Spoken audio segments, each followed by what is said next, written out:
Welcome to the Celsius Pewter Report Tailgate Show presented by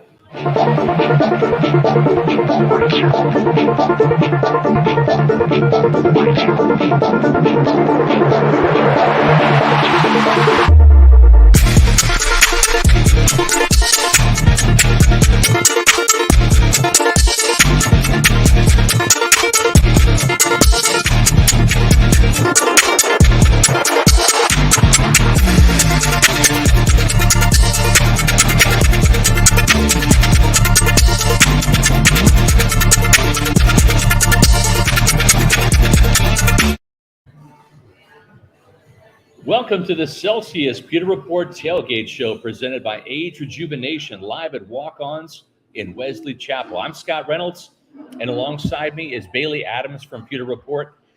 We got a big show tonight. We always have a big show, but this one's even bigger. Why? Because these Buccaneers have lost 2 winnable games back-to-back weeks. Bailey, we're talking about the loss, the 20-18 loss at Pittsburgh, as well as that crushing, humiliating, demoralizing 21-3 loss last week at Carolina. It's been so bad that I thought it was more than 2 in a row. I know that they played pretty poorly toward the back end of the Falcons game. They played pretty poorly, and then before that they had lost to the Chiefs. So it just feels like they've been on a slide for more than just 2 weeks. Yeah, really, when you look back at the last month or so, it's been losing 4 out of the last 5. I mean, it's you've got that lone win against the Falcons to kind of cling to. And that wasn't one that really impressed the fans too much. I don't think so. They had enough points, but not a lot of stout points. So maybe we'll see more points than 3 points, which is what we saw last week from this offense. Who in their right mind would have thought against the Carolina Panthers that Tom Brady, Mike Evans, Chris Godwin, that offense, we're not expecting 30 points per game, Bailey, but 3? 3. I was sitting here 4 days ago. We were sitting here. And my original score prediction, I think, was 24-16 Bucs, and I threw an extra touchdown on there. I was like, they'll get to 31. Yeah. Maybe I was a little foolish there, a little foolish. I think I was the closest. I said 19-9, giving the Bucs way too much credit there with 19 points. So we are here at the Walk-Ons at Wesley Chapel. Folks, if you're looking for a place to go for tonight's game, for this weekend's game when it comes to college football, Saturdays, Sundays, get to one of the Walk-Ons locations. We're up here at the Wesley Chapel location. It's technically in Lutz. They're kind of the same thing. Right across the street from the Outlet Mall here, right by my house, my neck of the woods with JC as well. The other one is where we're going to be next week. That's the Midtown Tampa location, just minutes from the stadium. That one is a fantastic location as well. So if you are watching the show and you're trying to figure out what you're going to do for dinner, where you're going to go watch a game, get to one of these Walk-Ons locations. Walk-Ons has got great game day specials. Miller Lite pints for $3.99, 22-ounce pours for $5.49, Blue Moon pints for $5, and 22-ounce pours for $7. Can't beat that. Plus, they've got TVs galore. They have all the games on Saturdays and Sundays, and, of course, plenty of TVs. We'll be having the Bucs versus Ravens tonight, plus some fantastic food. We've already had some mozzarella logs. They're not sticks, Bailey. They're logs here because they're so massive. So make sure that you stay tuned for Pewter GameDay, and that's coming up at 8:15 tonight. Getting my Sunday nights and Monday nights and the Thursday nights mixed up here, but it's on Amazon tonight. So it's 8:15 with Matt Matera and Josh Capo, who returns for the live in-game show. So we're excited about that. And we're going to be here until about 7:30, 7:35. And then we're going to be turning over to Matt and Josh for even more of the Pewter pregame festivities as well. So make sure that you are on game days, you're going to the Celsius Pewter Report Tailgate Show, presented by Rejuvenation and Walk-Ons. So let's get to the injury report before we start the show. When you look at this Tampa Bay Buccaneer team, it's banged up again, Bailey, and it's banged up in the secondary, which has to really irk Todd Bowles, the defensive coordinator. Feels a lot like last year at this time. Yeah. I think it really does. We can get to some of the injuries here, starting in the secondary with Carlton Davis once again with that hip injury ruled out. Sean Murphy-Bunting with his quad is still out which, of course, we talked about it on Sunday with both of those guys out. It kind of comes down to D. Delaney and Zion McCollum to step in there. Some of the more inexperienced there, and they're going to be tested. They're definitely going to be tested. Another big one, especially with as well as he's been playing, Antoine Winfield Jr. left Sunday's game against the Panthers. He's out with a concussion. So 3 key names there in the secondary that are going to be missing against Lamar Jackson and the Ravens. On the offensive side of the ball, Cameron Brate's still out with that neck injury. Russell Gage was dealing with that hamstring injury since training camp.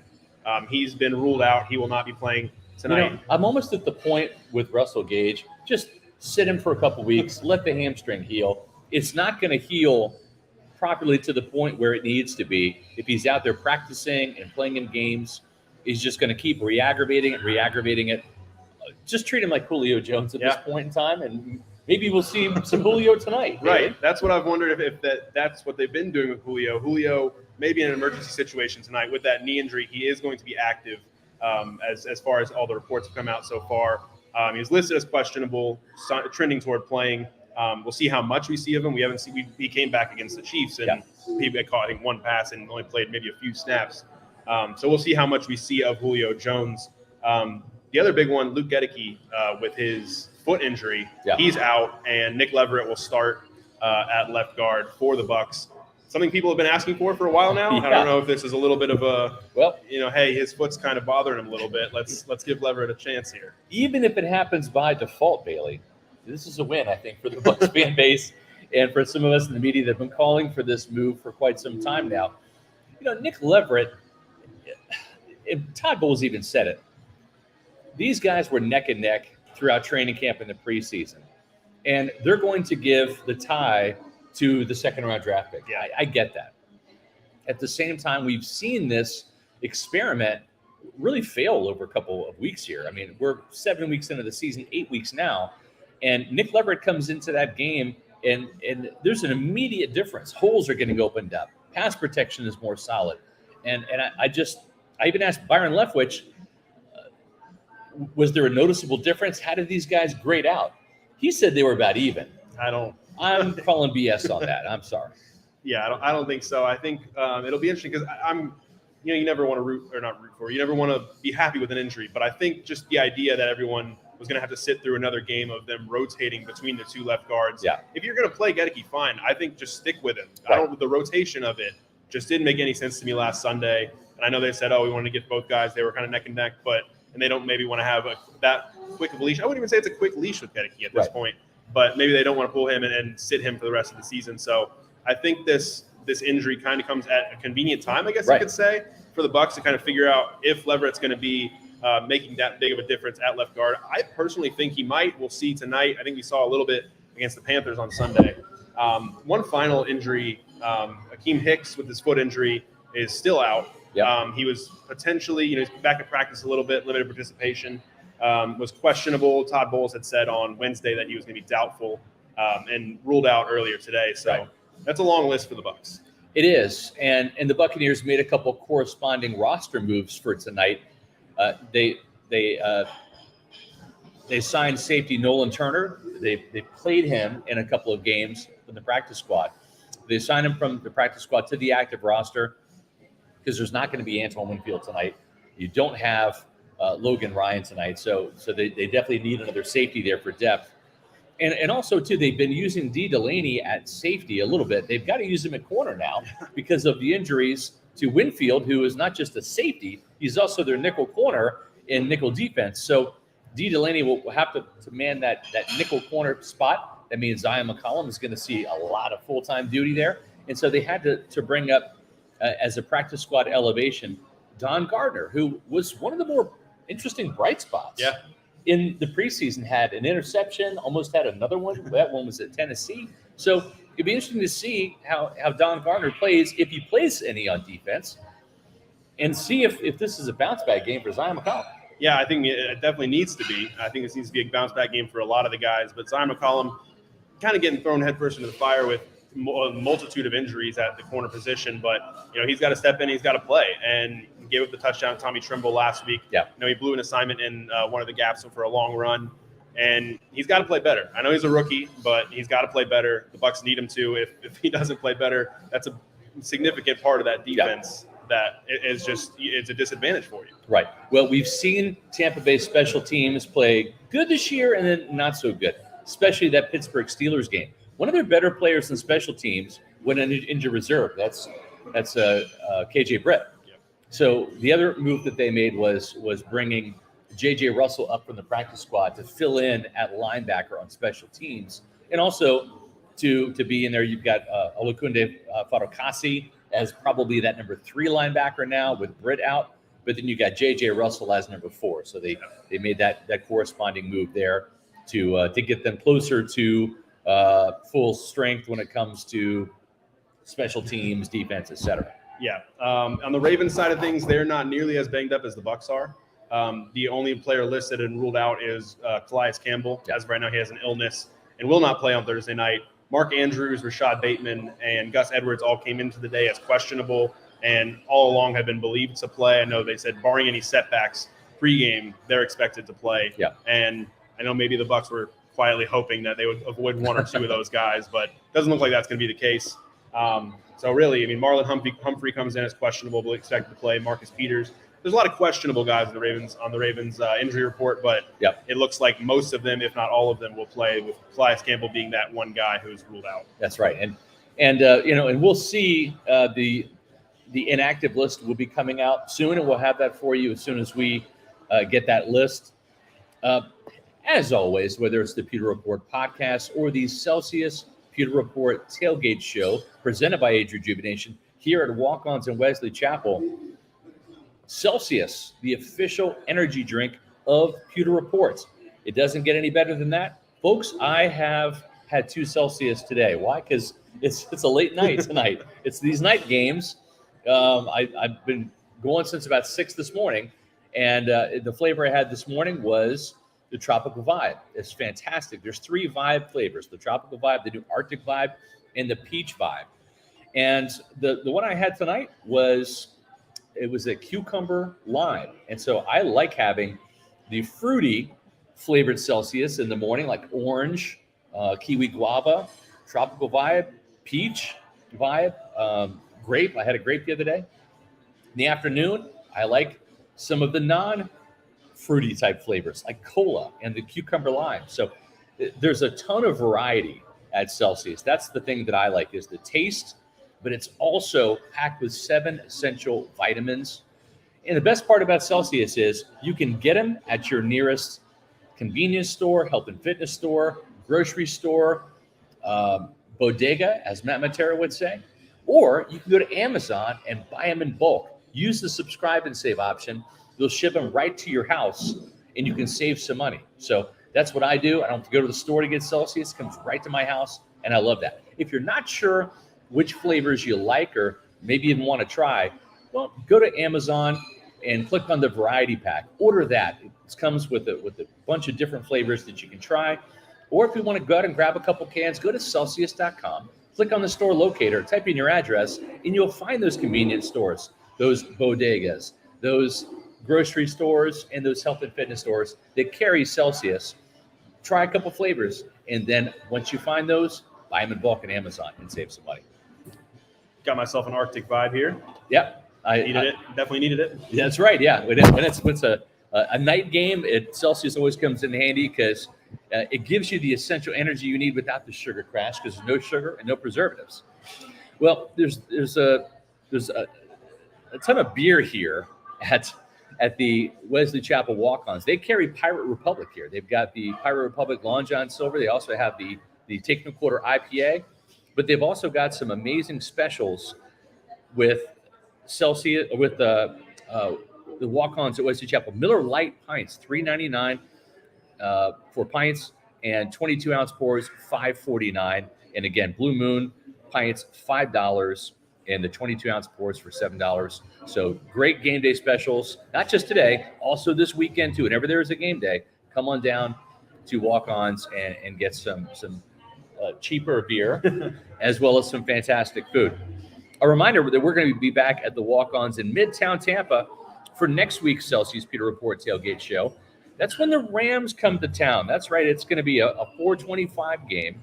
We're going to be starting up with the live tailgate show at 2:30. and then we'll have Matt Matera with all of his excellent in-game commentary at 4:25 as the Bucs try to pay a little revenge, Bailey, to the Rams. They need it. They do need it. All right, well, let's get into the Bucs and the Ravens. Now, I don't have a great feeling about this game. I would feel better if I'd seen better performances, Bailey, from these Buccaneers the last couple of weeks. At the same time, what we've seen around the league, and it's happened to the Buccaneers, is any given Sunday, anything can happen. That might even apply to, again, any given Thursday. Right. Or any given Monday. We saw the Panthers beat the Bucs on Sunday. We saw the Chicago Bears roll into Bill Belichick's house up in New England and beat the Patriots, take them to the woodshed on Monday Night Football. So maybe the Buccaneers turn things around. They're actually the favorites tonight, but I don't understand why. Somehow they are. And I know I saw someone in the chat earlier say Tom Brady hasn't lost three in a row since I think the dinosaurs were around, is what the comment said. So maybe that's the reason why they're favored. But I don't know. Maybe it's the fact they're at home. That counts for anything. But the way they're playing right now, it doesn't matter where they're playing. It's hard to look at them as a favorite. I agree. And it's not all Tom Brady. It's also Byron Leftwich, whether it's the personnel groupings, the play sequencing. It has not been good, right? When you've seen, Bailey, the point production go from Kansas City, which was, if you look back at the last month, their toughest opponent. Yeah. The best team that they've played so far, they put up 31 points. Then the next week, right, they play the Atlanta Falcons, and they scored 21 points. They won that game. Then they go on the road and play a one-win Pittsburgh team and 18 points. Bailey, we're going in the wrong direction here with the points. You see where I'm going with this? And then 3 points last week. So it's been bad enough where I've called for Byron Leftwich to be fired. It wasn't going to happen this week in a short week. I don't know how many points Byron has to score tonight on offense. His unit, not him, but his unit. For him to keep his job, we'll have to see. But we talked to Byron about some of these problems that he and this offense have faced, really dating back to training camp. It's not been one thing. It's been a multitude of things, Bailey. It's been scoring. It's been red zone offense. It's been third down conversions. It's been third and short situations. And so we've seen Byron Leftwich in this offense go to so many 13 personnel. That's one running back, 3 tight ends, and heavy personnel where they bring an extra offensive lineman. And all that seems to do is just stack up the defenders compactly into a tight box. And so I asked Byron this week, Byron, have you thought about maybe spreading teams out, going to 3 and 4 wide receiver personnel groupings, and maybe giving Leonard Fournette or Rashad White a lighter box to run into? And this is what Byron had to say. There's a couple tight ends in there, and that has not been as productive for you. What is the thinking in terms of maybe spreading out, using 3-4 wide receiver sets, running into lighter boxes? Well, we've done it all, really. We've done it all, and we just got to be better, because it don't mean who's out there from a personnel standpoint. If you don't execute it or play with awareness in those situations, you're not going to convert. You're just not. It don't have nothing to do with personnel and certain plays here and there. We're not in sync right now, so we got to find a way to get in sync. I love the way we're practicing, though, to get the job done. I believe in us. I believe we'll get it done. Okay, thank you. I don't know that they've done it all, Bailey. I don't know that they've actually gone to 3 and 4 wide receiver sets like I was suggesting and run into lighter boxes on third downs. Have you seen them do that this year? Can't remember a time they've done that. I know. Not off the top of my head. Yeah. But I think even going back, you would be hard-pressed to find a time where they have done that. And kind of I think something you and Matt talked about on one of the Pewter Report podcasts this week is not only does that potentially give Leonard Fournette, Rashad White a lighter box to run against, but if you want to audible and they stack the box, you want to audible out of the run play and get maybe more than that 1 yard, you don't really have an option when you're in those jumbo packages. Like who you're going to throw the ball to? Who are you going to when you have 4 wide receivers on the field or even 3 wide receivers on the field, you're able to have an option at least to throw the ball and maybe get those yards in a different way. But it just seems like they've limited themselves with these jumbo packages. They stack the box. They know what's coming. When it gets to 4th and 1, they say, okay, well, we're going to go for it. They run that pitch play to Leonard Fournette again against the Panthers, and this time it didn't work because they showed that tendency against Pittsburgh. And obviously defensive coordinators and coaches on the other side are going to pick up on that kind of stuff. Yeah. Yeah, you're right. And to your point, when you have Kyle Rudolph in the game, remember you have 5 eligible receivers, right? So the running back, whether it's Fournette or White, that's one of them. But then when you go with 13 personnel, that's 1 running back, 3 tight ends. And those 3 tight ends are Kyle Rudolph, questionable hands, not much separation. Cade Otton, up-and-coming guy, but rookie. And then rookie Cade Kokieft, who has made a couple decent catches, but I don't know if Brady trusts him, right? And then that 5th eligible player is an extra tight end, but it's a lineman. It's either Fred Johnson or it's Brandon Walton, right? Like you said, there's nobody to audible to in that particular package. Remember, you need 1 yard. And I wouldn't mind seeing Tom Brady throw for 1 yard. I think he could probably do that. But if you go with the 3 or 4 wide receiver set, and let's say those guys tonight would be Mike Evans, Chris Godwin, Julio Jones, and Cade Otton. Let's say those are your 4 wide. And then you've got Leonard Fournette or Rachaad White as the running back, right? That, to me, what it does is it gets your defense out of base personnel. You have to be a nickel now, nickel or dime. And if you do want to maybe blitz the nickel corner, if you're guessing run, if you want to bring a safety down and blitz him to try to stop the run, you're giving Brady a one-on-one on the outside with Evans or Godwin or Otton or Julio. You like your chances? I like my chances. This isn't hard, Bailey. It's not hard. You wouldn't think so. I don't know. It's one of those things where it's been a short yardage. They've had issues with short yardage all season. It's been since the preseason. It's been since early in even that Dallas game when they won 19-3. They struggled in 3rd and 2, 3rd and 3, some of those short yardage situations. And things haven't gotten better. I know Byron says they've tried everything. I don't know if they really have tried everything. So maybe tonight against the Ravens, you see a little something different, or maybe things stay stubborn and we don't see anything different. Yeah, well, I think one of the things that has to change too is you look at Tom Brady, and he's got 8 touchdowns and 1 interception. You want to commend him for the 1 interception because, my gosh, if this offense was turning the ball over at any rate, it would be absolutely even more pathetic than it is, right? Yeah. I mean, at least they're protecting the ball. They're doing one thing well in offense. They're not turning the ball over. Brady is a big part of that with just 1 interception, which I believe happened in the Dallas game in week 1. I think so, yeah. So he's gone, 6 weeks now without an interception. That's great. But this is a quarterback that has thrown for 40 touchdowns in his first season in Tampa, 43 touchdowns, which is a franchise record last year, Bailey. When you look at Tom Brady, I don't know that he's pushing the ball down the field, taking chances.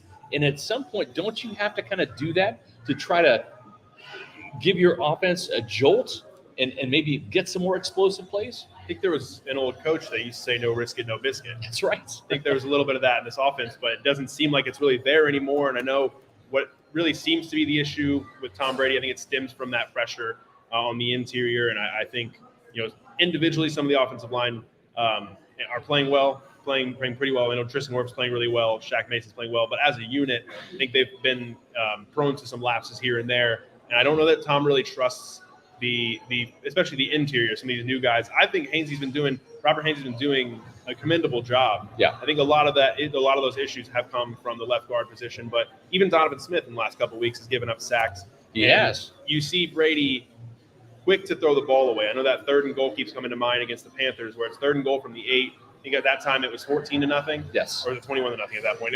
They were down multiple scores. Right. And they ended up, Brady throws the ball away, doesn't really let anything develop, and is just, I think, expecting to get hit. Yeah. So he throws the ball away, and on 4th and goal from the 8, they just take a field goal. Yeah. So I think there's a lot of it with, I know you asked Tom this week about maybe pushing the ball, taking a little more risks. And well, I asked Tom this week, and let's hear that in-depth answer that Tom gave me and everybody else, shall we? Shots, are you being a little too cautious in terms of not wanting to turn the ball over? Do you have to maybe push the ball a little bit more, give guys a little bit more opportunities to make plays on the ball, or are you comfortable with how things have gone? We haven't scored a lot of points, so I think we scored like 19 points or something like that a game. So it's not good enough by what we're trying to accomplish. So however you get it in, run it, throw it. The objective is to score more points than the other team. So we just haven't done a great job with it, thus far. What's been the most challenging?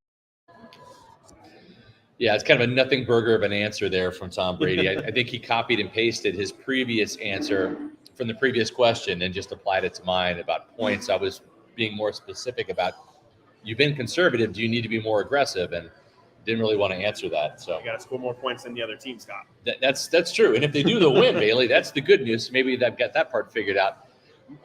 They could have got some points on the board easy last week. It was so uncharacteristic of Mike Evans to drop any pass, but to drop a wide open 64-yard touchdown pass was demoralizing. It just was for an offense where everything has been difficult. And like as Thomas said before, every down is a challenge. Yeah. To have that certainly did not help. They would have had at least 7 on the board if that had been a completion. Yeah, and especially to come that early in the game, I think that would have had everyone feeling very, very good. I mean, he was wide open on the play, and you don't see many of those wide open plays anymore, at least this season with the Bucs offense. So to have him wide open, to have that pass not only go off his hands, but kind of hang up in the air for a second, and you might think like, oh, maybe he's going to get under it. And I think the fact that he tipped it and it even took a couple seconds to fall to the ground, it was that much of a gut punch. Where, I mean, I experienced it the night before, and in the UCF ECU game, early in the game, wide open, drop touchdown, next play, interception. It really can kill your snowball, offense, really kills a quick. drive, and then you look back at the end of the game, you look back and you're like, we scored 3 points. Yeah. We had 7 right there That's to right. start off the game, and then didn't have an opportunity like that the rest of the game. So just a tough start, and especially, I mean, just again, the way he got open. How many times have we seen the Bucs get a receiver that open this year? I wouldn't say very many. No, not at all. And when you look at Mike Evans, he really has kind of been the heartbeat of this passing game and of the offense in general. He's just been the best player so far. He's got 454 yards, 33 catches, 3 touchdowns. Chris Godwin, though, really has just been a shell of his former self. I don't think he is back 100%. Where Mike is averaging almost 14 yards per catch. Chris Godwin, 29 catches, 293 yards. That's a 10.1 yard average. That's very pedestrian. We're not seeing much burst. We're not seeing a lot of yards after catch. No touchdowns so far. But he's clearly the second best wide receiver. We'll see if Julio Jones can help this team out tonight. But Rashard Perriman, Scotty Miller, they got to do something, right? Yeah, I don't think we've seen anybody really come close to challenging Godwin for being the number 2 receiver, even if he's not at his best yet. He's very, very clearly the number 2 guy. Julio Jones, I don't know how much we'll see tonight. If we see some of that Julio Jones we saw against the Cowboys, that early cameo that he made, it would be nice to see that. I don't know if we got a super chat over here. Yes, from Josh. We appreciate that. Josh keeps bugging me. The quarterback article to watch for the draft this weekend. Not this weekend. I'm actually taking a mini vacation this weekend. This team has driven me to drink High Republic beer and also to take a mini vacation. So I promise I'll get to it. I also need to kind of cultivate some sources too, to not just throw out some names, but also throw out some names that really might be in play for the Buccaneers next year at the quarterback position from the draft. So promise that's coming. We still have some football. We're not quite ready to put a stake in these Buccaneers yet. We might tomorrow, but possible, but not quite yet. Let's talk about Cade Otton and his development, his emergence. There's no Cam Brate tonight. Obviously, no Rob Gronkowski. Cade Otton, though, showing some signs of life. He had a great catch down the middle. It showed some run after the catch ability. This has really been 2 back-to-back games where he's made some great catches, right? A diving catch against Pittsburgh, and then a nice catch and run down the seam. Not quite Gronk, but, something's better than nothing in terms of getting Otton down the field. I think it's even been 3 straight. He had a pretty good game against Atlanta, too. True, I think. he did, yes. That was probably, I think, to date, his best game of the season, at least stat-wise. Yep. But then he followed that up with a good performance in Pittsburgh with that diving catch and another good performance against Carolina. Yep. And you're seeing a little bit more of that rapport with Tom Brady. I know we saw it a little bit in training camp. My mind keeps going back to one of the days. I think maybe it was a Saturday. One of the days I was out there where he had 3 touchdowns. He did on the day. 2 of them came from Tom I remember Brady. that game. Yes. And we started to see the early signs of that in training camp, and we're starting to see it translate to the field. I know he's never going to be, and he's not going to be your number 1 guy. That's Mike Evans. That's Chris Godwin. It's Julio Jones if he's out there and healthy. But Cade Otton, I think, is starting to show a little bit of what he can do in the passing game, and it's been encouraging to see. It has. Offensive line, we'll see how Nick Leverett does tonight at left guard. I think that's the biggest change. Donovan Smith has struggled the last couple of games. He's given up a sack in each game. It's been uncharacteristic. Tristan Wirfs is still the best offensive lineman by far. Robert Hainsey, I didn't think had a great game against Carolina at all. Shaq Mason has been playing okay, but it just seems like whether it's a running play, it's a passing play, one of those guys seems to screw up on a play, and it's a big deal, right? It's a third down sack, or it's Brady getting hit before he can step into the throw, and it's an errant throw. Brady had a couple passes almost picked off. As a result. Last week they weren't, but this offensive line, they got to play better. Maybe Nick Leverett can be the spark that this offensive line needs. And I know he likes to get into it up there. He does. That's something that they're missing without Ryan Jensen. Donovan Smith, I've been wondering, like, is it the elbow kind of bothering him a little bit? He's not listed on the injury report each week anymore. Like, if that seems to be in the past, but he's struggling more than we are used to in the last couple of years. He's really had raised his game to a new level.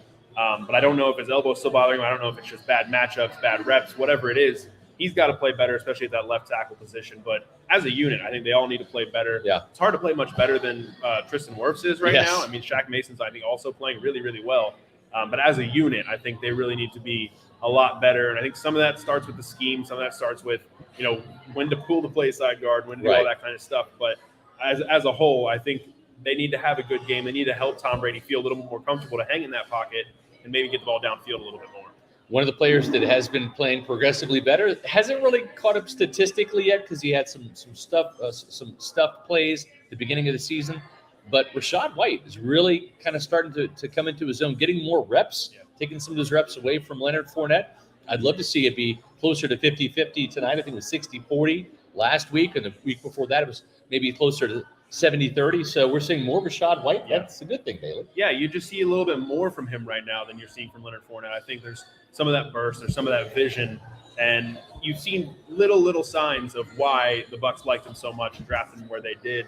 And I think the more opportunities he gets, the more you're going to see of that. I think as a pass catcher, he's shown, the hands that we've all known that he has.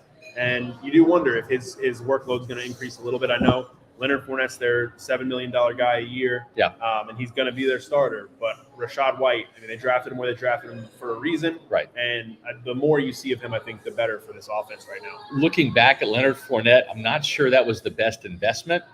But if you're looking for financial advice for your investments, well, there's one place to turn, and that is our folks over at Immuni Financial. At Immuni Financial, we help you live in the now. Dude, congratulations. We're so happy for you. Thank you. And even though the now may feel very different, you still need to plan for the future. How's retirement treating you? Oh, just fantastic. I know I say it all the time, but you really got to come up to Colorado. Let's do it. All right. Yeah. We can help you develop that plan to keep you on track, so you can still prepare for tomorrow, today. Immuni Financial. Plan ahead, stay ahead. Got to get to Colorado. Well, Bailey Adams got to get over to Raymond James Stadium in about 15 minutes. So Bailey will be leaving us, and I'll be handling the rest of this Pewter Report tailgate show here at the Walk-Ons in Wesley Chapel. But first, let me tell you about Immuni Financial, folks. Managing your family's wealth means more to Immuni Financial than simply allocating your assets. It means legacy planning, brokerage and advisory services, retirement accounts, college savings accounts, and insurance services. With 40 years of experience, turn to the pros to help you navigate this stormy financial economic climate that we're in right now. Let Immuni Financial help you plan ahead and stay ahead. Do what I did. Call Immuni Financial at 1-800-868-6864 or visit them on the web at immuni.com. All right, Bailey, let's now dive into when the Buccaneers are on defense, right? Let's take a look at Devin White and Joe Tryon-Shoyinka and Shaq Barrett and Vita Vea. All those guys I mentioned, they got to play better. They just do. And those are the kind of the star players on this defense that is banged up right now. And it kind of starts up front. The Bucs have had problems getting to the quarterback. They've also had problems stopping the run. Yeah. Bailey, what's happened? This Todd Bowles defense has been so good at stopping the run over the last 3 years. They couldn't stop it in all 4 quarters against Kansas City. They played the Panthers pretty well last week. But, man, the second half, letting Dante Foreman rip off a 60-yard run en route to a 100-yard game. Chuba Hubbard is not going to get any easier against Gus Edwards, Lamar Jackson, and the Baltimore Ravens tonight. Yeah, and this is a defense that's unrecognizable right now. The bread and butter of Todd Bowles' defense for as long as Todd Bowles has been a defensive coordinator, head coach, has been stopping the run. The whole defense is predicated on stopping the run. And I know we've talked about it in weeks past about, I think there's been a time in the last couple of years we've gotten a little spoiled with them being number 1, number 3, but it's just they're not gap conscious right now. They're not sticking to their assignments. They're giving up these chunk plays. Because overall, if you look at it, I think they might still be, decently maybe top 10, top 15, top half of the league. But it's these big chunk plays and inopportune times, especially like you saw in the second half last week with Foreman, with Chuba Hubbard coming back with that 17-yard touchdown run. I think it was the play after they gave up that 60-yarder to Foreman. It's just they're not stopping the run the way we know this defense has been able to in the past. Vita Vea's not playing well enough. The guys you mentioned, Devin White's not playing well enough. And the thing is, like, if both of those guys up the middle aren't playing well, that's going to give it's going to open up a lot of gaps in your defense to give up a lot of big chunk plays like that. Yeah, it's no longer a reliable unit. I think that we see that Rakeem Nunez-Roches is better as a reserve, helping out a few snaps rather than stepping in. And they were hopeful to get Akeem Hicks back this week. That's not happening. So we're going to see more of Nacho, and I think that he's a smaller guy, gets kind of worn down. We haven't seen a lot of Deidrin Snod. He has not been as impactful up front as he was against the Packers and the Falcons earlier this year. And Devin White has just really been a liability because he's trying to make too many plays, and as a result, he makes fewer plays. I think he had 5 tackles at Carolina last week, and Bailey, I counted he missed 5 tackles. Like, that is a horrible ratio when you're missing as many tackles as you're making. Yeah, and you do wonder, a lot of it, I think, maybe is that mental thought that, hey, I need to be making more plays, because maybe he looks around and he sees that, Shaq Barrett's not getting in the backfield enough. Vita Vea's not doing enough up front, and maybe he's trying to overcompensate for that. And we know he's been that kind of guy in the past where he wants to make the play. Yeah. He's going to shoot the gap. He's going to sometimes over-pursue, play too fast. And I think early this season we saw him get away from that a little bit, but I think now he might be pressing. I think the defense is pressing, and it's disastrous as a result. It's not going to get any better if he's over pursuing, especially in a game against Lamar Jackson. Yeah, and when you look at the Bucs pass rush, they've got to be very careful with not just their pass rush, but with their coverage. With all these injuries in the secondary, it kind of lends itself, right, to wanting to play more zone. Because if you turn and run and you're in man coverage against these receivers, and some of these guys are fast. Devin Duvernay is fast. Rashad Bateman can get down the field. You can't let Mark Edwards get past you, right? He can work that seam pretty well. And when you're in man coverage, your back all of a sudden is turned to Lamar Jackson. And if your pass rush lanes, if there's no discipline there, what happens is Lamar is going to look, see who's open. Nobody's open. I'm going to wait about a second or two as those receivers and tight ends keep taking those defenders down the field. All of a sudden, the middle of the field opens up. And now Lamar's looking for that escape lane. And if he finds it, now all of a sudden you're looking at a 20-yard run. And if you miss a tackle, it's a 40-yard run, maybe for a touchdown. That's how dangerous this guy is. And we saw against the Falcons, and they're a run-heavy team, Marcus Mariota counted for 67 yards on scrambles, on bootlegs, on waggles, getting outside the pocket and outside the edge and hitting the sidelines. Marcus Mariota is no Lamar Jackson. Yeah, it would not be surprising tonight at all if Lamar Jackson ends up getting 100 yards rushing in this game against this Buccaneer defense, if they play a lot of man coverage and he finds some of those escape lanes. Yeah, you worry about that because even I think against the Steelers early on, you saw Kenny Pickett, I think, run for maybe 9 or 10 yards on a third down. Yeah. He found that open lane, the defense opened up. With Lamar Jackson, that kind of lane, like you said, can turn into a 20, 30, 40-yard run. And he's dangerous both ways. I think the way he can scramble, the way he can get outside the pocket and find those lanes is going to be dangerous. Yeah. And then the way, if you give him too much time and you're not, you're giving up those he'll take those soft coverage completions and just move his way down the field. I think this defense really is up against it tonight. I just, the injuries and the way they've been playing does not add up to a good game against Lamar Jackson, Mark Andrews, this offense as a whole. Yeah. And so if you're going to play zone, you're going to be facing Lamar Jackson. Some of those breakout runs might not happen because you can rally to the ball there. But as you're pointing out, you still might pick up first downs and keep those drives moving. And you might be giving up some shorter, passes underneath to softer coverage. But Lamar Jackson has developed enough as a passer where he can pick you apart if you give him time. We saw what happened against the Giants and against the Dolphins earlier this year, and it helped both of those teams rally in the second half and end up beating the Ravens, who had a double-digit lead in both those games, by blitzing the hell out of Lamar Jackson. But here's the problem, Bailey. When you blitz Lamar Jackson and you bring an extra guy, right, you're rushing 4, now you're bringing, let's say, a Devin White or a Levante David. All right, that's 5. That's 5 on their 5 offensive linemen. That means there's still an escape lane for Lamar Jackson. Yeah. And if you bring 6 now, right, now you're definitely in man coverage, and you're asking Zion McCollum, D. Delaney to cover Rashad Bateman and the likes of Devin Duvernay on the outside. And you're one-on-one with maybe Keanu Neal as your safety versus Mark Andrews. That's a tough challenge. But I at this point, I would rather blitz Lamar, take away those running lanes by bringing more people than they can block. It worked for the Giants. It worked for the Dolphins. We've seen this Buccaneer defense kind of sit back in coverage, and that hasn't worked. So I'm almost throw caution to the wind and see what happens. Feels that way. I think, like you mentioned, the one thing you do worry about in man coverage is the way he is able to extend plays. You're asking those guys to cover and stay in man for a long time. Right. And lock those guys down for a long time. And if Lamar can keep the play alive long enough, he's going to find an open guy eventually. And that's the kind of the risk you take. But I'm with you. I think this defense is personnel-wise, I think, undermanned at this point. You look at the secondary, and you kind of have to overcompensate for that and blitz them. Get to them as much as you can, as often as you can, and take away those running lanes and shut them down early. I don't know. It's going to be interesting to see what they do and how Todd Bowles tries to attack this Ravens offense because there's some things that they're probably going to have to get creative with the way they call this game.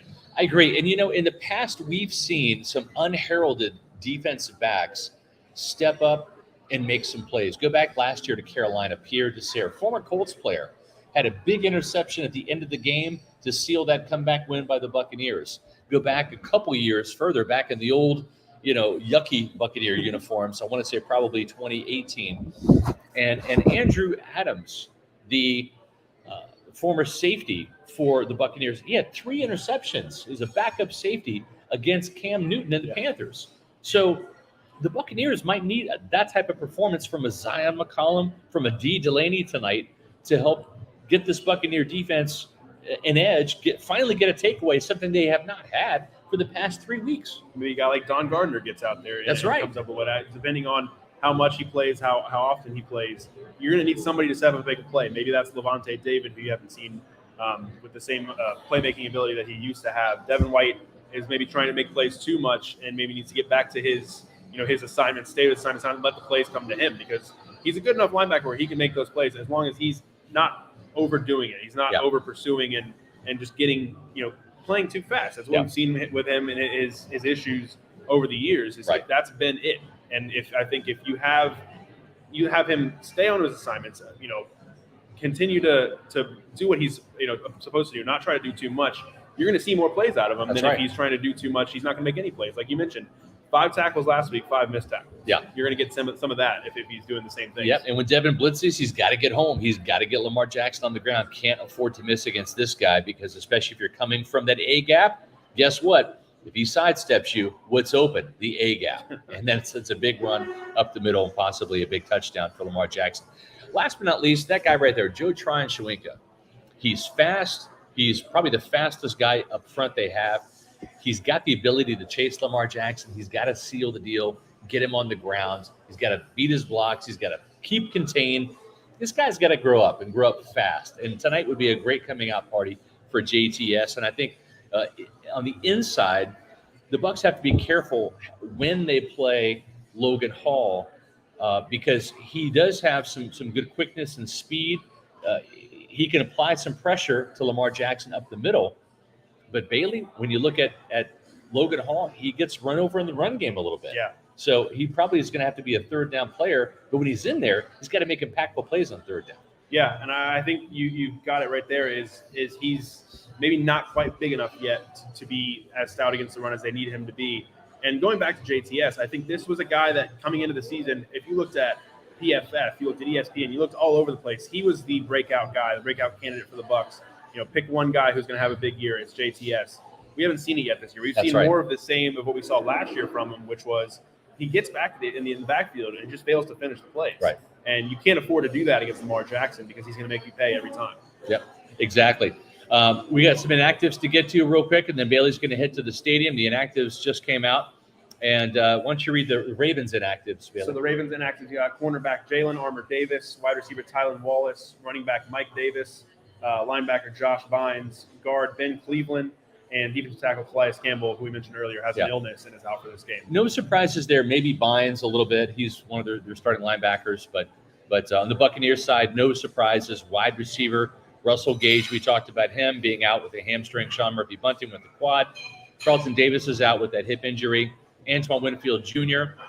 with the concussion and the concussion protocol. Luke Gedeke with the foot, ankle, and Cam Brate obviously still dealing with his neck injury.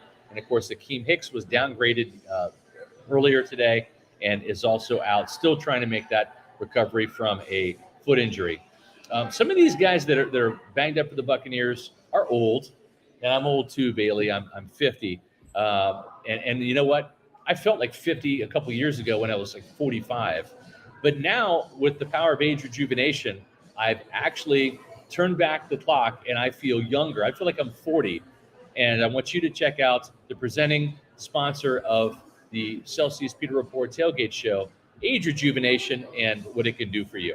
As we age, our hormones decrease, both for men and women. I was tired all the time, had no sex drive. I was groggy. I felt like I was 80 years old because everything hurt. I came to Age Rejuvenation because I was tired all the time. Bioidentical hormones has really made such an impact in people's lives. I actually enjoy shopping now. Got all my energy back. Mind is sharp. I feel like I'm 18 again. It was perfect for me. Get with Age Rejuvenation. Do it now. Don't wait. Call Age Rejuvenation today. Age Rejuvenation. Guys, if you want to feel better, go to Age Rejuvenation. Lose weight, feel great, have better sex. You might have seen Age Rejuvenation as the new sponsor of my SR's Fab 5 column on pewterreport.com. Well, I'm a new Age Rejuvenation customer too. Thankfully, I don't have any issues in the bedroom, but I did turn 50 this year, as I mentioned, and energy has become a problem, not just for me when I was 50, but even younger than that. A couple years ago, really started to feel sluggish, just not having enough energy. Was feeling it in the gym. Couldn't lift as much, couldn't stay in the gym as late as I wanted to. When I was jogging, just didn't have the stamina to continue and finish. It turns out I have low testosterone. And guess what? Most men in their 40s, 50s, 60s, 70s, and 80s, that affects them too. It's just nature, fellas. It happens. Now, low testosterone affects everything from weight loss to energy to stamina. But now there's a way to fight it, and that's what I did with testosterone therapy at Age Rejuvenation. I've got more energy as a result. So visit agerejuvenation.com. Age Rejuvenation's got 5 Tampa Bay area locations to serve you. And I'm telling you right now, don't wait. They've got a free consultation. All you have to do is visit agerejuvenation.com. Tell them Pewter Report sent you. And go see them. There are 5 Tampa Bay area locations to serve you. Go make an appointment, get your labs done, and find out what your testosterone level is, what your sugar levels are, and they do a full, complete panel of blood work for you, and it makes a difference. It really does. That was the experience that I had, and I just had my follow-up, and I've lost 3 pounds, not just 3 pounds on the scale, but 3 pounds of fat that's been converted into lean muscle.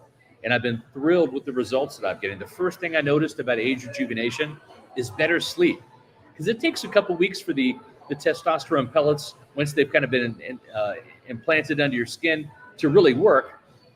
But that's the first thing I noticed. I was sleeping better and having more restful sleep, and that in turn gave me more energy throughout the day. Then I've really noticed an uptick in my metabolism. I feel lighter. I feel more energetic. I can stay up later. I was feeling like a bum at 9:30 at night, watching TV, falling asleep on the couch, and I got sick and tired of it. And so what I did was went to Age Rejuvenation, just like John Gilmore, and went ahead and got the panel done. Turns out I've got the low testosterone. The testosterone therapy has made all the difference. So please don't wait. AgeRejuvenation.com. Go there and set up a free initial appointments and get your testosterone level checked. And also, if you do have some ED issues, they can help you at Age Rejuvenation. So whether it's male, female, my wife Ashley, with her female hormones, she's having the hormone replacement therapy done as well. And she's about a month into it now, and she's feeling more energetic as well. So men, women, they can help everybody at Age Rejuvenation. All right, so we're going to take a look at the matchups to watch in this game, but I would be remiss if I didn't tell you we're here at the Wesley Chapel Walk-Ons location. Great food, TVs galore, not just for the game tonight, but make this your destination when it comes to college football. I've seen a couple Kansas State games here on Saturday. It's a great place to go. Every single game that you want to watch is on. They've got all of the cable packages. So if you're looking at trying to find a game that's on, primetime TV, the early games, they have every single game you could think of, college and pro. And we're going to be at the Midtown location next week for the Bucs versus Rams game. That's right. The Rams come back to Raymond James Stadium to try to beat the Buccaneers again, something they've done 3 games in a row now. Now, one thing Todd Bowles has done right so far is he beat the Saints, finally ended that 7-game losing streak in the regular season. That was back in week 2. We'll see if Todd Bowles can get the Bucs back on track tonight against the Ravens. And even if they do or even if they don't, you know that this Buccaneer team is going to be fired up to play Cooper Kupp and Matt Stafford, Aaron Donald, and the Rams when they come to town. We're going to have that Celsius Pewter Report tailgate show presented by Age Rejuvenation at the Midtown Tampa Walk-Ons live at 2:30 next Sunday. And then right after that, you've got Matt Matera. He's going to be taking over with live in-game analysis for Pewter GameDay. Kickoffs at 4:25. Make sure that you're there for that. All right, let's take a look at some of these key matchups now as we get into this matchup between the Bucs and the Ravens.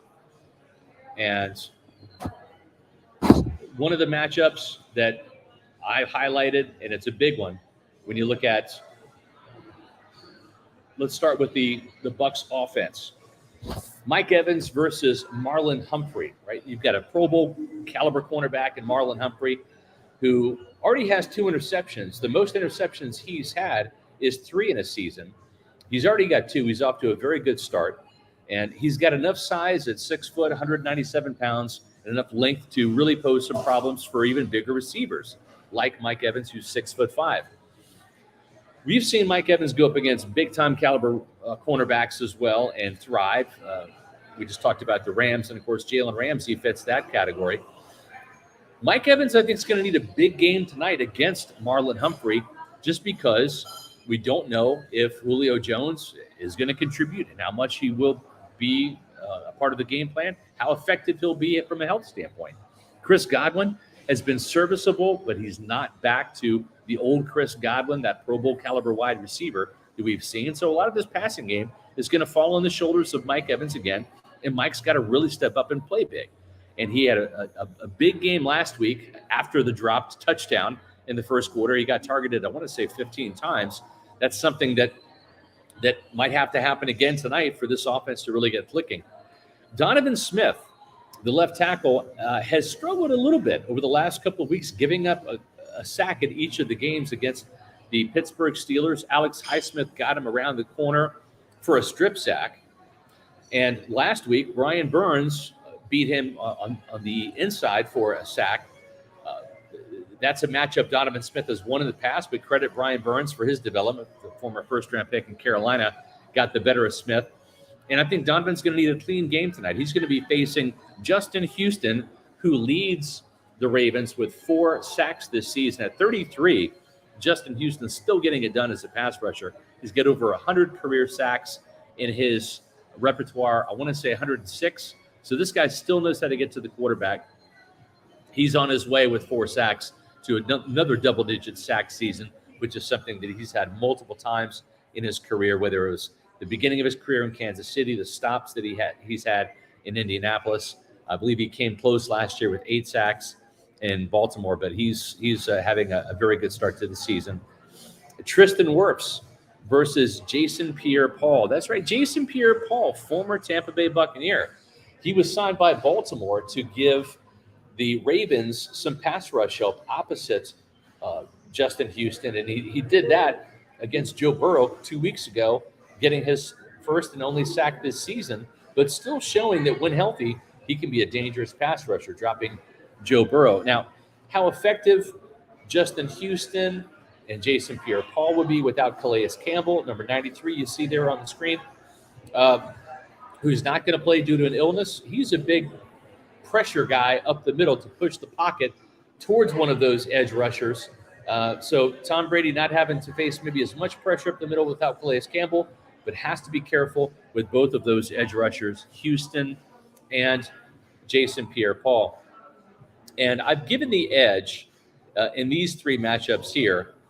I've given Mike Evans the edge against Marlon Humphrey.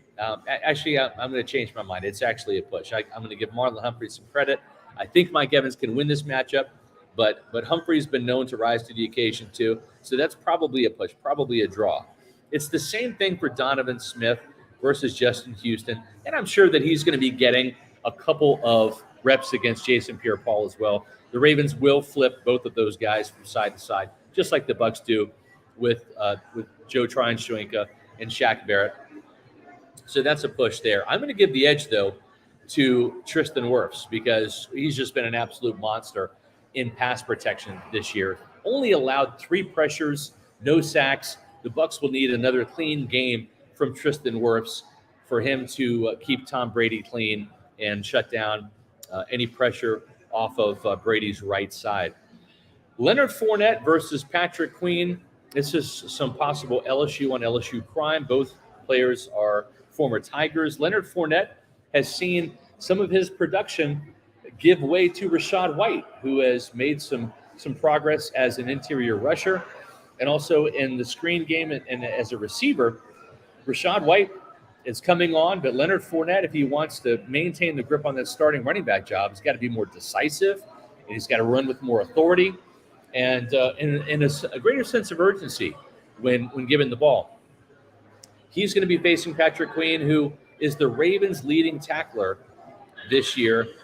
Queen has been an up-and-down player, very similar to Devin White. Both of those players came from LSU. As a matter of fact, Queen replaced Devin White as the middle linebacker in 2019 when Devin White became a Tampa Bay Buccaneer with the 5th overall pick. Queen, also a first-rounder himself, slow to come around, but is having a better year this year. 49 tackles, tied with Chuck Clark, the leader in Baltimore, has 3.5 sacks. So just like Devin White, he will do some of those A and B gap blitzes and provide some pressure up the middle. 2 pass breakups and also an interception and a forced fumble. So a lot of boxes being checked by Patrick Queen. Not quite a Pro Bowl caliber player, but certainly better this year than he has been the last couple of years for the Ravens. Rounding out the offense, Cade Otton, who had a 35-yard catch and run down the seam and a really good game against the Carolina Panthers overall last week, as he's really kind of coming into his own as a receiver, going up against that safety Chuck Clark. And Clark, again, tied for the team lead with 49 tackles. Clark is very good against the run. Strong safety, can get there and be physical, good tackler, but really struggles in coverage. Clark has a forced fumble and a fumble recovery on the season, no pass breakups and no interceptions. So maybe this is a matchup the Bucs can exploit. As much as I like these last 2 matchups for Tampa Bay, I'm going to have to give the edge to Queen versus Fournette, and I'm going to call Otton versus Chuck Clark a push, just because Clark is not as sound in pass coverage. And I think Otton's really made some strides there. So that's it for the offensive side. We're going to take a look at the defensive side in just a second. But before we do that, I would be remiss if I didn't pull up what the spread of the game is. The line has moved a little bit. It's -2. Tampa Bay -2. I'm not quite sure how they're favorites. Maybe they're just giving the Bucs a little bit of home cooking, some love from home. And maybe it's Tom Brady, is the fact that he has not lost 3 games in a row since, I want to say, his first season as a starter back in New England back in the day. But MyBookie, that's the place to go, folks. They're the official online gaming and gambling, sports gambling place of Pewter Report.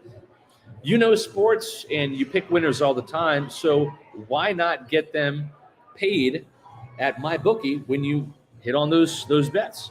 MyBookie has the largest online selection of odds and contests for all your sports betting needs, anytime, anywhere. Bet on NFL, NBA, or aim for a low-risk, high-reward jackpot with the all-new MyBookie Money Bag. Money Bag is one-of-a-kind opportunity to spin for crazy odds on props and futures. Place your bet, spin the wheel, and get ready to score epic odds on the best teams, athletes, and events. Sign up for free today. Use the promo code Pewter, and you're going to get up to $1,000 in terms of a deposit match. For any amount up to $1,000, use the promo code Pewter when you sign up for free today. You've got plenty of time to log on to MyBookie, create an account, and bet on tonight's game. I bet $50 on the Ravens. So I'm tired of losing money betting on the Buccaneers against the Steelers and the Panthers. So I've tried a little bit of reverse psychology. I've decided to bet on the Ravens. If the Buccaneers win, well, I'm happy that the Buccaneers end their 2-game losing streak, and I'm out $50.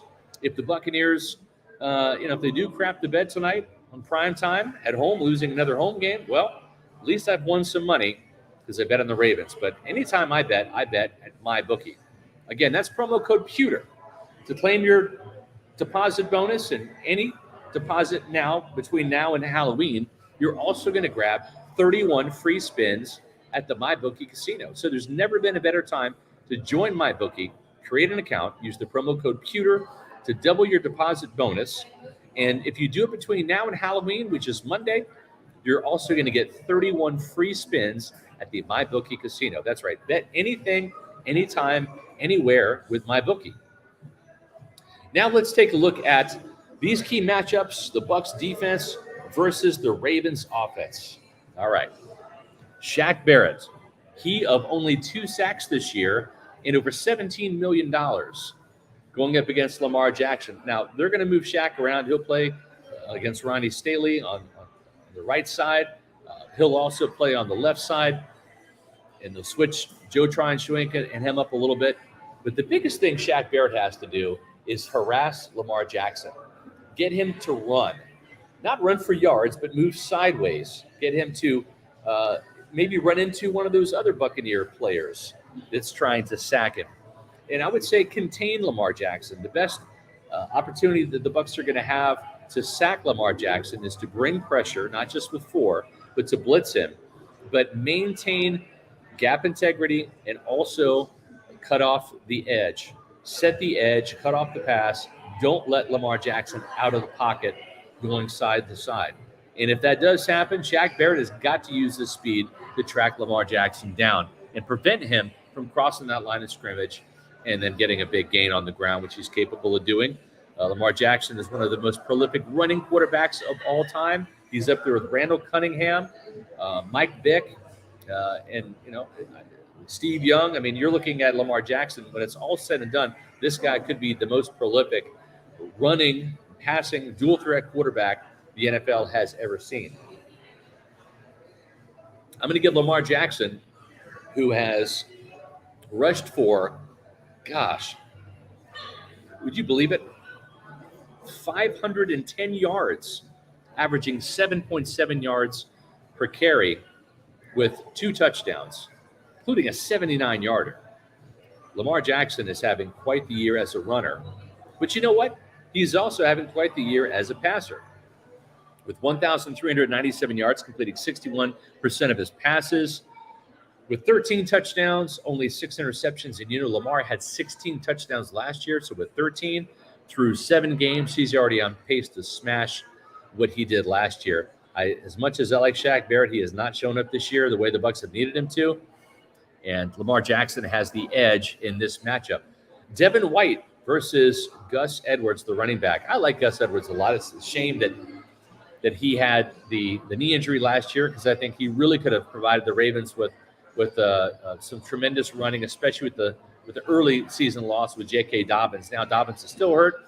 Edwards comes back into action. Saw his first action last week, had a couple of touchdowns against the Cleveland Browns. Gus Edwards is a big dude, 6'1", 238 pounds. And once he gets going, he's got some pretty good downhill speed. Reminds me of a better version of Dante Foreman. And if Dante Foreman can get over 100 yards, rip off a 60-yard run against the Buccaneer defense. If you don't get this guy stopped before he gets started, he can do the same thing and even at a higher clip. The one thing about Gus Edwards, though, is he's not good catching the ball. The Ravens don't throw the ball to him a lot. That's not part of his repertoire. So Devin White might be asked to do more blitzing tonight without having to worry about covering Gus Edwards out in the flat. We knew what happened last time. We saw Devin White blow an assignment in pass coverage. It wasn't pretty. It was a wide open pass to Najee Harris in the flat when the Buccaneers lost at Pittsburgh just a couple weeks ago. So Devin White has got to be better as a blitzer, better as a tackler, better at getting off blocks, better in run fits, and also better in coverage. We'll see if Devin White can have a better game, because the Buccaneers need for him to do that if they're going to have some success tonight against the Ravens. Zion McCollum versus wide receiver Devin Duvernay. Duvernay really kind of came into his own as a punt and kick returner for the Ravens. Zion McCollum gave up a touchdown last week to Tommy Tremble and looked every bit the rookie, blowing contain on an outside run, not plastering the receiver, Tommy Tremble, giving up that touchdown. He just needs some experience. This guy has the physical tools, but I still think that missing the last 2 preseason games, starting with the Tennessee one where he hurt his hamstring, and then missing the first couple of games of the season, has really stunted his growth. It's put him behind the learning curve. He certainly could have used more reps in training camp and in the preseason to develop, and the Buccaneers are kind of paying the price for that right now. But Devin Duvernay has been slow to develop as a wide receiver, but he's coming on, and he's really providing some 1-2 punch to this wide receiving core that no longer has Hollywood Brown. It's got Rashad Bateman, the former first-round pick. But Duvernay, he's more of a speed merchant, 14.1 yards per catch average, 3 touchdowns on the season. He already has a career high 282 yards on 20 catches. So he was slow to develop these first couple of years, but really coming into his own as a third-year wide receiver. He had a 103-yard kickoff return, for a touchdown, and also has a 46-yard punt return. So Duvernay can not only hurt the Buccaneers in downs 1, 2, and 3, but also in the 4th down as well. I'm going to have to give the edge in these matchups here. I've already given the first one to Lamar Jackson over Shaq Barrett. I'm going to have to do the same thing with Devin Duvernay against Zion McCollum. I do think that without having to worry about Gus Edwards, the receiver, I think Devin White can maybe get a push. We're going to call this one even between Devin White and Gus Edwards. So rounding out the defensive matchups, let's talk about Rashad Bateman, right? The former first-round pick. The Ravens have really needed some help at wide receiver, and they needed Rashad Bateman to step up, and he has. Bateman is a player that does have some sneaky speed. He had a 75-yard touchdown earlier this year. He's got 2 touchdowns on the season. He's averaging 19 yards a catch on just 15 catches for 285 yards. Bateman's going to operate out of the slot, and the Buccaneers, they wish they had Antoine Winfield Jr. in the slot tonight, but he's out due to an injury. That's going to put Dee Delaney in the slot. Delaney has spent some time playing free safety for the Buccaneers, but now that the Dee Delaney is going to have to end up playing some slot cornerback, that's a matchup that doesn't really favor the Buccaneers. Now, Dee Delaney is a capable cornerback when the spotlight's not on him. but it's going to be on him tonight in the slot. That's an area of the field that Lamar Jackson does very well. The middle of the field, not just with Bateman, but also with another guy, and that's Mark Andrews, the Pro Bowl tight end, who's going to have his hands full with Levante David. Now, Levante has done a pretty decent job covering tight ends, and Andrews last week was shut out against the Cleveland Browns. So you know that he's going to want to get more targets, and the Ravens are going to readjust and get him some more targets. This is a guy that draws a crowd when he catches the ball. Levante David is just not the player that he was. He used to be a spectacular, dynamic playmaker. Now he's just a solid defender. We've yet to see Levante David come up with any takeaways this year. Not an interception, not a forced fumble, not a fumble recovery. It's been very uncharacteristic for Levante, who's always around the ball, to come up with a timely takeaway. It hasn't happened yet. It needs to happen tonight. Boy, stopping this guy, Mark Andrews, in the red zone would be big. And an interception in the red zone to squelch a Ravens scoring drive would be just the ticket. At the same time, I haven't seen enough good tape from Levante David this year to give him the edge. When you look at the numbers that Mark Andrews put up last year, he had 107 catches for 1,361 yards and 9 touchdowns. He already has 39 catches for 455 yards, almost a 12-yard average, with 5 touchdowns on the season. Folks, he's on pace to average, or I should say to catch 94 passes, 1,105 yards, and 12 touchdowns, which would be a new career high for Mark Andrews. This could be a big game for Andrews after not catching any passes last week. Levante David, Devin White, the safeties, they've really got to be zeroed in on Mark Andrews. You can't give this guy anything easy, because even if it's not easy, he's going to make the hard, tough catches as well.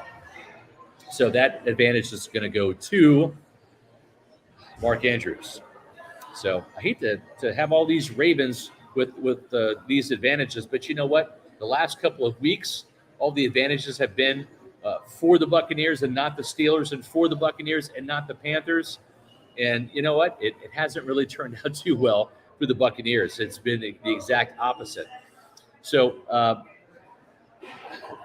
when it comes to the Buccaneers and players like Levante David, and we've seen Akeem Hicks out for this game, and Levante's playing a little bit older, you might have to go to age rejuvenation and to feel younger, to feel better, and and maybe get some help, right? That's what a place like age rejuvenation will do for you. And we're going to hear At from Age Rejuvenation, we have a lot of interest about erectile dysfunction in men. It's not like my sex life was dormant, but you can always improve. I was having an adverse effect on my marriage and was very happy with the results. We have various treatment programs available to enhance their physical abilities that can improve blood flow and sensitivity. The pulse wave has made it so much better. It's been a significant improvement. The good news was that I heard it from my wife. Stop waiting. Start doing Age Rejuvenation.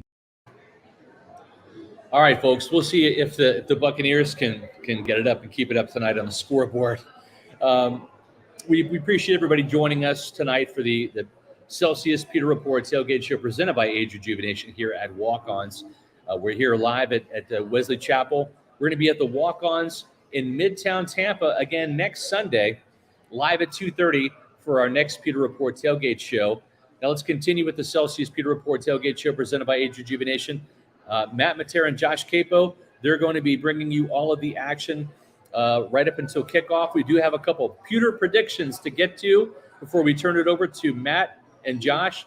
I'm going to read these off to you on pewterreport.com. You can always find this article a day or two before the game. I've got the Buccaneers losing this one to the Ravens 27-16. Matt Matera has the Ravens beating the Buccaneers 33-19. J.C. Allen says, not so fast, my friend. The Buccaneers will win this game 23-20 over the Ravens. Bailey Adams, who is en route to the stadium, has the Ravens winning 34-16. Josh Capo, who will be on with Matt Matera in just a minute, has the Buccaneers winning 24-17. And I'll also point out Josh actually has the best record at 4-3 making these predictions. So if you're a Buccaneer fan, you hope Josh is right tonight, and he'll improve to 5-3. Casey Hudson also has the Bucs winning 20-17. So the Pewter Report staff just about split on Bucs and Ravens. We're going to turn things over now to Josh Capo and Matt Matera as they dive into more pregame analysis as the Celsius Pewter Report Tailgate Show continues. Welcome, Pewter Report readers, viewers, and listeners to a continuation of the Pewter Report Tailgate Show. That's the Celsius Pewter Report Tailgate Show presented by Age Rejuvenation, and it was just live at Walk-Ons. It is now live from the comfort of our homes. I'm your host, Matt Matera. Joined with me is my fellow co-host from PewterReport.com. That is Josh Capo. Josh, it's game day. It's a Thursday night game day, which is fun, a little bit different than what we're typically accustomed to. But how you doing before we head into this matchup? I'm doing well. I just want to forewarn you, throughout the game, you may see members of my family. I'll probably be doing bedtime with my kids, and I've got 2 dogs who may be joining us at various times. So it's going to be kind of cool to share this with you and potentially share some of my family with our viewers. Yeah, we're very family friendly on this show. I know my parents are watching, so shout out to my parents. Appreciate you guys tuning in for that. Parents, you have an amazing young man for a son. I know that they appreciate that. So let's get into Bucs versus Ravens. My first question, Josh, is this a must win for the Bucs, or is it a can't lose? I don't think it's a can't lose. I don't think it's either, And I think that, because the NFC's messy right now. Like it's drunk. And, the Bucs could conceivably lose this game and still win the South rather easily, as a matter of fact.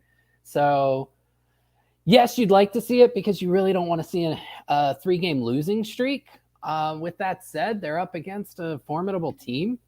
And, I think that most Bucs fans think the sky is falling, and I get that.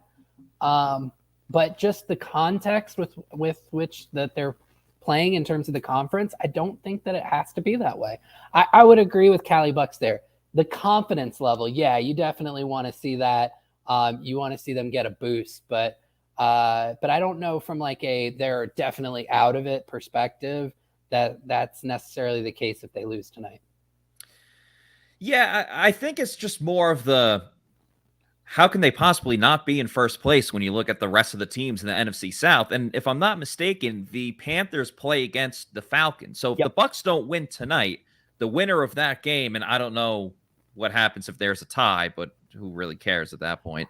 But the winner of that game would be in first place in the NFC South. But I'm with you. I mean, the season's not over. Even if they lose today or tonight, it's not over, but it's definitely looking extremely, extremely bleak. When you lose 3 in a row, the schedule doesn't get that much easier. I know the Rams have their struggles, and Seattle's not like a powerhouse by any means, but Seattle has definitely played better than I think anyone could have imagined.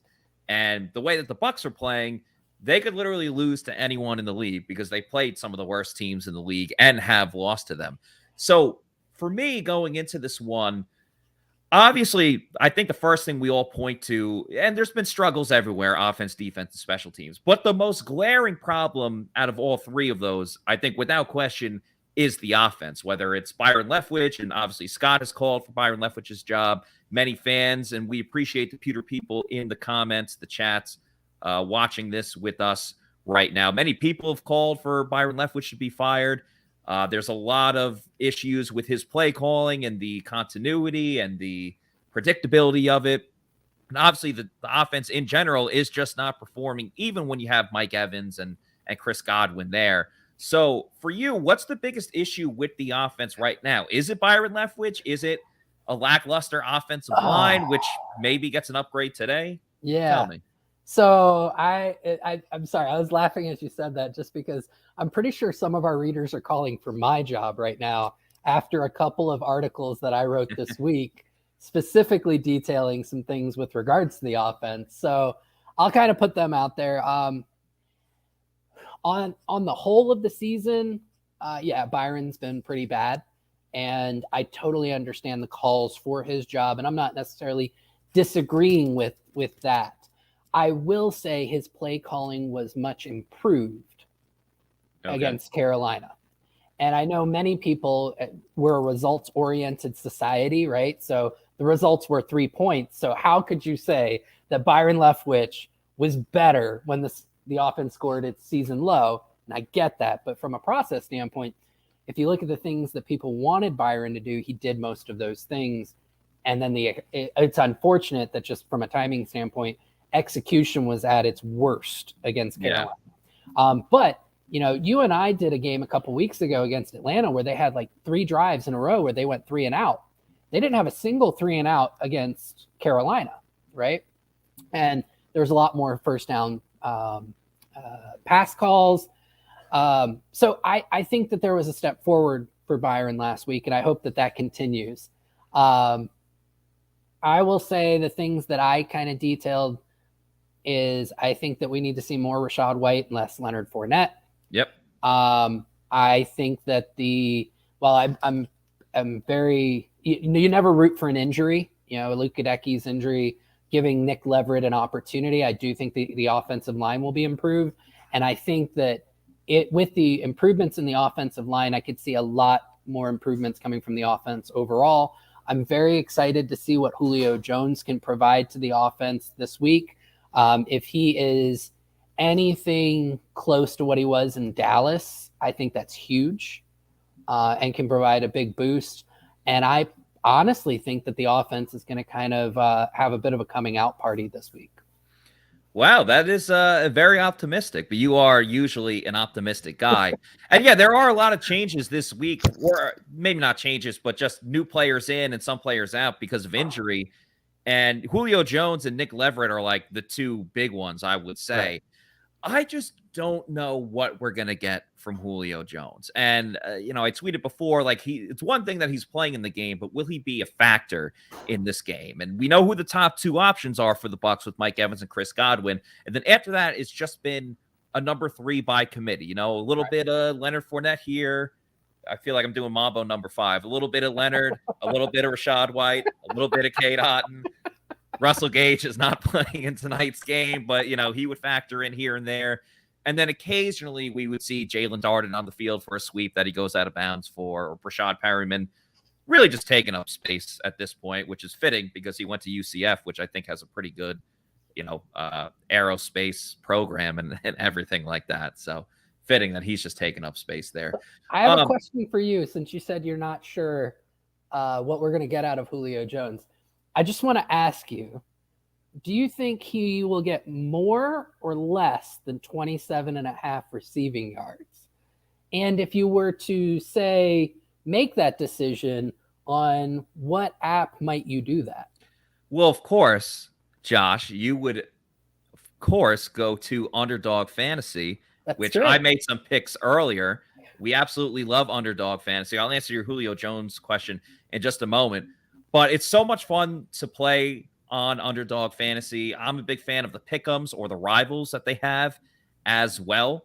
It's the easiest way to get in on the action with fantasy football. You just pick an over or under on your favorite or least favorite player stats, and you can win up to 20 times your money in a single night. Underdog keeps it super simple with their easy-to-use website and mobile apps. You pick between 2 and 5 players to fill out your pick'em slip or the rival slip as well. Get every pick right.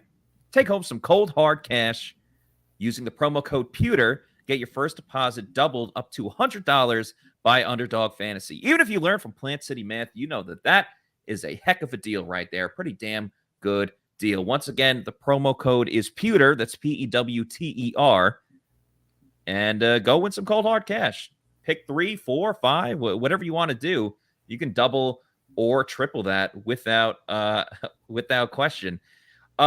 I made my picks. I will show everyone it in just a moment. But to answer your Julio Jones question, it's a tricky one because, you know, if it looks like the Julio from week 1, I'd be like, hell yeah, no question, brother. He's gonna get that easily.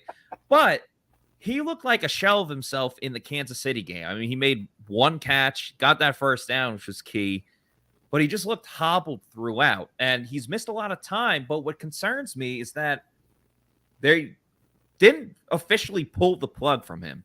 You know, he would practice and then wouldn't be good to go. He'd practice, he wouldn't be good to go. He wouldn't practice and then he wouldn't play. It's almost like I would have rather them just have him not practice at all, get him as healthy as possible. Now, I was talking with someone else in the media, and he was kind of speculating that Julio maybe could have been available last week against Carolina or on Sunday against Carolina, but they figured they hold him out like, it's the Panthers. You know, we can.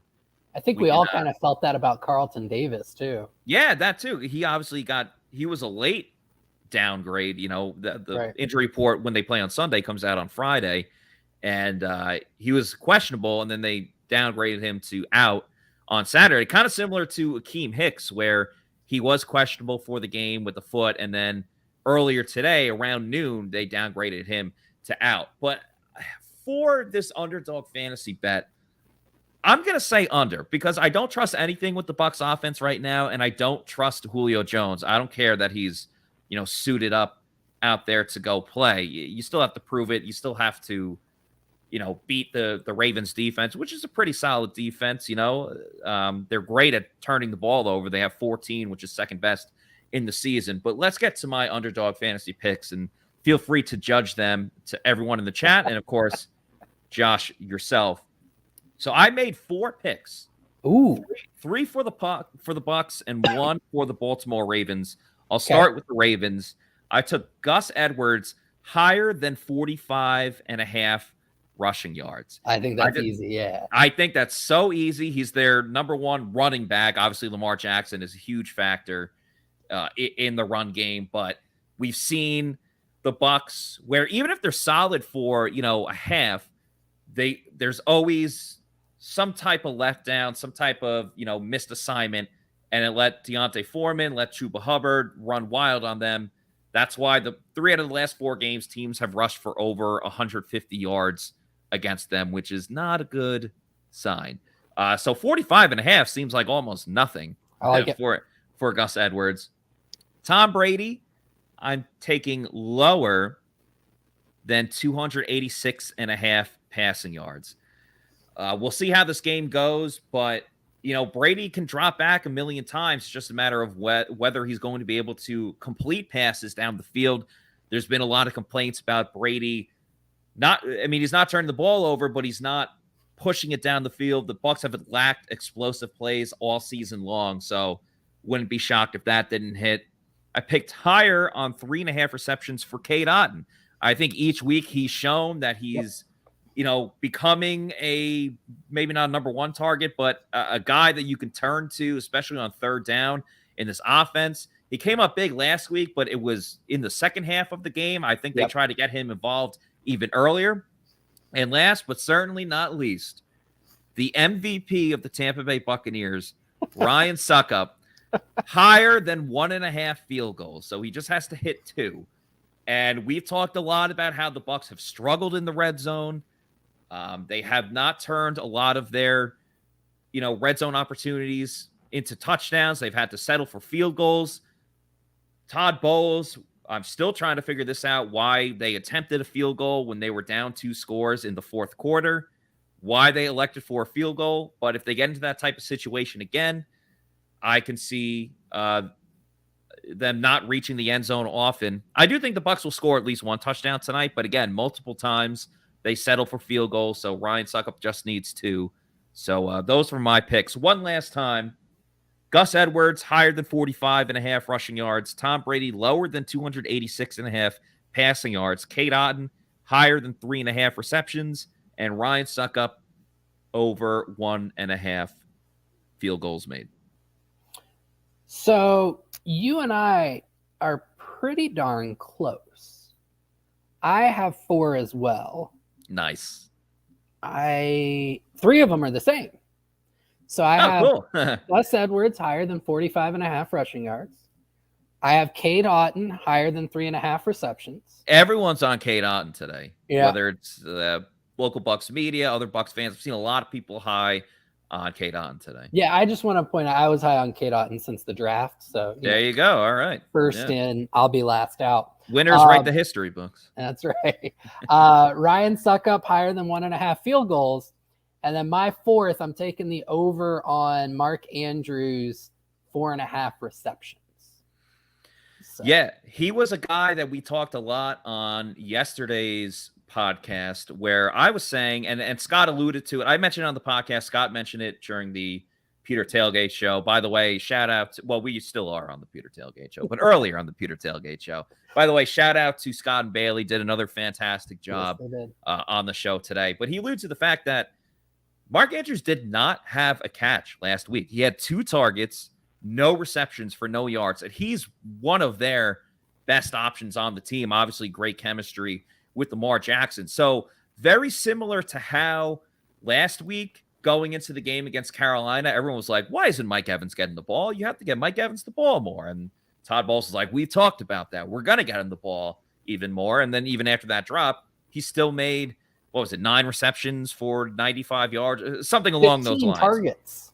Yeah, 15 targets. So I think Mark Andrews is going to get a lot of targets today. And one of the main reasons, besides the fact that they're probably going to force feed him the ball because he's one of their best playmakers, with the Bucs being so banged up in the secondary, Zion McCollum's in there, no Antoine Winfield Jr., no Carlton Davis or Sean Murphy-Bunting. The Bucs are going to play a lot of zone to mask some of the deficiencies that Zion McCollum has. It's just, a rookie playing his second career game start and his 4th career game. He got thrown right into it, whether he liked it or not. So one way I guess they'll try to ease him into it is by playing zone. And I just think that's a perfect opportunity for Mark Andrews to just find a spot, find a hole in the zone, park it right there. Hey, Lamar, throw me the ball. 10, 15 yards, first down, keep it moving. So I have a bad feeling that's going to happen early and often in this game. And so I think that's a great call by you. Yeah, I could see Baltimore running some sail concepts at Zion's side. And so for the viewers, the sail concept is it stresses that outside corner because you have somebody going vertical, you have somebody on the intermediate, usually on an out route, and then you have somebody out in the flat. And so it forces them to kind of the corner to choose who am I going to cover. It's a good cover 2 beater. It can be cover 3 as well. And you could see Mark Andrews on that intermediate out route and him kind of feasting on that. And that's part of the reason why I thought that they'll go to him, I think, early and often and test Zion that way. And for the underdog, I'm hoping they do it at least 4 times or 5 times for that one. Let's stick with the defense. And then we'll go back to the offense because everyone gets all heated about Byron Leftwich. So we want to give him a little time to, ramp up that rage before we get back into him. If you're the Ravens, let's just say, the Bucs play a lot of zone, but eventually they'll have to mix it up in man-to-man. Like, do you think the Bucs will put Jamel Dean on Bateman? Do you think they'll test him with Devin Duvernay, who obviously is very, he's one of their deep threats. He's one of their return guys as well. Or, Zion's got speed too, but, Bateman seems to be like their top receiver, and you'd almost not want to put Zion McCollum on that in that situation. The Bucs, they have been very reticent to move their corners and flip-flop them on the field. Against Carolina, Zion was exclusively the left corner. He replaced Carlton Davis in that spot, if not in production. And Jamel stayed on the right side. So I don't see Bowles doing – I think for the rookie, you really want to put him in a single spot and just get him used to that. I don't see them necessarily moving him a ton back and forth. So I think that'll come down to a lot to do with how the Ravens line up. I believe both corners are going to see both receivers a fair amount throughout the game. And if we're talking about the Ravens offense, we obviously got to talk about this guy. Who's Lamar that? Jackson. Oh, okay. Yeah. Lamar Jackson, obviously one of the most electric football players since, Michael Vick at the quarterback position. I Obviously, he can scramble. He can get outside the pocket. He's become a better thrower than in recent years. I think there's still a misconception that he can't throw the ball at all, which is just not true. Right. He's maybe not the cream of the crop of like accurate quarterbacks, but he could definitely sling it. And if you don't think he will, then you will be sorely mistaken. But when you look at the Bucs defensive line and they're without Akeem Hicks again, and you talk about the outside linebackers, Shaq Barrett and Joe Tryon-Shanka, while they do some good things on tape, the main thing that they're here for is to get to the quarterback, and they just haven't. They just haven't. Would you implement a lot of blitzing against Lamar Jackson? And obviously it's one of those, if you miss him, you're screwed, and he's going to run 15 yards down the field. But if you can keep that pocket tight, send Devin White or Levante David, it could rattle him, whether he has to get the ball out quickly, whether he has to throw on the run. Do you hope that Shaq Barrett and JTS just kind of, this is the game where it turns around for them? Or does Devin White, fingers crossed, have to get after Lamar Jackson and hopefully not over pursue and use his speed for good and not use his speed for evil? Like if it's Harry Potter and it's like use your wizardry for good, Harry.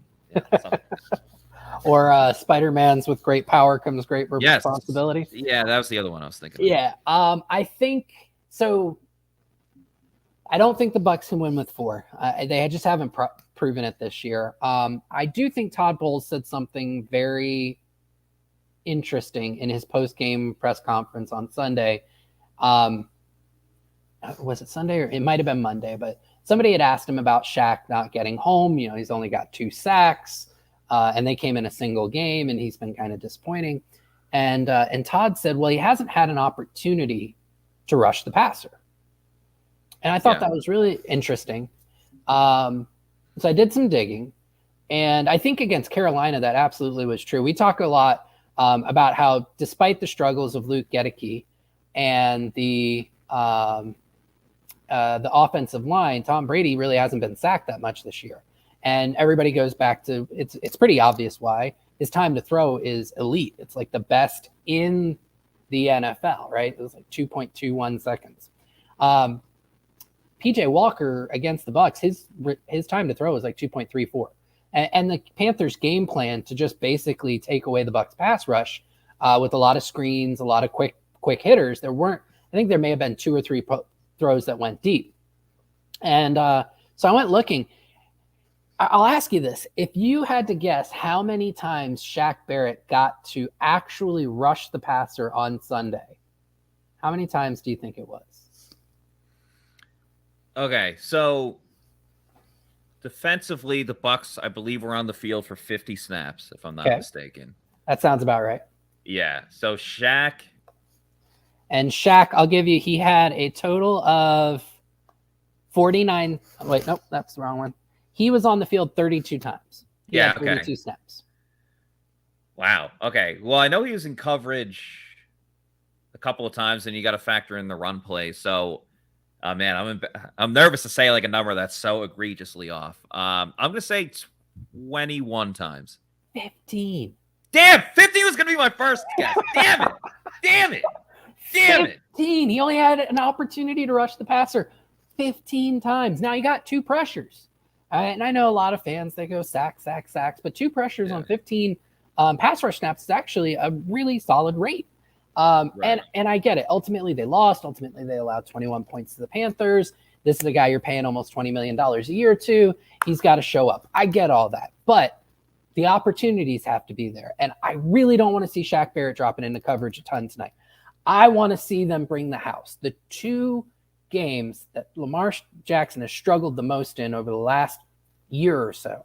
Thursday Night Football last year against the Miami Dolphins, and then against his old defensive coordinator, Wink Martindale, against the Giants earlier this year, and they blitzed the out of him. And I hope that Bowles leans heavy into that. Just throw the whole kitchen sink. I think I saw a comment just a second ago. Somebody's on with me. Let's see if he can beat the blitz.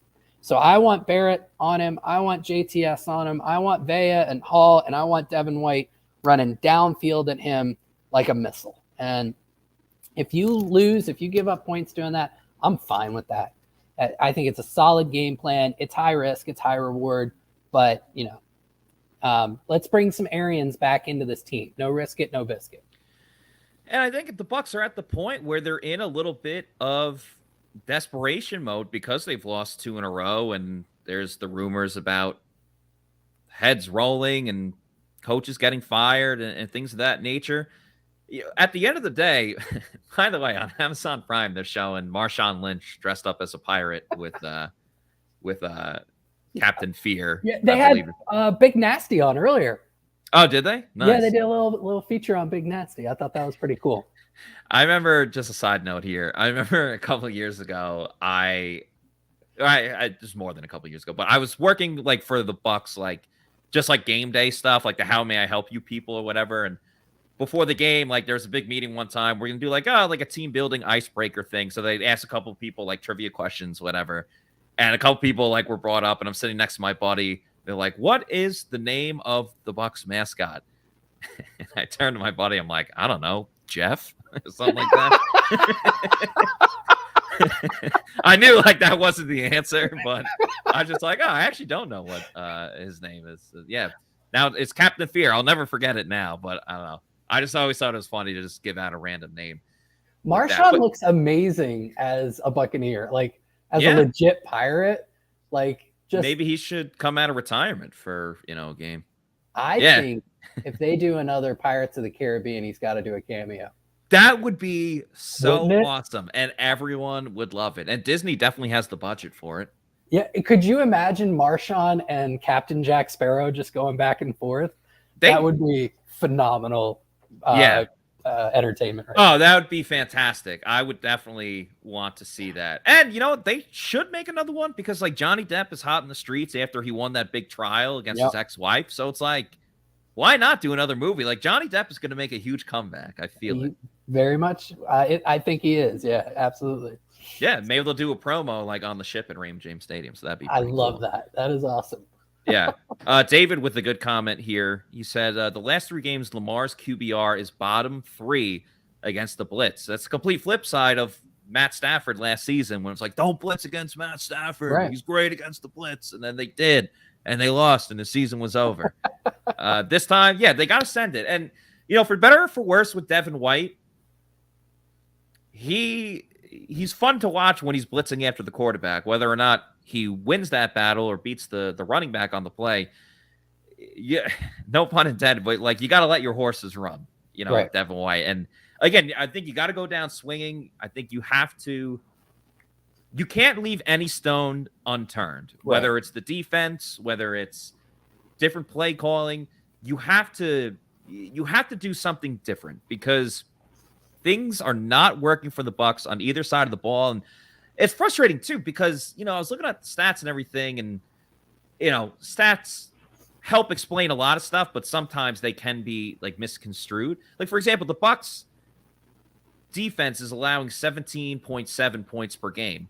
That's top 5 in the league. And, you can say, well, if you're only allowing 17 points per game, you should win a majority of that. And that's true. Even if you allow 21 points to the Panthers, you probably still should beat them. The Bucs have enough weapons to score at least 24 points, and Sure. they didn't.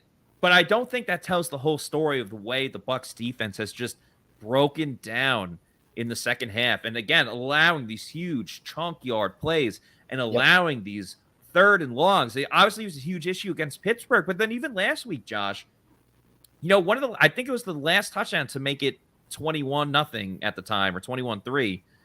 It was a 3rd and 11, and they scored that touchdown late. It's what are you doing? Did you not learn from your mistakes the week before? 3rd and 11, and they allow another touchdown and made PJ Walker look like offensive player of the week. I know. Yeah, there are the defense has suffered some mental errors. They've suffered some coverage busts at the absolute worst times, and they've got to lock that down. I mean, like you said, the points per game gives you a part of the story, but it doesn't give you the whole thing. And I wonder if we have enough time for this, but I'm going to try it. One of my favorite jokes that I was told when I was in college, I was a finance major. I was taking a stats class. And our professor said, look, I'm going to explain stats to you this way. 3 guys went to interview for a job. First one was a mathematician. Second one was a scientist. Third one was a statistician. Mathematician goes in. Interviewer goes, I got one question for you. What's 1 + 1? He goes, oh, that's easy. 1 + 1 is 2, right? He says, all right, go. Scientist comes in. He goes, hey, one question for you. What's 1 + 1? Scientist goes, well, actually, through these laws of physics and whatnot, I can confidently say 1 + 1 is 4. He goes, all right, you can go. Calls the statistician in. He goes, what's 1 + 1? And the statistician leans in real close and he goes, what do you want it to be? I see. And it just means that, if you can manipulate data, that's 100% true. Create a narrative, right? Yeah. And if you just looked at the Bucs points per game, you would say it's a really good defense. And they can be a very good defense. They have not been a very good defense over the last couple of games, and it's always been in the worst spots. And they've got to tighten that down. You cannot allow teams to convert 3rd and longs at the rates that they have, or else it's going to come back to bite you in the ass, and it's bit them in the ass a couple times.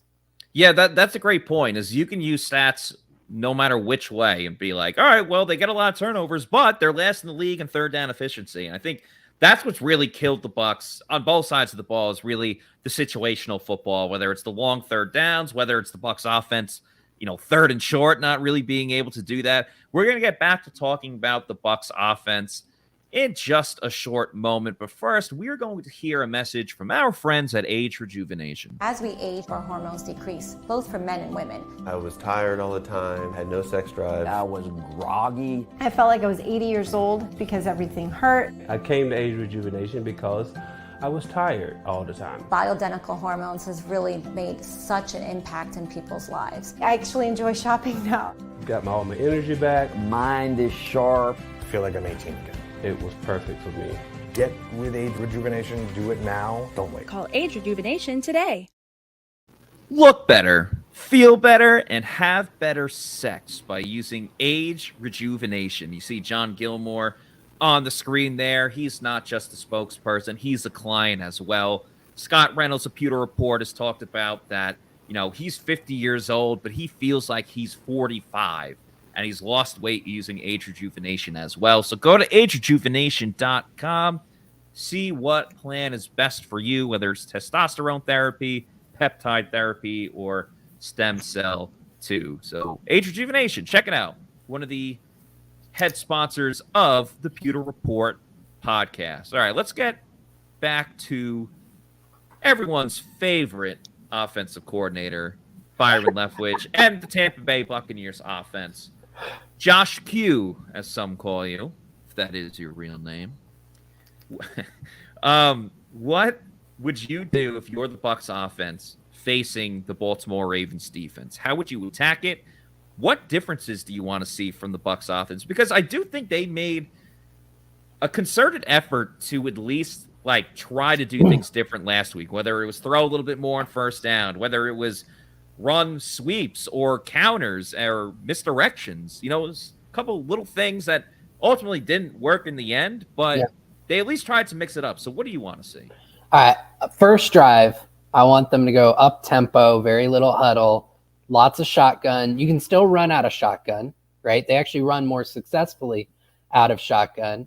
I was running some R data earlier this week, and I want to say out of shotgun on 1st down, they were running, or no, not out of 1st down, just out of shotgun, they're averaging over 4 yards a carry. Under center, it's like 3.2, right? So spread it out, wider splits. Don't bring Godwin in close to the line, and go up tempo and really put the Baltimore defense on their heels. And then throughout the game, stay with that. Although you can't do up tempo the entire game. You can pull that back a little bit, but I'd really love to see them out of shotgun in 11 personnel more often than not. And I think that's where they're most successful. I think that's where Brady feels more comfortable. And I think that's where they can win against this Baltimore defense. I could not agree with you more about going up tempo. there was a video that was making the rounds on Twitter this week. It was from a Twitter account called like Random Tom Brady Highlights, and the most recent one, it was from their season and home opener last year against the Cowboys. It was their second drive, and it just showed like they were moving quick. They were throwing it a lot on first down or second down at least, and they moved the ball down the field within like minutes and scored a touchdown and went up 7-0 or whatever it is. I wholeheartedly agree with you. You got to go a little bit up tempo. Get these people moving. Get the Ravens on ice skates or at least on their heels, like moving backwards. Spread them out. Yeah, spread them out. Don't run. Listen, the run game is not just bad. It is like historically really bad. It's like right now, it's historically would be the lowest like rushing yards per game. So spread them out and throw the ball, or at least spread it out so you can run it up the middle with into a lighter box. Yeah, into a lighter box. And you mentioned this before, just more Rachaad White. And I understand people get mad about Lenny, his vision's not great, and all of that stuff. I still like Leonard Fournette, but Rachaad White is just so exciting to watch, man. And I don't think it's a crazy coincidence. Now, Byron Leftwich said this isn't true, but in a lot of the short yardage, one of the reporters brought up the stat that like Rachaad White in those short yardage, third down conversions, foe for foe. Leonard Fournette was not the case. It was, I don't remember exactly what it was, but it was not 4 for 4. It was like way worse than that. I think it was like 3 of. I'm pretty sure he's 3 or 4 of like 11. Yeah, exactly. And it was, Byron Leftwich said it was the guys not winning their jobs. It had nothing to do with Leonard Fournette on that play. It was Rachaad White. And maybe not every single time, but I don't think you can tell me that if Rachaad White got that same amount of opportunities on the same exact plays with the same exact blocking assignments, same exact, this guy won, this guy lost. You can't tell me that Rachaad White would have the same or a worse average than they are running differently. That's the thing. Right now, they are running differently. Leonard Fournette is running, and I don't mean this like, well, I do mean it physically, but he's running slow behind the line of scrimmage. He's getting the ball and he is shuffling and he is scanning and he is trying to find another place to go than where the run is designed. And Rachaad White is getting the ball and he is running with purpose and explosiveness, and he is hitting the hole that he needs to hit with a ton of speed and momentum behind him. And he is creating yards over what is blocked for him. And Lenny, every once in a while, he'll get more yards than what's blocked for him. But it far too often, way more often than not, he's getting less yards than what's blocked for him because he's just stopping behind the line of scrimmage, trying to find a different way to go. And the defense is engulfing him because, the line hasn't blocked wonderfully for him, but he is hurting the running game himself. So I'm all with you. Let's see some more Rachaad White. And White would run better out of the shotgun because of his explosiveness behind the line of scrimmage. And by the way, I wanted to ask you, are we doing Prime Vision? Are we doing the national broadcast? I figured I would do Prime because you probably don't have the broadcast in Atlanta.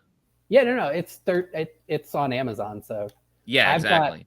I mean, are we doing the national broadcast with the normal TV angles? Or are we going to do Prime Vision where you've got the all 22 angles?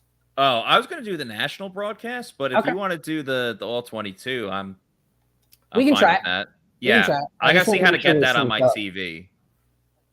I was just because I had the subtitles on. I was like, I don't want the subtitles. Wait, I can do. It's just called Prime Vision Next Gen Stats. Yeah. All right. Bam. So that's going to give you like the sideline angle for an all 22 viewing. Yeah. So you get to see more of what's going on. All right, they're actually showing JPP right now. Are you on the same thing? Yeah, I've got like they're showing jerseys and cleats and Jackson and Brady's nameplates. Okay, I don't know if you're ahead of me or not. And they just switched over to the stadium and they showed the. Okay, you're a little ahead of me because I just got the Brady jersey, the helmet's on. 0 hours to Thursday Night Football. Now they just showed the pirate skull, everyone waving the flags on the field. And there's Brady. Not Brady. I'll let you know when Brady comes. Oh, he's on the screen. There's Brady. There's Tom. There we go. I think we're pretty synced up. Sick. Love it. Love it when a plan comes together. Let's talk a little bit about the change at guard. Obviously, Luke Gedeke not playing with the foot injury. He was struggling up to that point. Nick Leverett's in there. I think if all goes well enough, Nick Leverett could be the starter moving forward for the rest of the season. This is audition for a couple people. Julio Jones to see if he can still play in the NFL. Byron Leftwich, if he can keep his job. Yeah. And then Nick Leverett, this is a huge opportunity. If he plays well, we'll see how long Luke Gedeke is going to be out for. But if he plays well, I don't even think the coaches can lie up at the podium, or it's called something else, like a lectern. Yeah, the lector. There's like a Twitter account called I'm a Lector or something like that. And it comments on people being like so-and-so at the podium, and they'll comment saying that's a lector. And that happened to me, a lectern. That happened to me a couple of weeks ago. So I've learned my lesson. But I don't even think the coaches can lie up at the lectern if Nick Leverett plays a good enough game. That's amazing. And you just hope that he plays exactly like he did in Carolina, because he was outstanding in Carolina. Yes. And the line as a whole played better with him, and it just seemed to flow better. So, and I put this out there a couple days ago, like Luke Gedeke had a solid game in Carolina. He had 2 pressures that he allowed, but from a pass protection, like it was a solid game, right? Yeah. But Leverett just, like, it was a wide margin of difference. Like Leverett wasn't just, oh, that's solid, or he played really well for a backup. Dude played awesome, like straight up, like really, really well. And you hope to see that again. And you hope that the Bucs coaching staff concedes that he's the best option going forward for this season. Doesn't mean you have to give up on Luke Gedeke, your 2nd-round pick, or you trade it up for. You give him time to build his confidence back, continue to learn the position, continue to learn that side of the line, and you give him a battle next year. So, but I'm very hopeful that Nick Leverett has a really fantastic game and solidifies himself as the left guard going forward. I just can't get the play out of my where Brady completed the pass to O'Keefe down the field. It's probably one of their longest converted plays in that game. But Gedeke just got absolutely destroyed, like steamrolled on the play. And I can't get that out of my head. So this is obviously a huge opportunity for him. Yeah, that's the unfortunate thing with Gedeke is when he loses bad, He loses so bad. If he was a boxer, you could lose a fight, you go all 12, 15 rounds, and you just lose by decision. No, when he loses, he gets knocked out. TKO. TKO, arms, whole body goes limp and crashes face first onto the mat of a boxing match or a UFC fight. So it's not a slow, I always go back to, it was during training camp, that Jordan Davis clip from the Eagles where he was going up against fellow rookie, I can't remember his name now, he's a center out of, I want to say Nebraska, but Davis, who outweighs him by a good 60 pounds, literally just pushing him backwards. But the center was doing what he was supposed to be doing. He kept re-anchoring, and made it a slow loss. Gedeke doesn't have slow losses. He has very, very quick losses. Shout out Rich Jr. with this comment. Luke gets rolled more than Snoop Dogg joints. Very true. Though I think Snoop Dogg is a blunt guy. So maybe blunt would be the better one there. Hey, we got 2 minutes until the game starts. So real quick, just give me your prediction. So I thought long and hard about this. I try to be an unbiased analyst, but very much like the late, great Mark Cook, I grew up a Bucs fan. And sometimes that does creep into me. And I think that's probably happening tonight. But I've got the Bucs 24-17. Wow. Very interesting. I can't pick the Bucs again after the way they played the last 2 weeks. I still think that we're going to see stubbornness on offense. I think the Bucs are going to have a tough time with everyone banged up in the secondary, defending some of the the plays with Mark Andrews and Duvernay and Bateman and Lamar Jackson. If they can't get to him, he's going to have a field day, whether it's running or throwing. So because of that, I'm picking the Ravens 33-19. But the Bucs have played up and down to their competition, so I have a weird feeling they're going to be really competitive in this one. So that's going to do it for the Pewter Tailgate Show. But don't change the channel. Don't get off this YouTube. We're going to go right to the Pewter GameDay Show starting in just a moment. Once again, we appreciate everyone watching and listening to this. But Josh, it's game day, baby. So let's get to Bucs versus Ravens.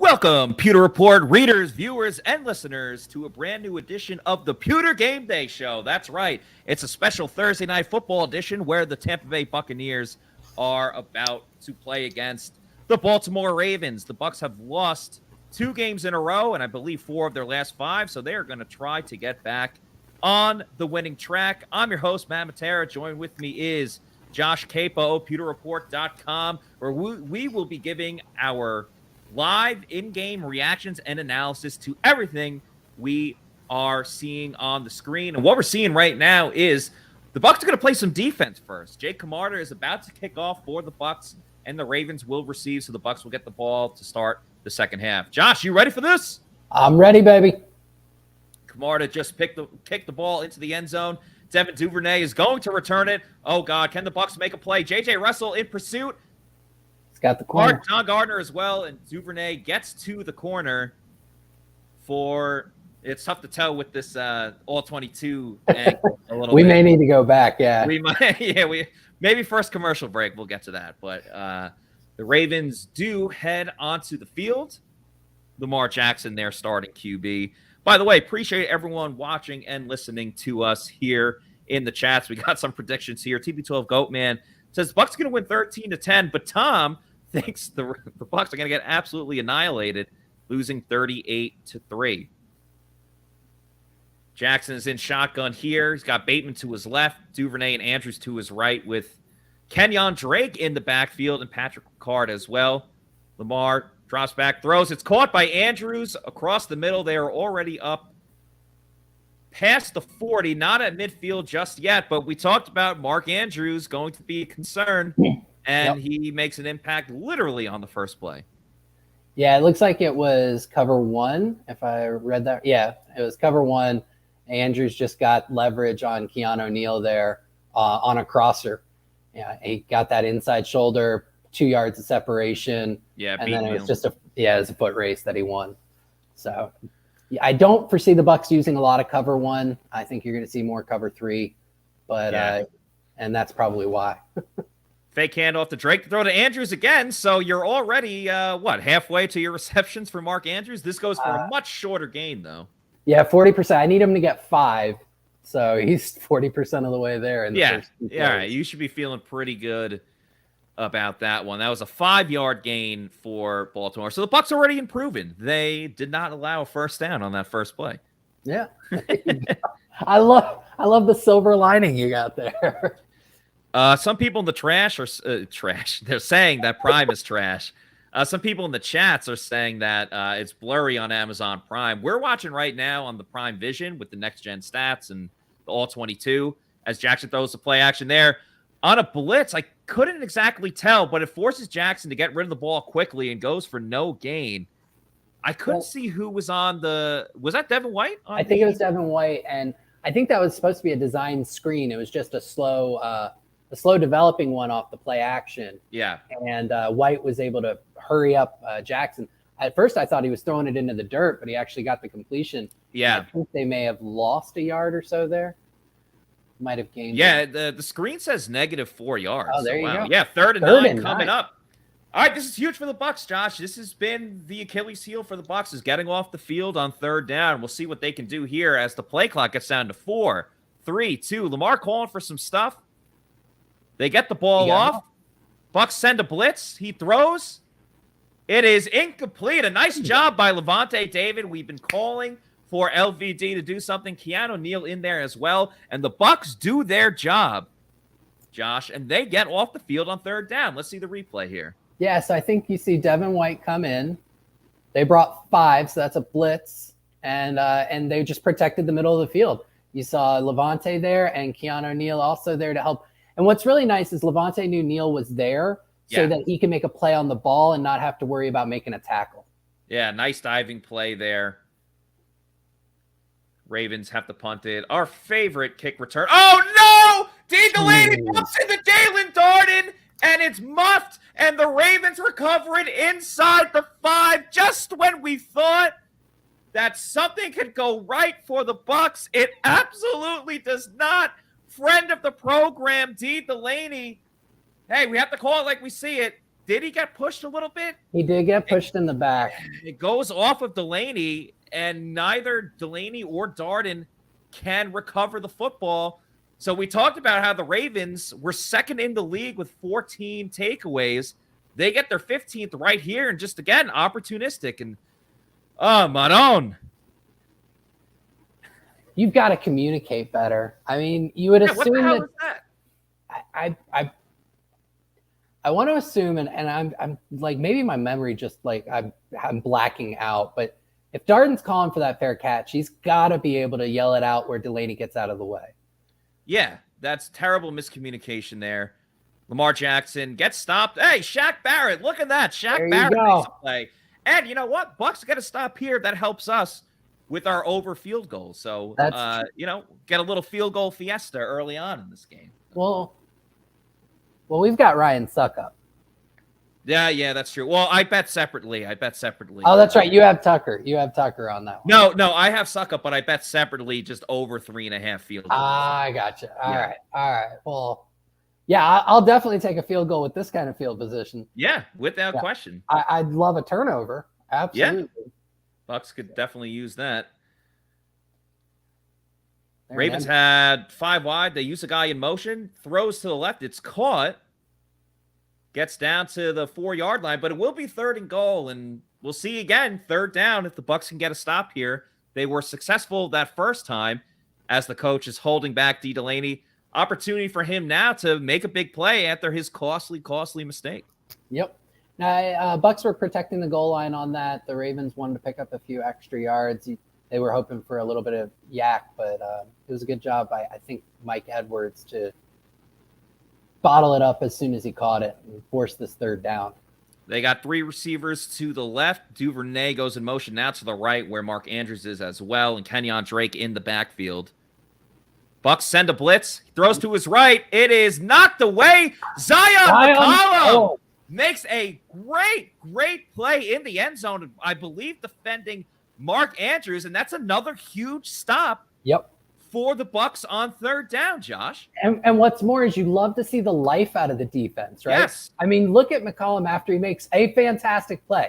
He did not DPI that. He got his hand in there. He made sure to knock the ball. That was phenomenal. And that's what that kid can bring with more seasoning and more experience. And then that is what's really cool is you see the emotion they're playing. They know that they've been lackluster over the last couple of games. They've got to play with more spark, with more passion, and they're bringing it. The Bucs defense looks pretty damn good through 2 drives and 1 critical special teams mistake. Yes, they do. And Justin Tucker just hit the short field goal, so it's 3-0 Ravens. But you know what?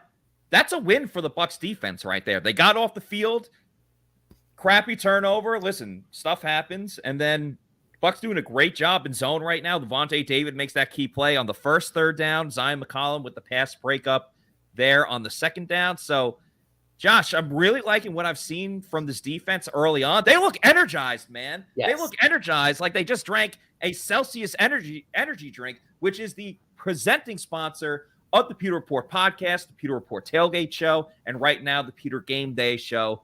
So many different flavors. The vibes are very high on this show because the Bucs defense showed up. You got the Arctic Peach and Tropical Vibe right there.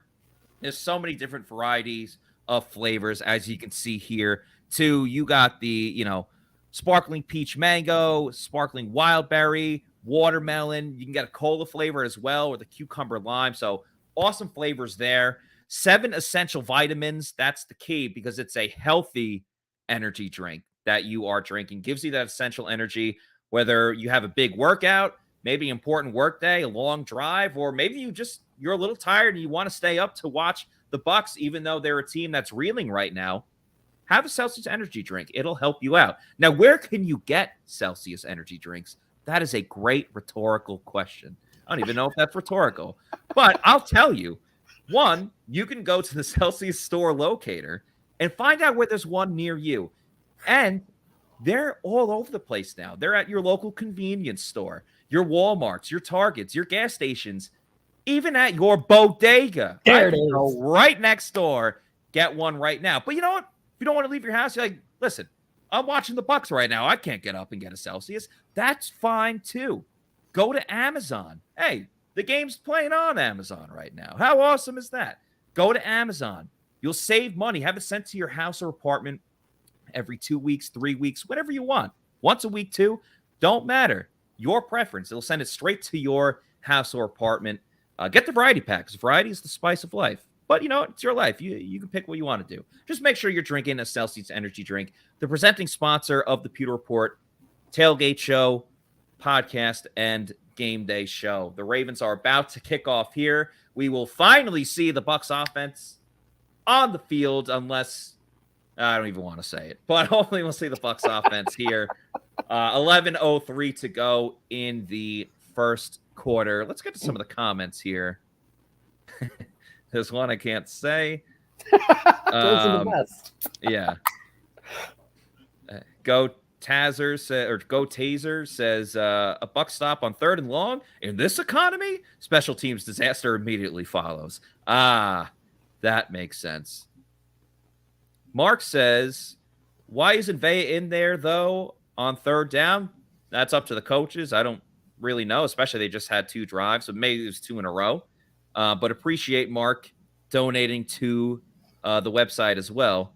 Appreciate it, my man. We'll see here. Bucs first play on offense. Keith in the backfield with Leonard Fournette. It's a play action. Brady looking. Throws over the middle. It's nearly intercepted. He was looking for Cade Otton. It was nearly intercepted by Marlon Humphrey. And, that's happened to Brady a couple times, Josh, where early in the game, he gets away with an interception. And that was just an overthrow by Brady, it looks like. I'm not sure. So I've been accused of being a Brady apologist. I'm not sure if that was an overthrow or if Otton got out of his break too late. Sure. And Brady was throwing for a spot.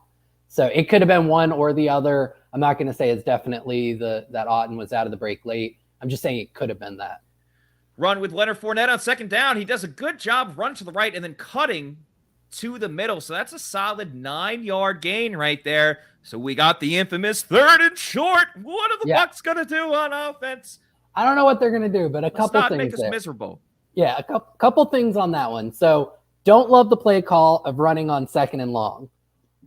But they ran out of shotgun, and guess what? They spread the field a little bit, and Lenny was able to find some room, pick up 9 yards. They're out of shotgun. They're in shotgun again. Yep, they're in shotgun here. Evans and Godwin to your left. Julio on your right, along with Cade on the line of scrimmage. Leonard in the backfield. Godwin goes in motion behind Smith. They pull Smith. Lenny gets up the middle. Ladies and gentlemen, they run into a lighter box, and they convert the 3rd down on 3rd and 1. Goodness gracious. Maybe Byron Leftwich hasn't tried everything. He just tried something new, and damn it, it worked.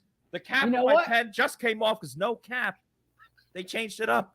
That was actually a pretty heavy box. They had 8-9 guys in there. But because the Bucs were a bit more spread out, the inside zone gave them some room to breathe, and Lenny was able to make it happen. Brady shotgun here, throws over the middle. It's caught by Keith. Keith makes it a 2nd and 1 for Tampa Bay, and they throw it on 1st down. And they were throwing with Keeft in, which is great because early in the season, it was a huge tell for a run when he was in. So I'm liking some of this stuff that Byron's putting out there. That's pretty awesome. Probably coaching for his job. Yeah, Mike Evans out wide. Sorry, go ahead. I was going to say it also helps that the left guard is not getting walked back into Brady's face. Also very true. Julio Jones goes in motion. Now he's to the left side. Play action here, looking over the middle. Chris Godwin avoids the tackle. Godwin to the 30, the 20, the 10. Almost out of bounds at the 10-yard line. And ladies and gentlemen, the Buccaneers are in the red zone, trying to take the lead and dare I say, score their first touchdown in the first quarter of this entire season. Will we see history on Thursday Night Football in front of millions and millions watching at home and Jeff Bezos and his billions and billions of dollars? Oh man, that was such a great, just nice little crosser. The play action helped hold the linebackers down a little bit low. Brady with the great touch to go over them and get it to Godwin, and then finally some yak, which is really great. They hand it off to Leonard Fournette, and it goes for a loss of 1 or 2. Yep. Yikes. That's all right though. It's 3 downs. 3 downs.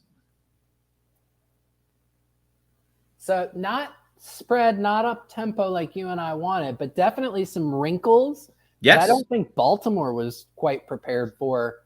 And they've got the ultimate result that you and I were talking about, getting them on their heels, is absolutely what's happening right now. Now you've got 12 personnel here with Otten and Keeft on the left, Godwin in motion as well. Brady under center, play action, looking, waiting. He's got Evans in the corner of the end zone. Oh! Was he in? Was he in? No, they're saying he's out of bounds, incomplete. There is a flag on the play, so we will see what that is. And can't tell just yet whether it was on the Bucs or the Ravens, but calling holding on the Ravens, so will be an automatic first down for Tampa Bay. Maybe on the route by Godwin. We'll see, because obviously Evans got sprung open pretty well. You had Evans and Godwin on crossers there. Yep. They call the penalty on Marcus Peters. I guess they're going to call him for holding Evans. Yeah, that looks like a penalty. Yeah, definitely. Evans still beat him on the play. Now, this is one where I don't think Brady needed to make that pass that hard. Fournette up the middle, breaking tackles. He gets down to the 1. Did not mean to cut you off there. That's but okay. If they score a touchdown. It's a touchdown, man. That's a good run by Lenny. That was what you want to see him do more of, which is just running with authority, not shuffling his feet behind the line of scrimmage, trusting the blocking ahead of him and trusting that the hole is going to be there and running with some authority. And he's looked good on, I'd say, 2 out of his 3 runs so far. Brady under center here from the 2-yard line. Hands up to Fournette. Punches his way in for a touchdown. The Bucs score their first TD in the first quarter of this season. Tampa Bay takes a 6-3 lead. Leonard, what are you doing? Getting a touchdown, Leonard. A great block by Nick Leverett on that as well. They ran it to the left. Yep. Yeah, you're going to see Josh Wells was in as an extra tight end. Wells got a nice little block to help spring him. Yeah, and then a nice job by Lenny beating the linebacker Klein there. Yep. You know? Donovan Smith helped seal the inside for him as well. Klein just went for an arm tackle there, which was a little surprising. But, hey, great job by the Bucs coming out on offense and defense with attitude as Suckup lines up for the extra point. And it is good. So it was 7-3 Tampa Bay with 6:56 to go in the first quarter. Great job by the Bucs on both sides of the ball. They came out with an attitude. They came out fiery. They did not let the fumble rattle them. And they have a 4-point lead right now. You love to see it. Absolutely. So as we go to commercial, real quick before you and I go into a little bit more, do you like the all 22 or do you want to switch back to the broadcast version? I'm good with it for now. I like that we can see the routes being run and stuff like that. I've dabbled in some of the other games with, watching the all 22, which I do obviously enjoy watching when the game's not on, when we're watching tape and stuff like that. But you can take your time with it. You can watch it a couple of plays in a row. Yeah. So, hey, you going to bed?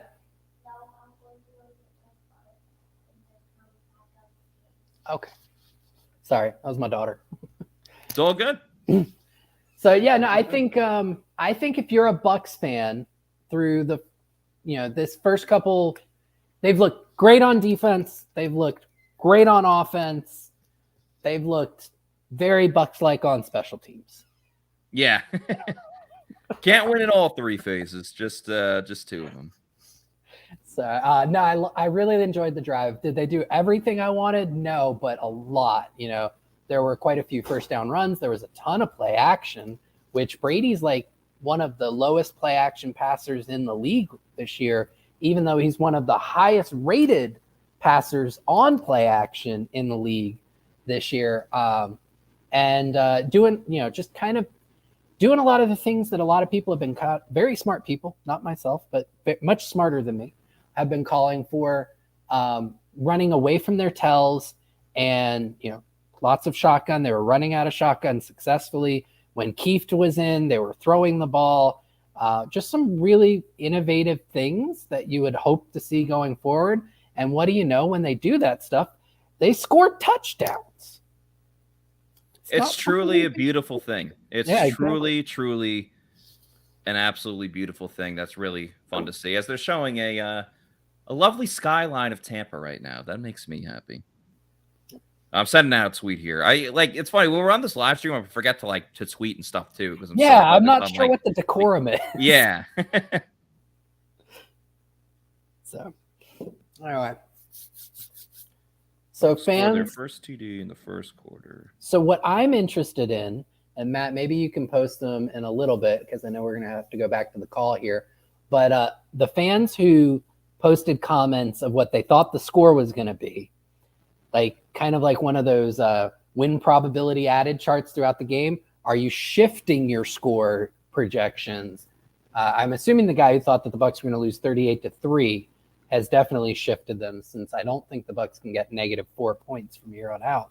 But I'd be interested to know, are you starting to feel a little bit more confident in starting to predict a Bucs win? It's a very good question. And again, it goes back to what I was saying, where they play down to their competition, and now, at least early on, they're playing up to their competition. Yep. And so we'll see if that continues. Yeah, and then I'll also shamelessly peddle, super chats will get you up there. As you can see, the screen quality between me and Matt is a little off.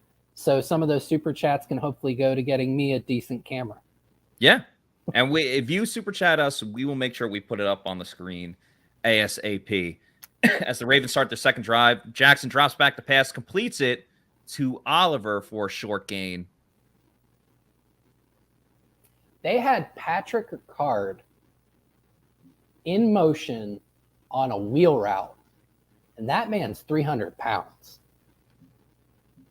He is an athlete if I've ever seen one. To be able to move the way he does at basically an offensive guard's body, that's impressive. That is just very impressive. Very, very much so. Jackson here, 2nd and 6, barking up at the line of scrimmage. Ricard goes in motion. A high snap to Edwards. Stuffed at the line of scrimmage. A fantastic job by Shaq Barrett. Barrett is a madman. With a little attitude right now.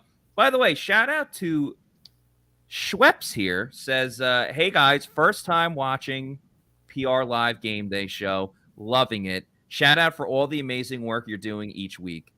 Now I'm going to take my breakfast because it's 9:30 where I am at. Go Bucs. Thank you so much for that kind-hearted comment there. That's we awesome. really appreciate that. And thank you for watching. Hope you enjoy the rest of the game, and hope the Bucs get a win for you guys. Schweppes, you're 11 hours ahead of us, so that's got to be somewhere in Asia or Australia, I'm assuming. That would be cool. Either one. Shaq had an amazing get-off on that one. Jackson scrambling. Shaq going in there. Got an arm on him. Now he's running all over the place. Throws over the middle. Incomplete. Great pursuit by the Bucs. Solid coverage by Mike Edwards.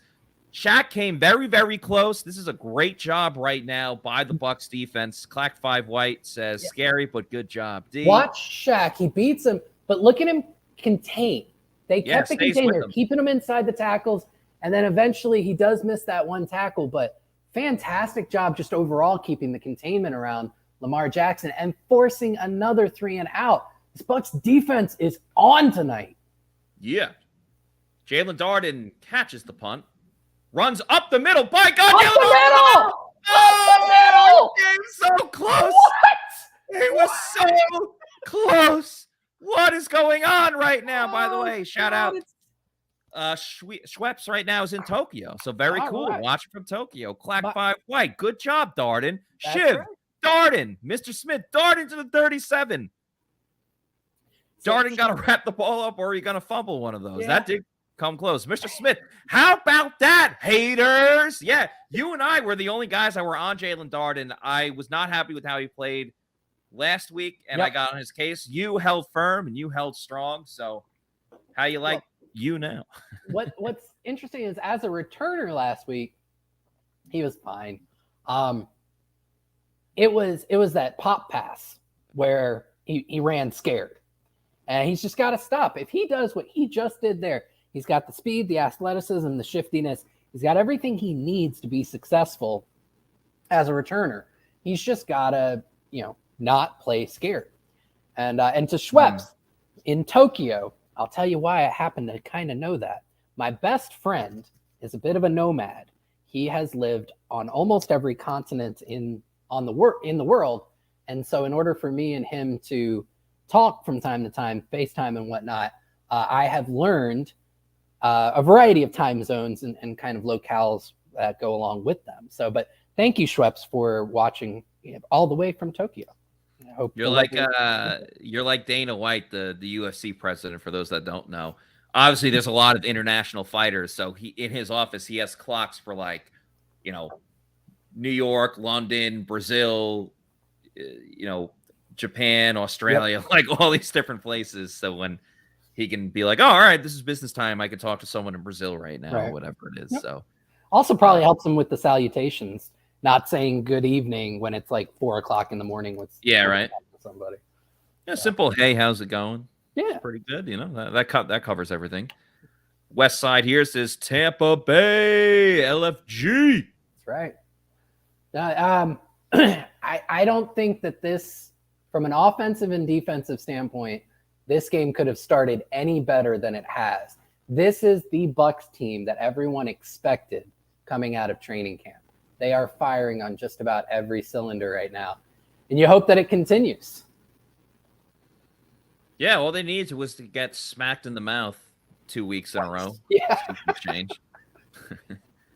All right, Bucs start here. Julio Jones again on the field, goes in motion to the right side. They're going to run it up the middle with Leonard, so not completely shedding old habits. But, yeah, in the play calling or in the execution, if they show a replay, this is the thing that I get frustrated with Lenny. There was the stutter step behind the line, the lack of it, and he does not have the stop-start ability to do that stutter step and then continue forward with any type of momentum. Second down here, they highlight JPP on the field as well, lining up against Donovan Smith. Brady drops back, throws over the middle. He's got an open Mike Evans. It's caught, and he smartly hits the ground, gets right back up. Mike got lucky because it looked like one of the defenders was about to smoke him. But he smartly went to the ground, which was good. By the way, I want to give a shout out to Antonio Santiago in Aruba on vacation. I can't watch, so bring it, boys. I'm leaning on y'all. Go Bucs. I've been to Aruba twice. Big fan of Aruba. My parents went on their honeymoon there many, many, many moons ago. Love Aruba. One big happy island, as they're saying. Been on the Jolly Pirate a couple times. That's been awesome. So hope you're having fun from there. Bucs and shotgun here. Throw a screen to Chris Godwin. Heads up the middle. Breaks. Didn't even really break a tackle. Just cut it up the middle. Yeah, a solid 8-yard gain. Guess what? What up? 3rd and short. No, it's 2nd down. Oh, that's right. All right. Yep. No, that's my Tom Brady moment. I lost downs. Analytics, stats. We're just not used to them. We're not used to them getting a first down on first down. Yeah, that's right. Scotty Miller and with Brashad Perryman. Oh my goodness! Can we get a little play action? No, it's a pitch to the outside to Fournette. He breaks one tackle. Oh, nice lowering the shoulder. Yeah, gets that first down. moves the chains, keep it going. There you go. As we get to 3 minutes and counting here in the first quarter. I'm going to take this moment to say thank you to you. Today was a bit of a shit day, and you have made it all the better with all this laughing you've got me doing. Well, I'm sorry So you had a bad day. that. I'm sorry you had a bad day, but I hope we can this is turn it amazing. around and rally it up near. 1st and 10. Yeah, let's rally it up. 12 Godwin personnel. in motion. It's a screen to Godwin, who has room. They had Rashad Perryman blocking on the play, and now we will have a 2nd and short. I almost did the 3rd and short there. Yeah, no, great little smoke screen here. You can see that Baltimore was definitely in a zone. Nobody there on Godwin, man up, and that's a perfect time to throw a smoke screen like that. And you can see Brady checked to it real quick. Yeah, a little subtle. And Godwin's the type of guy, he can get upfield so quick like that. So it's just a great little play call, a great check, and it sets them up in 2nd and very short, which is awesome. Yep, 2nd and 2. Brady and shotgun. Everyone out to the right except for Cade Otton, who's on the line of scrimmage to the left. Another screen. This one at a Rashad Perryman gets the first down. Look at him go! It up the field. Look at him go! Rashad Perryman breaks a tackle and gets to the 10 and then flexes to the crowd. This is Tom Bucs fan says it perfectly. Who is this team? Who is this team? Tom Brady's having fun. Football is fun.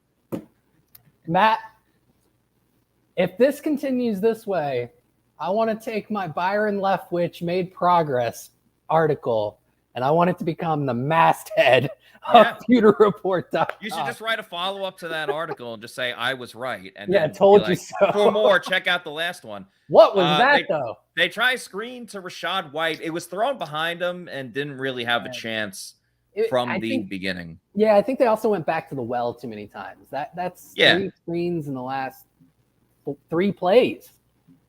Not everything can be smoke and mirrors. Yeah.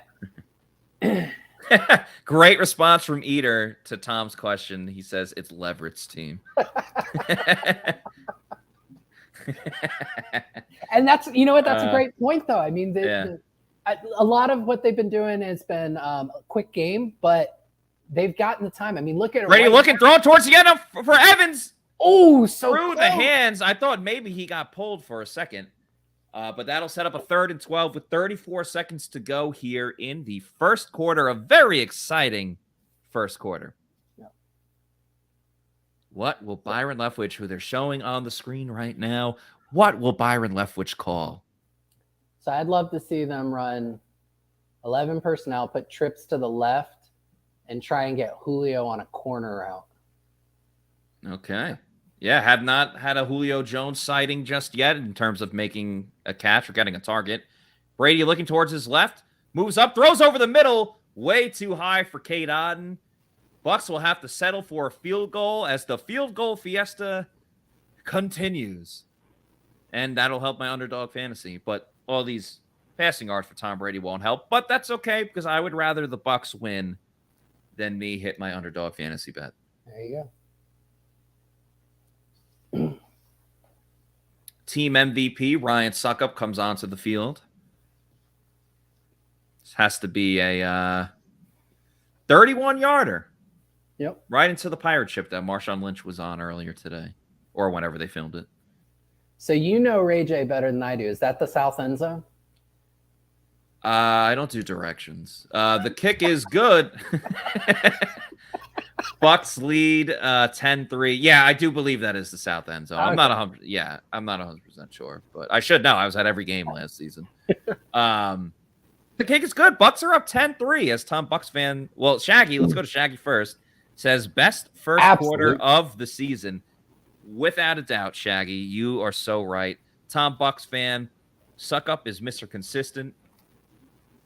Brian, who Tom and Brian both have like the green with the letter of their first name. So you see, no pun intended, green T right here, and then green B with Brian. Yeah. Brian says, I'll take 10-3 for the first quarter. I don't Without think question. Yeah, I don't think many Bucs fans were expecting the end of the first quarter to have the Bucs go 2 for 2 in terms of scoring drives, have a 10-3 lead, and the defense to look absolutely a stout. And that 3 really belies the defense's performance because they've been lights out. Yeah. They were just unfortunately let down by a terrible miscommunication between Jalen Darden and Dee Delaney that put them that way. I don't know. I'm not sure if this is true or not, but Daniel Baber here says, today is National Beer Day. I'm doing my part to pay homage. Hope you're enjoying your beer, Daniel. And this gives me a great opportunity to tell everyone about our favorite beer at pewterreport.com, ladies and gentlemen. And of course, that is none other than Pirate Republic, the official beer of pewterreport.com. They are based out of Nassau, Bahamas. So I'm from Nassau, but Nassau County on Long Island, not Nassau, Bahamas. These are based out of Nassau, Bahamas, and they're now invading just in time. They're invading Florida just in time for football season. Shout out Massapequa, Nassau County. Beer brings people together to celebrate life. That means celebrating life in the spirit of the original pirate code. That's a sense of belonging. Pirate Republic is a community of people living life on their terms. The Long John Pilsner, my personal favorite, is perfect for tailgating or having fun at the beach in the Florida sun. You also have the Take No Quarter IPA. That's the green one in the middle there on your screen. It's the best IPA that you'll drink. You can also drop an orange slice in the Golden Haze of Piracy Belgian wit beer and enjoy that pirate life. Now, where can you get Pirate Republic? I'm about to tell you. It's available at participating retailers like Total Wine and More, Lucan's Liquors, Party Liquors, or where I get mine, ABC Liquors, in the greater Tampa Bay area. And it's expanding across the state of Florida. That's Florida. Live life on your terms and drink like a pirate with Pirate Republic beer. You see, you got the Long John Pilsner to the left, Take No Quarter IPA in the middle. So that's red, green, and then yellow, the Golden Haze Piracy Belgian wit beer. Check out Pirate Republic near you as Jake Camarda kicks the ball into the end zone for a touchback. So I was going to say, I double checked, and it is not National Beer Day. National Beer Day is I thought it was like a month April ago. 7th. Okay, April never 7th. never mind. But we can make it National Pirate Republic Day. Yeah, I'm sure the head people of Pirate Republic would want a little heads up, but yeah, I'm down. I'm making it that. Let them know. Somebody tweet it out. It's official Pirate Republic Day on the Pewter Report podcast and the Pewter GameDay show. Ravens run play action here out of shotgun. Jackson looking over the middle, completely behind the receiver there. Obviously, some miscommunication between Jackson and the receiver on the play. So that'll make it 2nd and 10 with 22. I don't know about you, feeling 22. Not really. But shout out Taylor Swift. Just had a new album drop the other day. I've heard it's amazing. I haven't had a chance. Yeah, I've heard it's good too. I have not listened. I will listen at some point. Jackson shotgun again. Looking. Vita Vea moving up the middle. And he takes down Jackson for a huge sack. And he's swimming after. He's swimming on the grass. Our Raymond James Stadium, ladies and gentlemen. The first sack of the game for the Tampa Bay Buccaneers goes to Vita Vea. So that allows me to put a sack on the screen. Of course, that sack is brought to you by Pirate Republic, who I just told you about. Go get the Long John Pilsner. Try out the Take No Quarters IPA and enjoy the Gold and Haze Piracy Belgian wit beer. We love Pirate Republic. You see Scott drinking it all the time on the Pewter Report podcast. Total Wine and More, Lucan's Liquors, ABC Liquors. Check out where you can get a Pirate Republic near you. Great timing, Vita Vea. Appreciate you doing that so I can put the SAC logo on the screen because Pirates take things from others, just like the Bucs defense. Hopefully they get a takeaway, but they're taking it to the Ravens and Lamar Jackson right now with Vita Vea getting the sack. Well, you love to see it. That way you can put up that graphic on National Pirate Republic Day. On National Pirate Republic today. It's all coming together. Let's get to a couple comments here. Shaggy in all caps. Vita Vea. Go Taser. Yep. Vita. Vea kill QB. We don't condone that. Just take them down. TV Toko Man just says, Vea. Mr. Smith, with... Oh, never mind. Big man gets it. Brian, Bucs looking like a different team. You know what, Brian? Yes, they are. Fantastic. Matthew, great first name, Matthew. Coaches have them playing. Yeah, they are getting after it. Really like it. And Josh, who are these Bucs? You want to talk about a great name? Yeah, a fantastic name. There we go. Now we're talking. And back to back, Matthew and then Josh. Yeah. I love it. Are you too old for SpongeBob? Did you really watch SpongeBob that much? Oldest of 5. I watched a lot of SpongeBob. Oh, nice. Do you remember when Patrick's parents come to town? Yes. And the whole time, like, oh, Patrick, we're your son. And at the end, he's like, Janet, Marty, who are you people? That's what pops in my head when Josh Groover here is like, who are these Bucs? Oh, man. No, but I mean, he's got a point. I mean, anything that you've seen tonight look like the Bucs of the last 2 weeks? Not even the Bucs of the whole season. Like the offense scoring a touchdown in the first quarter. We haven't seen that all season. The Bucs defense getting multiple stops on third down. We haven't seen that since like week 2 in the second half. So yeah, it's this is, I mean, listen, it's early on. They're only up 7. Todd Bowles is about to do interview with the sideline reporter. I should hit up one of our interns right now and be like, hey, can you guys transcribe this? Todd Bowles always looks like his beard doesn't know what to do. Yeah. 3rd and 22. Friend of the program, Pat O'Connor is on the field. Let's see if he can do something. Oh, all right. They run a screen to Devin Duvernay. He's got speed. D. Delaney, other friend of the program. Friends helping friends as they snuff out the screen. A combo of Joe Tryon, Shoyinka, Anthony Nelson, Devin White all get the tackle on Duvernay. The Bucs get off the field on a 3rd and 22 as we start quarter number dos. This is amazing. You can't script it up better than they have. No. I mean, this is phenomenal. Now they're going to get the ball with some pretty decent field position. Jalen Darden returns the punt. Makes one guy miss, heads to his favorite place, the sideline, but gets upfield. He gets upfield to the 45. Pretty solid job by Jalen Darden. He tries to find that sideline, but more often than not, he corners it. And when he does, he's able to pick up 4, 5, 6 extra yards. Bucs are in great field position. Yeah, listen, no one can complain about the Bucs starting at the 45-yard line, you know? You know what, Matt? You've dealt with Bucs fans longer than I have, and I feel like that's not a true statement. Somebody's going to complain. To be fair, most of my tenure here at Pewter Report, the team has been good. So that's true. All right, who we got on? Keith is on the field with Rashad White. Rashad White, let's go. Yeah. Tom Brady Sr.'s at the game. That's nice. Yeah. Now Tom's like, oh, we really got to play good. My dad's here. Yeah. Empty with White motioning back into the backfield. Josh Wells, one of the extra tight ends, along with Kate Otten and Ko Kieft. You're in 13. They run it here with Rashad White. He hits the hole up the middle and, 4 yards. Yep, 4 or 5. Listen, they're not going to throw it every single time on first down. So. And you don't want them to. Like, for me, and this, I'll go on a little tirade right here. Yeah, do it up. Everybody talks about the Bucs are too predictable on first down. Technically, they're not. They run about half the time. They pass about half the time. That's kind of the opposite of predictability.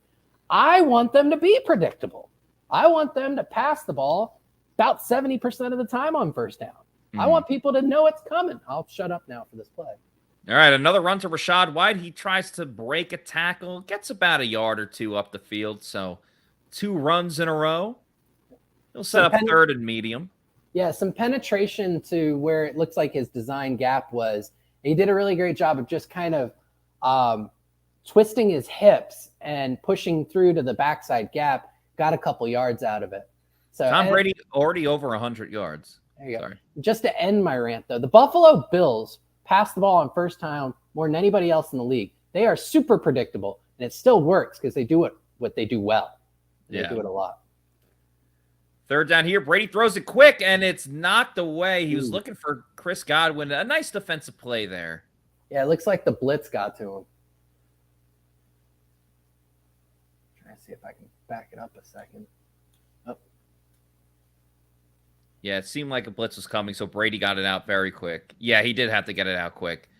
The defender kind of dove at his knees, too. Stone with the nice play, got the helmet on the football, so Bucs will have to punt. Yeah, so somebody may blame the offensive line for that, and it's really not their fault. In that, Right, it's more guys than you can account for. Right, Brady's responsible for that, and that's why he checked to that to that read to Godwin.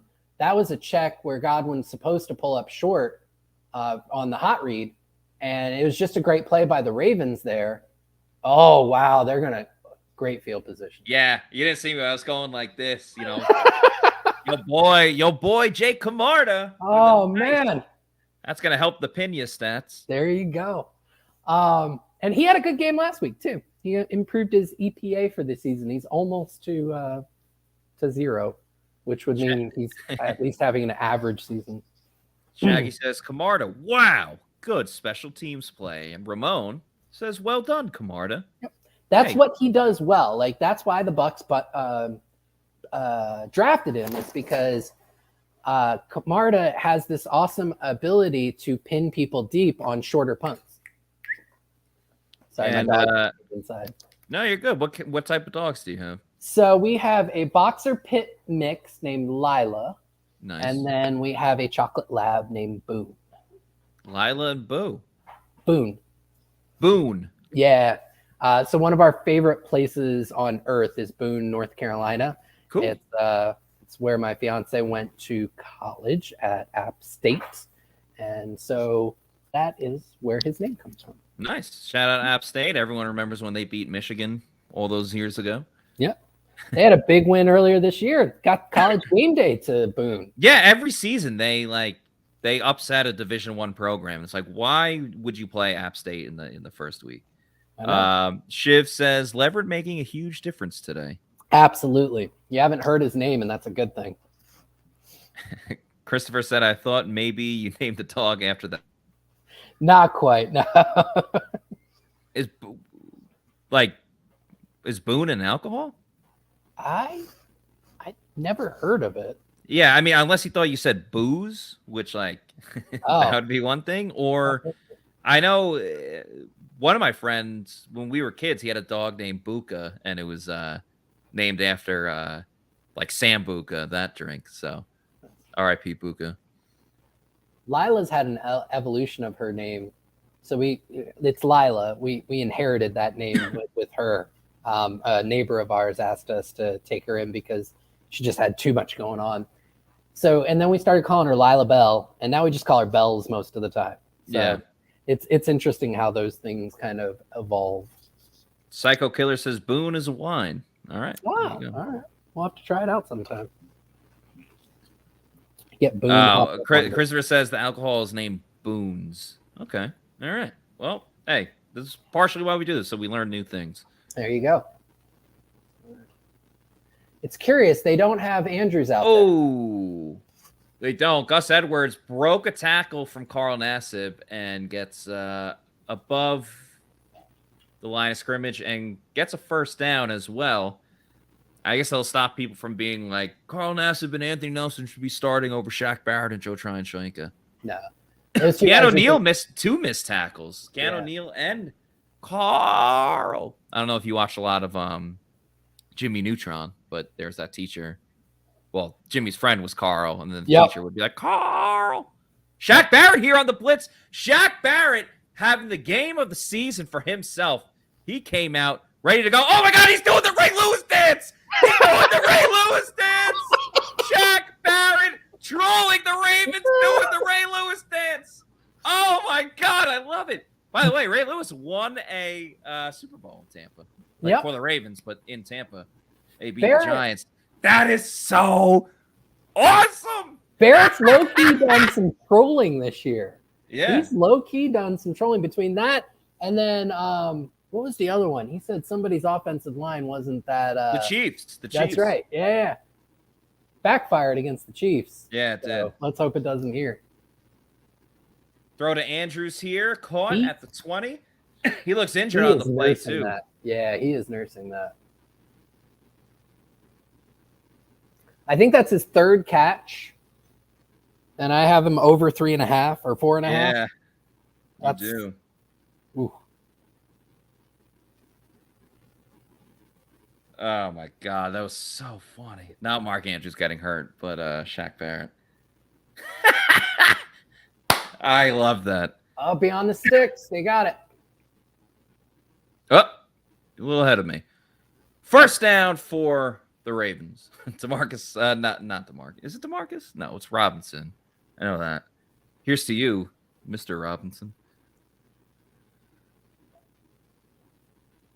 I think we became unsynced. So tell me what you're seeing. I'm watching the replay.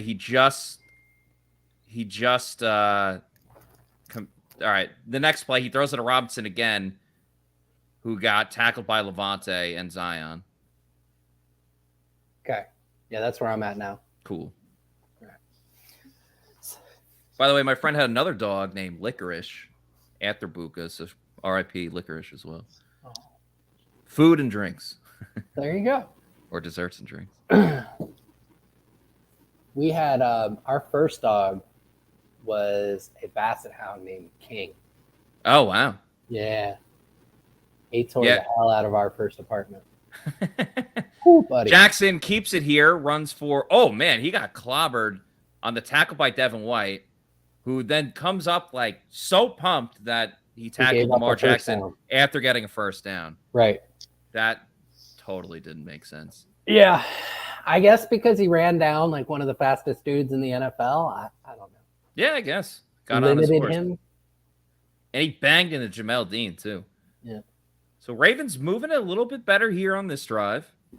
Devin White is a fast dude. I mean, there are so many things that I criticize in his game. He is quick. Yeah. No, there's no denying his speed. It's just like you got to harness it a little bit. Yep. The Ravens are taking advantage of the Bucs game plan at this point. So the Bucs have been playing soft zones. They don't want to give up anything over the top, which makes sense because like Jackson's average depth of target this year is like 9.9, which is very, very high in the NFL. To give Bucs fans a little bit of a context, Tom Brady's is like 7.8. So now they're just kind of taking what the Bucs are giving them, those softer zones, those underneath plays. They're moving down the field with it. The Bucs, to their credit, with the couple of exceptions, are stopping the yards after catch and just kind of stamping down when they catch the ball.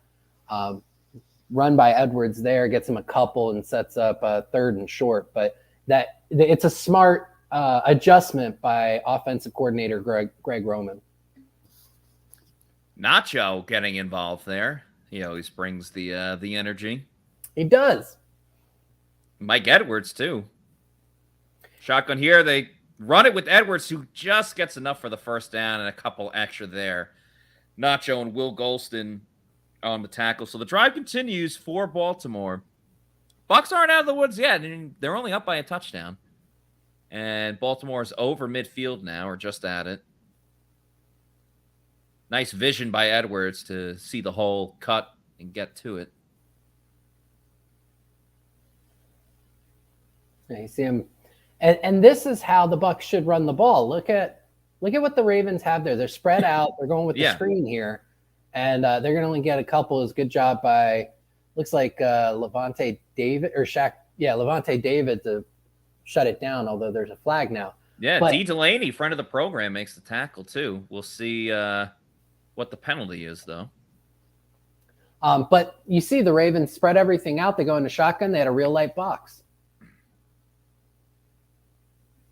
So it looks like it was against the Ravens. Pass interference on a screenplay. That's quite interesting. Anyway, the Bucs will take it. Absolutely. Just like they took that roughing the passer penalty against Atlanta. They'll take this too. Oh yeah, you can't do that. Crochet. Yeah. And Delaney still made the tackle too. Yeah. I mean, he's going to have to do a lot to make up for that special teams. Yeah. He's going to need at least a turnover or a forced fumble or something like that. Second timeout. So 1st and 20. Nope. Timeout. Well, it'll still be 1st and 20. That part's still true.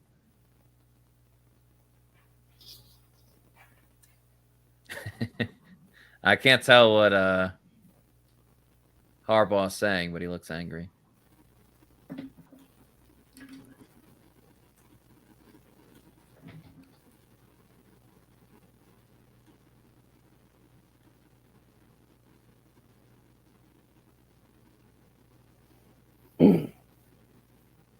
So, Matt, your overall takes on the defense so far? I like that they're playing with attitude. They're playing aggressively. Shaq Barrett has come alive for the first time in a long time.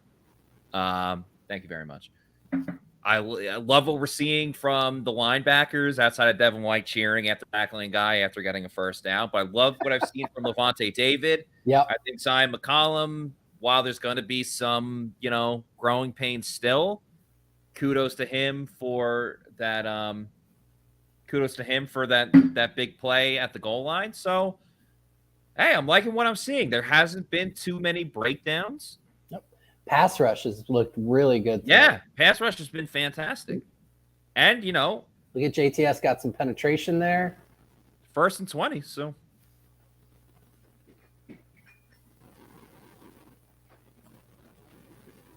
Yeah, JTS on the move. Jackson throws it. Caught. Was he in bounds? That was Robinson again.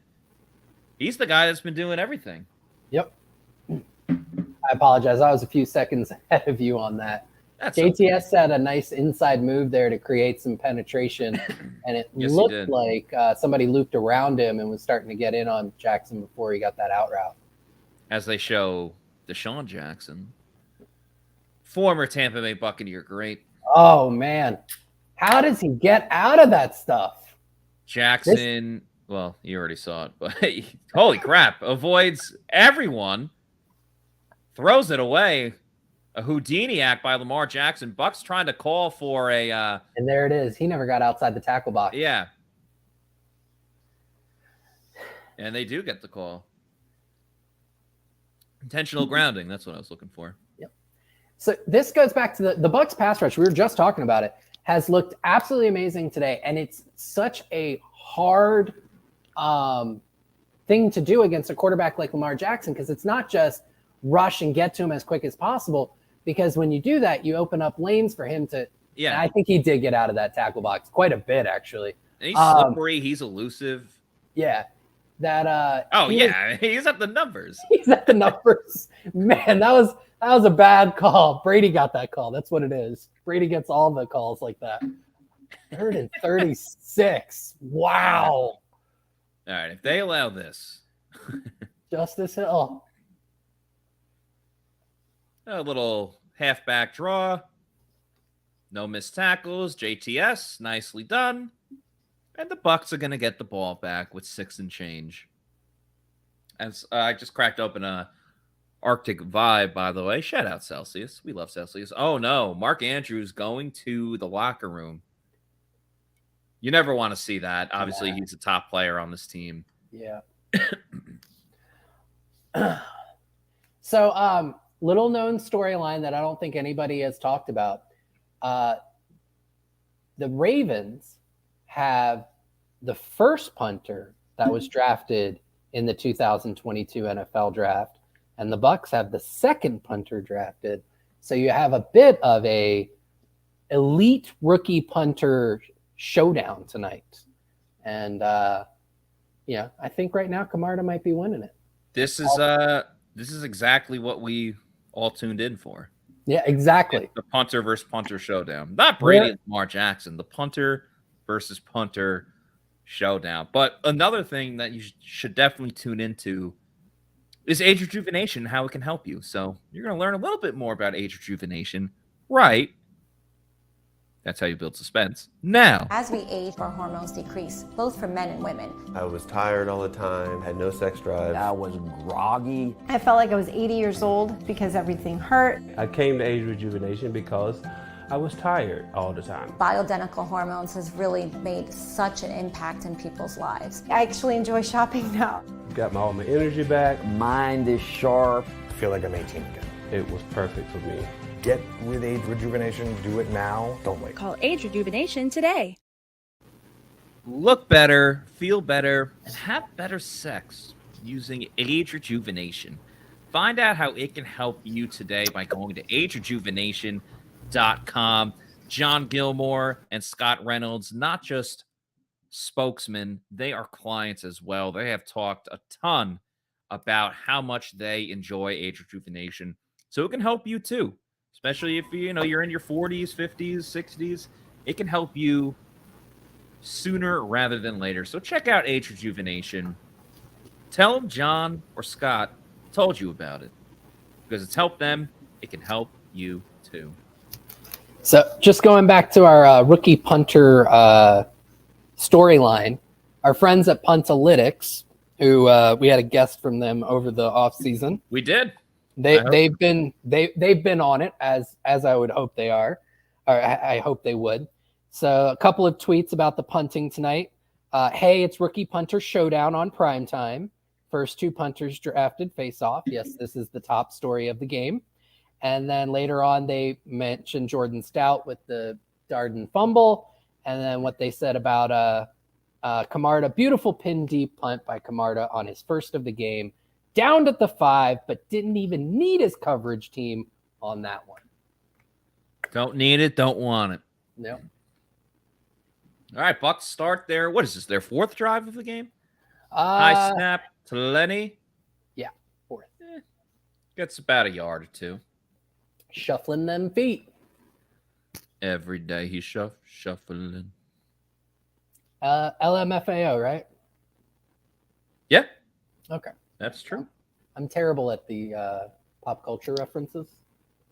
No, that was good. When I get one like that, inside I'm like throwing myself a party. Bucs in shotgun here. Mike Evans out to the left. Everyone else out Got him to deep. the right. He's looking. Mike Evans puts up the hands. He's looking. He's got him. Oh, and it's dropped.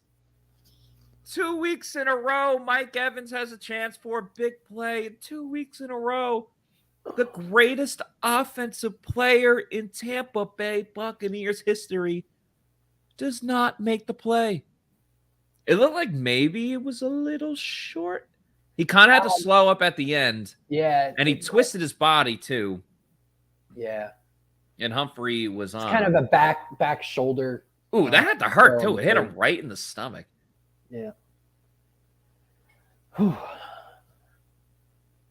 3rd and 8 here. Brady looking, moves up in the pocket, drives a throw, and Jesus, Mary and Moses, that hit like 5 yards into the ground before it even reached Chris Godwin.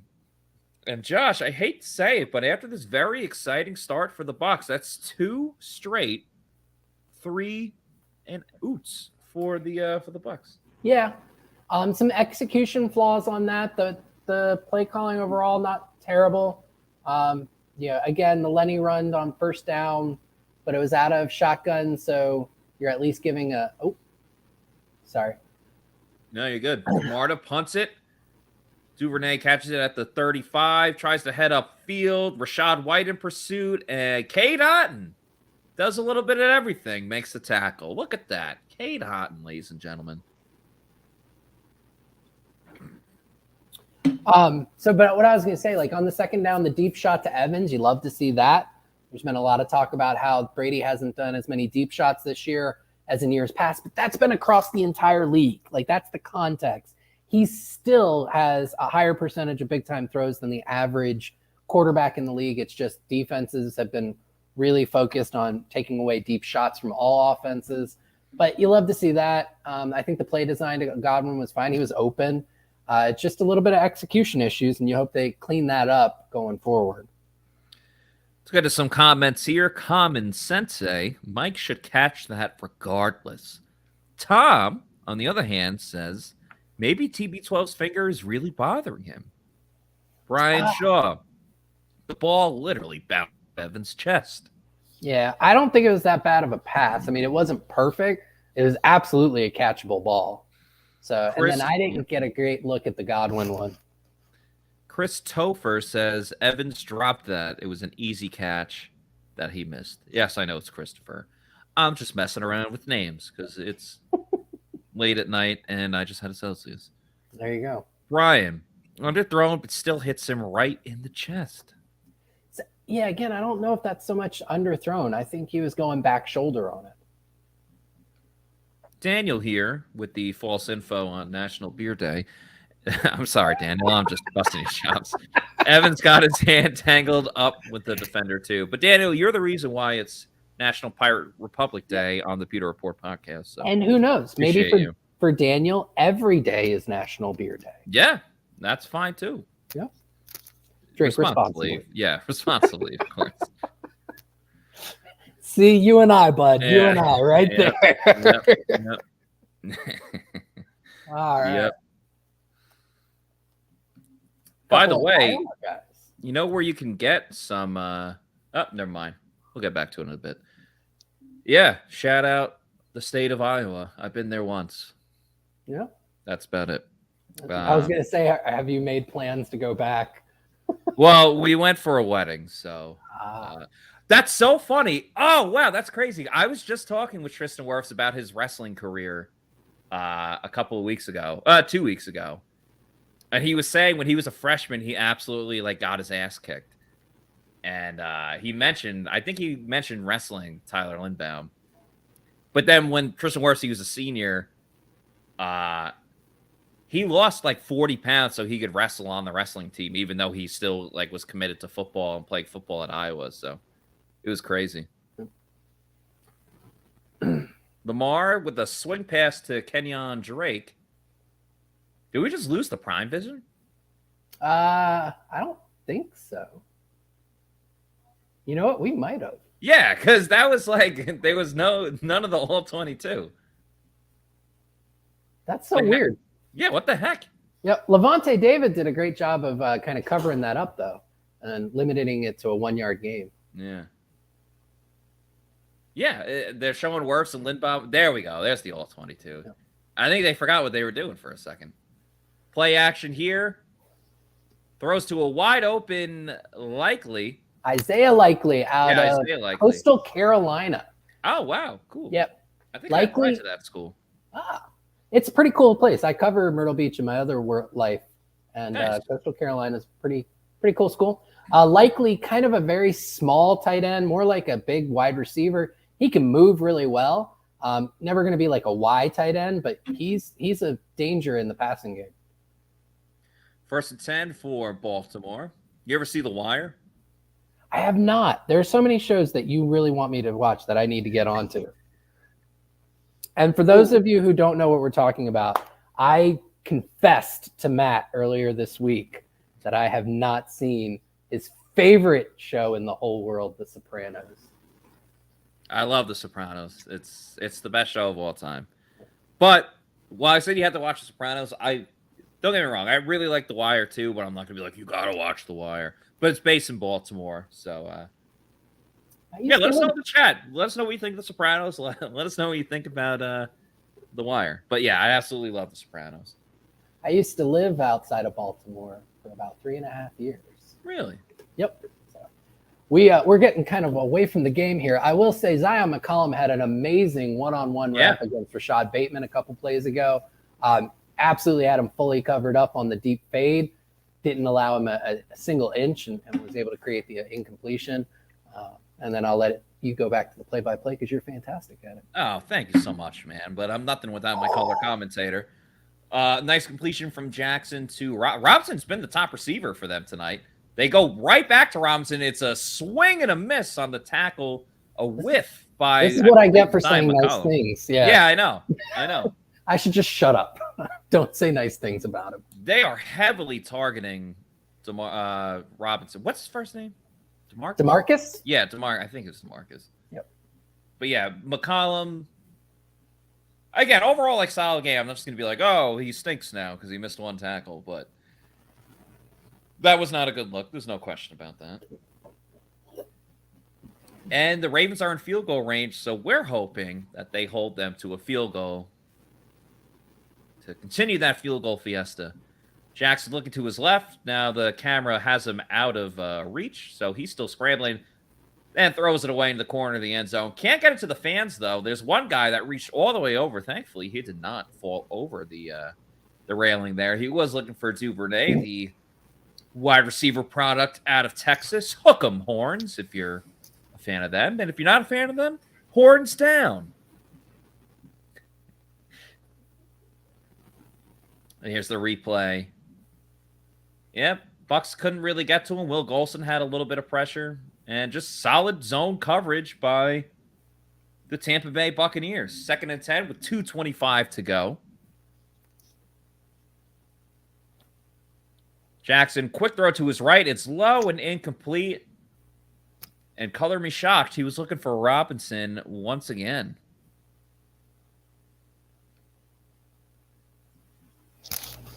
Yeah, just a little too low.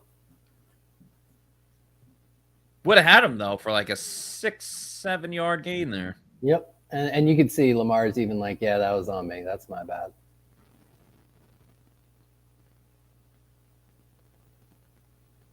Wow. 2 minutes, 22 seconds to go before halftime. Kenyon Drake moves around. Lines up to the right. Throw it over the middle. Nicely done by Keanu Neal, not Reeves, but Neal puts him in the matrix to get the tackle to set up a 4th down. Now it's going to go to the 2-minute warning. The big question is, will the Ravens go for it? Coach Harbaugh likes to put the game in the hands of his offense and Lamar Jackson, as we've seen in the past. So it would not shock me in the slightest if Baltimore decides to go for this, Josh. I wouldn't be surprised either. It's pretty early, but Harbaugh, he's much more aggressive than the average NFL coach. And I will say, as a fan, it's very refreshing to see it. Yeah, don't be a coward. That's really all we're asking for. Let's get to a couple more comments here. Tom says, instead of blitzing Devin White, why not just leave him to spy to prevent the pass from being completed? He's not getting home when blitzing. I think, they're going to use Devin White as a spy quite a bit. You can't do it every single play because you don't want to become that predictable. And Devin White is an elite blitzer. So, there's a lot to be said about you want to play to your team's strengths. And one of Devin White's strengths is blitzing. So you did want to get him in a few times. He almost got home on Lamar at least once tonight. And I would say overall, they've done a good job of changing things up with him and Levante and bottling up this Ravens offense. To allow only 3 points, and those 3 points coming off of, they were set up with basically 1st and goal. They've essentially not allowed any points. Right. Really what it has come down to. This is the furthest Baltimore has driven the ball down the field. And they've done a good job with pressure all night. So I don't really see the reason to, mix it up now. Yeah. And you're not going to stop every single play. The other team has paid a lot of money to be successful as well. Yeah. NFL's rich, man. Yeah. It looks like Baltimore is going to go for it. So it doesn't help our field goal. Well, my field goal prop. But could help the Bucs if they get the stop here. As Next Gen Stats here says, the field goal make probability is 89%. That's pretty good. With Justin Tucker, it's more like 99%. Yeah. He's as close to automatic as possible. Yeah. And he listens to opera music or something. Or he's like an opera singer. I I don't know. There's some interesting stat about him and Opera. I'll look it up later. I'm busy right now. All right. 4th and 2. Drake goes next to Lamar. Now Drake moves up, moves back. 5 seconds to go on the play clock. Jackson looking to his left. Pump fakes. Throws again into the end zone. Knocked away. Don't make a scene. It's Justine. The Bucs get a huge stop on 4th and goal. Don't make a scene. Do not do it. Don't do it. Don't make a scene. I've got one for you. You keep throwing these amazing TV shows at me. I'm going to throw an amazing movie at you. Have you ever seen Rounders? No, but I've heard of it. Oh, there's this John Malkovich, Matt Damon, Edward Norton. It's about the underground poker scene in New York City, right? Okay. And guys who kind of just make their living off of it. There's this great scene after Matt Damon beats John Malkovich, who plays this Russian mobster, where Malkovich, and I'm terrible with accents, so this is going to come off wrong, but with Jamel Dean, pay that man his money because he's earned his next contract. I like it. Isn't there a movie called Being John Malkovich? There is. Hey, Scotty Miller. Hey, Part there of you the go. program /Celsius. Kind of a grimy catch there for Scotty. Yeah, look at that. I'm going to tweet out, don't make a scene. While you do that, I'll pick up the play-by-play. Bucs and shotgun. Brady back. Looks over the middle. It's deflected and falls harmlessly to the ground. Sets up 3rd and 2.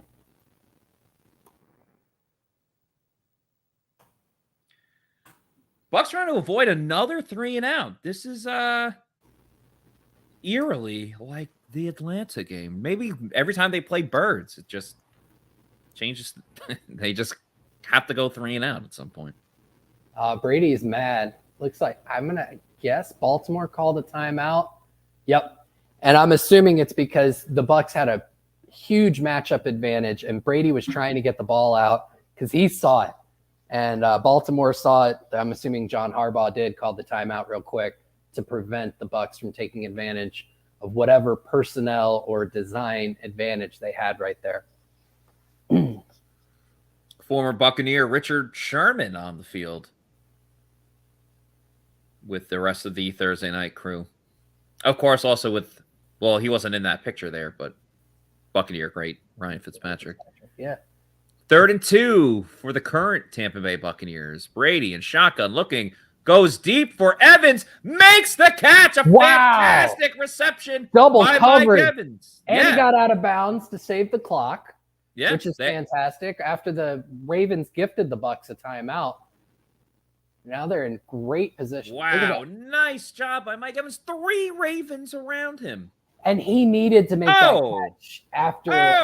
Diving at Brady's knees. What are you doing? Brady shotgun again. Throws over the middle. Caught by Leonard, who awkwardly makes the catch and falls on his keister. But, little 4 or 5 yard gain right there. That's all right. That's okay. Yep. Clock ticking. Minute 10 to go. Brady looking. Ducks and gets sacked. That'll ruin a lot of things. Justin Houston. You know who we haven't heard from all night? JPP. That's the guy. He made 1 tackle like early in the game, but he was very adamant that he was going to show the Bucs what they were missing. And honestly, I think he's done that. He's shown the Bucs that they're not missing a whole lot. Maybe that's why Shaq and JTS are playing so well. Is they just wanted to stick it to JPP. Big FU game to JPP. Yeah. I like that. And I think that there's a narrative around JPP because his first game back after the Ravens signed, he had the sack. Yeah, he had a pretty solid game. But I mean, his pressure rate this season's like down around like 6%, which is terrible. Yeah. But a lot of Bucs fans love the character of JPP, the persona of JPP. That combined with the very first night, which I believe was on national TV, has kind of led to this narrative that the Bucs are missing something with him, and he's better than the other two, and he's just not.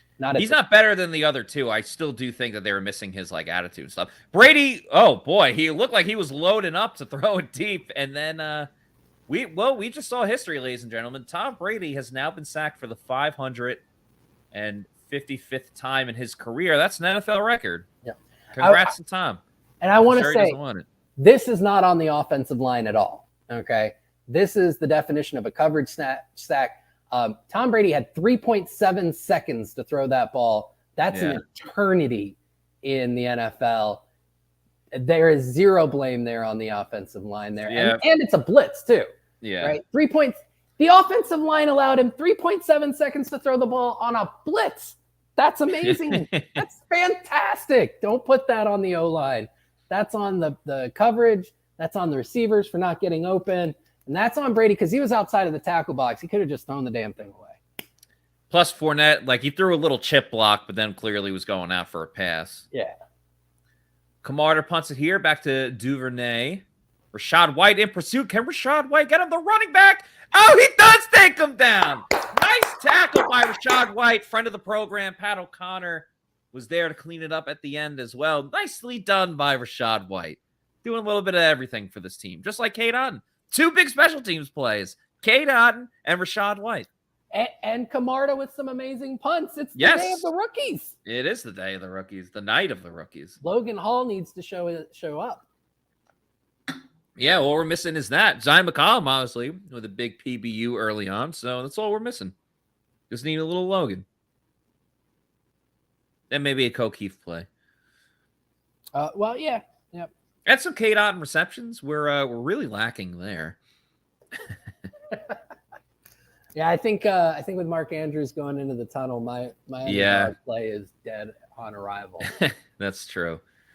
Cade Otton's a second half guy anyway. Jackson throws a swing pass to Kenyon Drake. Drizzy gets out of bounds. Only like a 4 or 5 yard gain though. Dude, I am just chugging through the Celsius. It's so delicious. Yeah, I'm gonna start my second one as we hit halftime here. Yeah, because I'm an animal, right? 41 seconds to go. 2nd and 7. We'll see what Baltimore tries to do. They only have 1 timeout remaining. Bucs in too high here. It looks like Jackson trying to scramble. He throws it. He has an open Isaiah Likely, who makes it. Yeah, a little shiftiness. Good pursuit by Will Golston, another friend of the program. Tackled, gets the first down, but not a huge chunk gain. Baltimore exhausts their final timeout with 30 seconds to go. So the Bucs just need to make one more big play on defense and can go into the half with a 7-point lead and getting the ball at halftime. So something I think when we get into the second half, Paul Atwell of Pewter Report. Yeah. He tweeted something earlier that I think is really interesting and something that we should take a look at. Yeah, it's he is somebody who has charted just about every snap of Tom Brady's career. Sorry. No, you're good. Jackson tried to go deep over the middle. Incomplete. There's a flag on the play, though. Curious what it is. Roughing the pat. Nope. Never mind. Face mask. I couldn't read the lips that well. Face mask penalty on Joe Tryon. Shoyinka. Yep, on the offensive tackle there. Oh, yeah. That's a tough one. 15 yards. All right, when the Bucs are ready to go to halftime. And that's an interesting matchup because that's not Ronnie Stanley at left tackle. They're all pro. That's Patrick McCarry, who's been moved over there because the Ravens have dealt with a ton of injuries on their offensive line. Yeah, they have. All right, Ravens at the 45 now with 25 seconds to go. Bucs sent a blitz off the edge. Thrown caught. And that's a first down for Baltimore, who has to quickly move. Tick, tick, tick, tick, tick, tick, tick, tick, tick. And let's remember they have Justin Tucker range. Yeah, they have Justin Tucker. He's the best kicker in the game. Jackson spikes it with 8 seconds to go. So very, very interesting to see if they'll try to run one more play. Or go for a 60-yarder. Yeah, which, I mean, it's Justin Tucker. Can't rule that out. Oh, yeah, he was casually hitting from 71 earlier. Yeah, no big deal. Damn, that guy's great. Oh, my goodness. Yeah. Maybe the Bucs will just block it. Maybe Logan Hall will get a block because, the rookies are doing everything on special teams.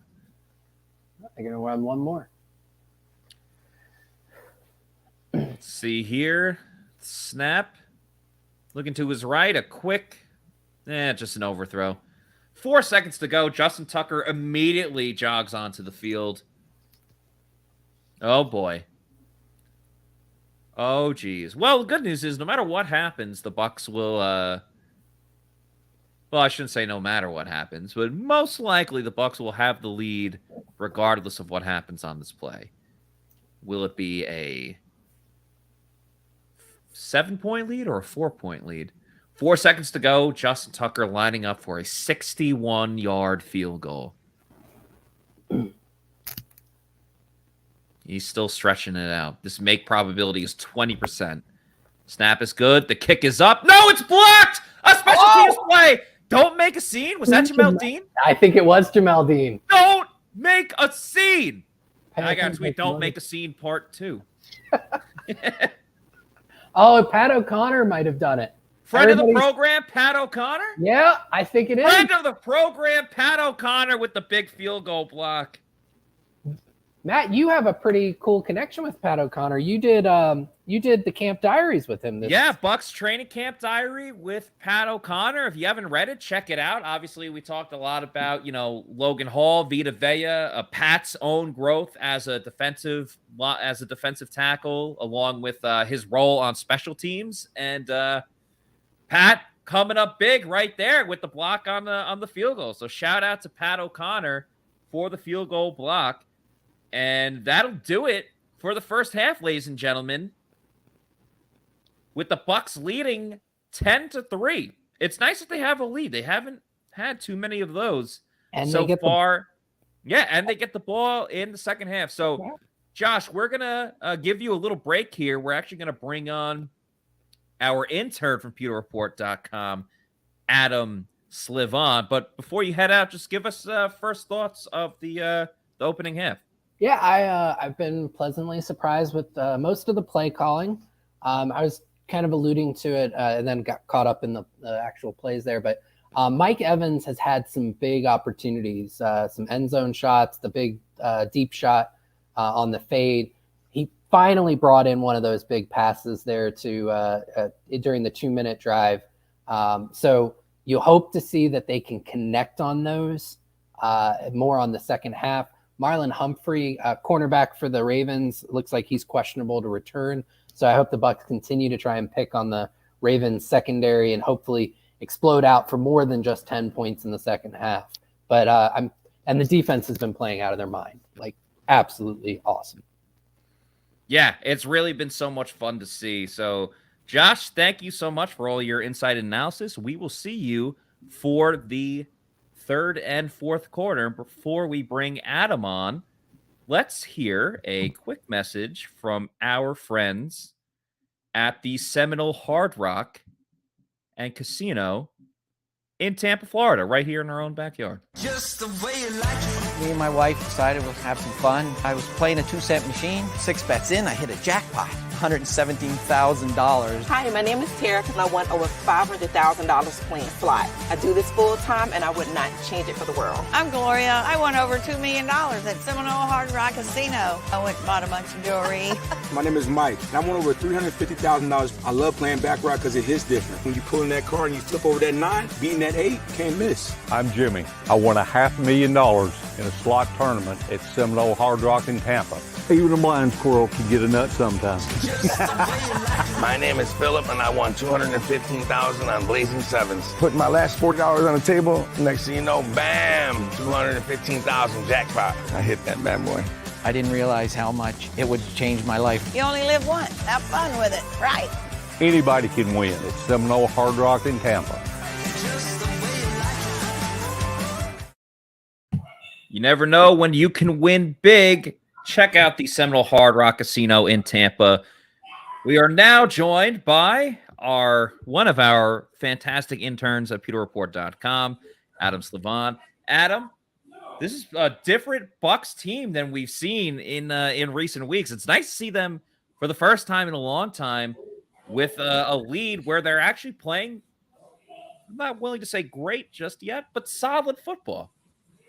Yeah, they actually look like a football team. The second quarter didn't go as well as the first quarter, but the defense has definitely kept them in the game, I would say, so far.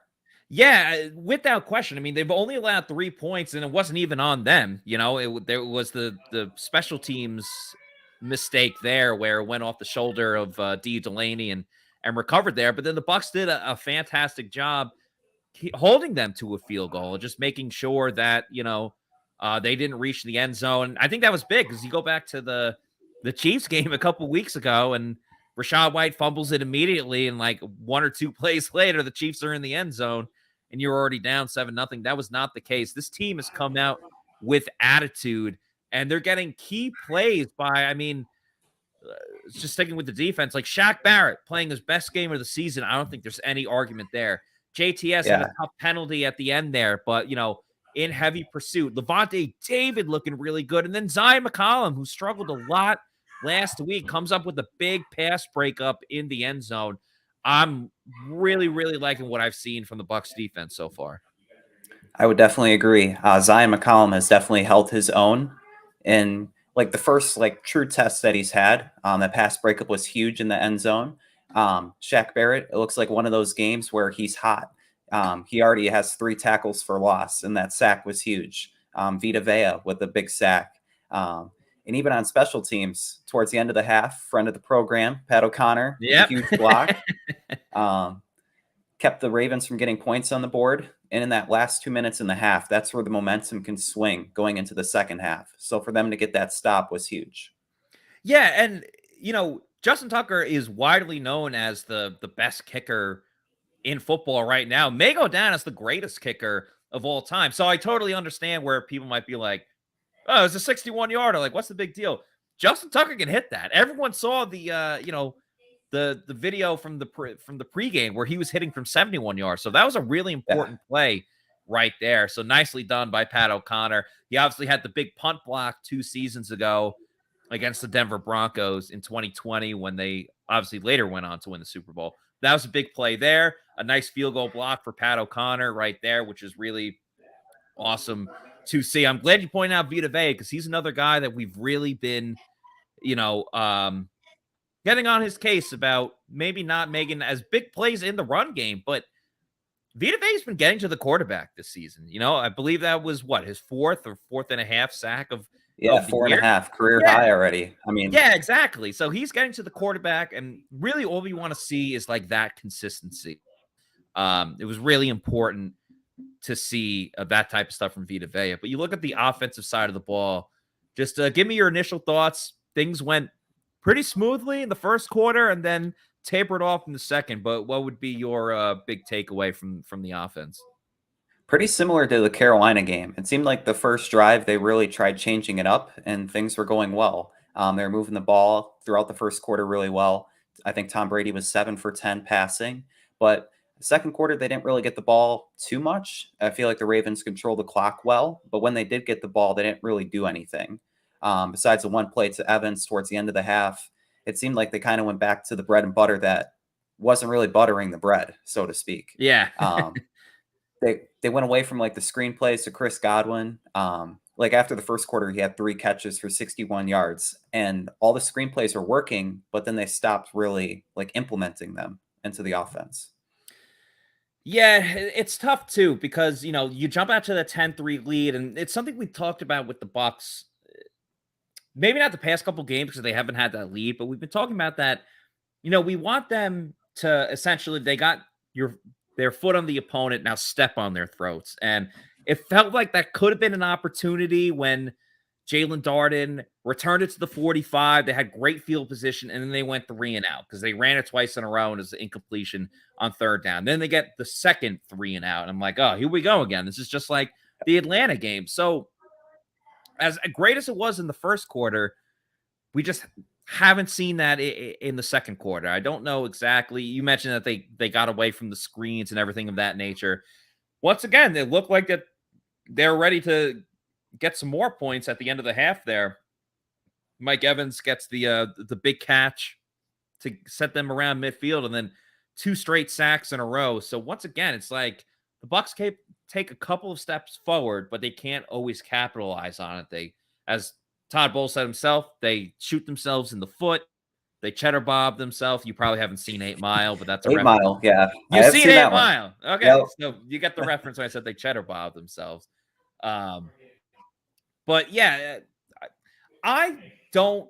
Now the screen game has worked with Chris Godwin. I don't truly love it too much because again, when they go away from Chris Godwin, you saw it with Rachaad White, that silly play when they got into the red zone. It goes for a loss of 2 yards, and they set up for a field goal there. Do you want to see them continue the screens with Chris Godwin, or what do you think they should do there? I kind of like what the announcer said in the first half. It seems like when they get Godwin into space, it's almost like a running play. If they get the right formation up front, I feel like the screen game can work.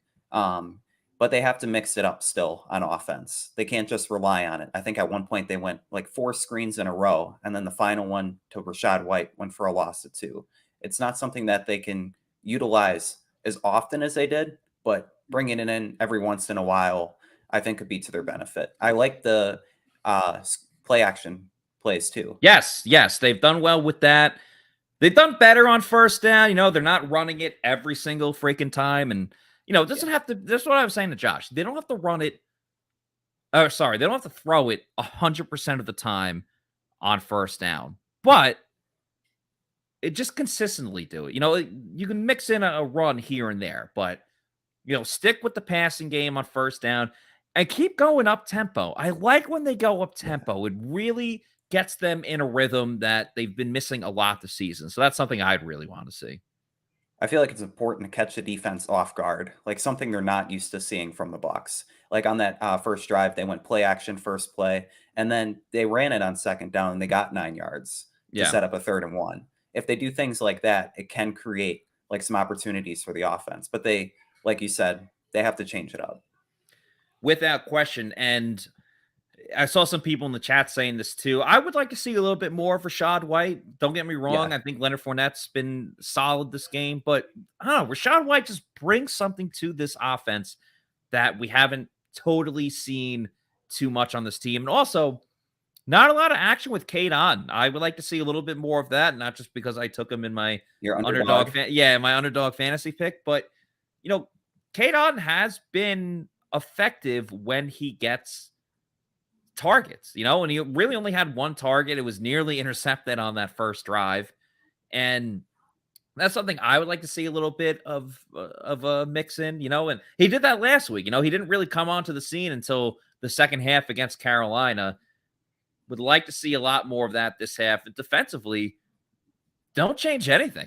Just keep getting pressure on Lamar Jackson. There's really nothing that needs to be changed. They keep targeting Robinson a lot, but you knew that they were good. You knew they were going to challenge Zion McCollum. It is what it is. He's a rookie playing his 2nd career start, 4th career game. So one thing I'm really impressed by with the defense is the run defense. I mean, containing Lamar Jackson is a test within itself. He has more rushing yards than the whole Buccaneers offense this season. Yeah. And the fact that they've held him and Gus Edwards is no slouch. They have Kenyon Drake, all those guys, like really impressive compared to what we've seen from the likes of the Falcons, the Panthers, with their running backs. Something that the Bucs have improved on. Looks like a point of emphasis that they've had. Yeah, you're absolutely right. They've done a fantastic job containing Lamar Jackson. There's only one like really egregious play where Carl Nassib and Keanu O'Neal both missed a tackle on Gus Edwards when, they had him pinned like near the goal line. Edwards got up to the 20 there. But outside of that, fantastic job in the run game. Adam, thank you so much for joining me here on Halftime. Appreciate all your insight and analysis there. So make sure you check out his work on pewterreport.com. He's going to have an article on Sunday about what trades the Bucs could or might make based on a couple comments that Todd Bowles had earlier this week. Adam, thank you so much for joining us, man. Really appreciate it. Yeah, thank you, and go Bucs. Yeah, you got it. Go Bucs. We're now joined in the second half again by the very talented Josh Capo. Josh, welcome back to the show. What do you want to see here on this initial opening drive for the Tampa Bay Buccaneers? God bless you, and God bless everyone. I appreciate it. Real quick before I go into that kid is going places. I love that. Oh, he's awesome. He's awesome. Incredible. What I want to see more first down passing. I want to say the Bucs are it's almost an even split pass to run. That's the one thing I wish Lefty would go a little bit more away from tonight. I have enjoyed that he has basically played off of his tendencies and gone the opposite direction. When he's in 12 with Code Keefton, there's been a lot of passing, running out of shotgun, just a lot of stuff like that. So I'm hoping that he continues to do that with a little more first down passing. Oh, here's a run out of shotgun for Leonard Fournette. Gets about 4 yards on the play. So, as I say, I want to see more first down passing. They run the ball. So. But again, not doing it from under center, not doing it with a ton of closed splits. They're opening it up. They're spreading it out. So you know what? I'll take it as a small improvement. They're getting 4 yards on that instead of 2. And Matt, guess what? What up? Number 2. The peach vibe. I love it. That's fantastic. Shaggy says, bless you to your sneeze before. Tom says they ran it on first down, yo. Yep. Oh, crappy screenplay here. Looking for Mike Evans. We all know he's great with yards after the catch. And they want, what do they want? Julio to block? The guy that's playing on one leg? Oh, interesting. Man. Yeah, Julio Jones, really a big contribution tonight. Oh boy. And this is why passing on first down typically is a little bit of a better idea, because yes, you ran, yes, you got 4 yards, which 4 yards is a decent gain for a run play, but it doesn't set you up for very much success, especially if you don't get anything on second down and now you're in third and basically long. Yep, 3rd and 6 here. Brady gets the ball, looking, rolling out to his right. He's not going to avoid the pass rush. He just throws it away. Gets tossed to the ground. Incompletion, and would you look at that? A 3 and out. What is that? Their 3rd 3 and out of the game? Yeah, definitely some regression here. I'm done with the screens. Unless it's going to Chris Godwin, I don't want to see another damn screen in this entire game. I'm done. I'm out on screens, Josh. I'm out on screens. You know, it's unfortunate because their downfield passing attack has been pretty effective. So you would hope that they, again, lean into that a little bit more. Here's my boy. Here's your MVP of the game, Jake Kamada. Yeah, of course, the refs got to make it about themselves. What was that call? Sorry. I think maybe too many men on the field. Is that what it was? Many men. Many men. 4th and 11. This is where you want to run with Fournette. 4th and 11. Yep. Well, you got Rashad White on the field. Punt back to Duvernay. That's a boomer. Yeah, that was nice. Let's see if they get coverage, though. White misses there. Cade Otton. That's all right. AJ Russell in pursuit as well. Not the greatest coverage. And that's unfortunate because Camarda had a really nice downfield punt.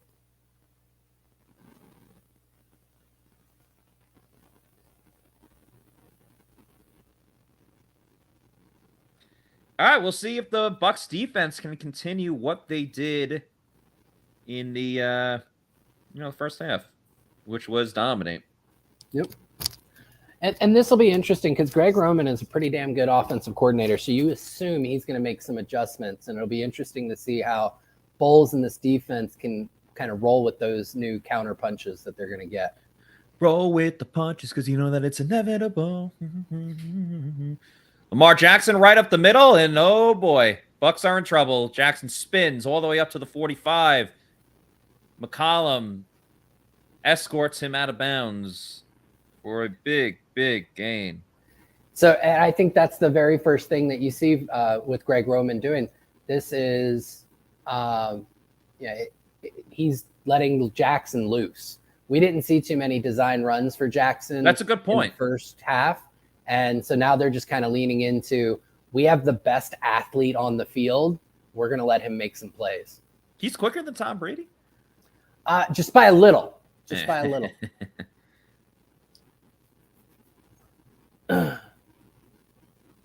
Short run there to Gus the Bus. 2-yard gain.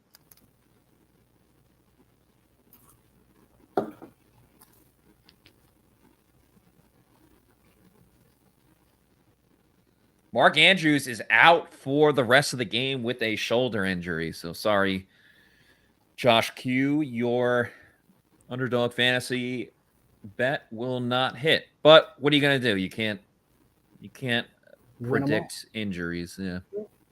And I hope Mark Andrews ends up being okay. Yeah, he's a very fun player to watch. They run it again with Gus the Bus. Ooh, that's a big hole.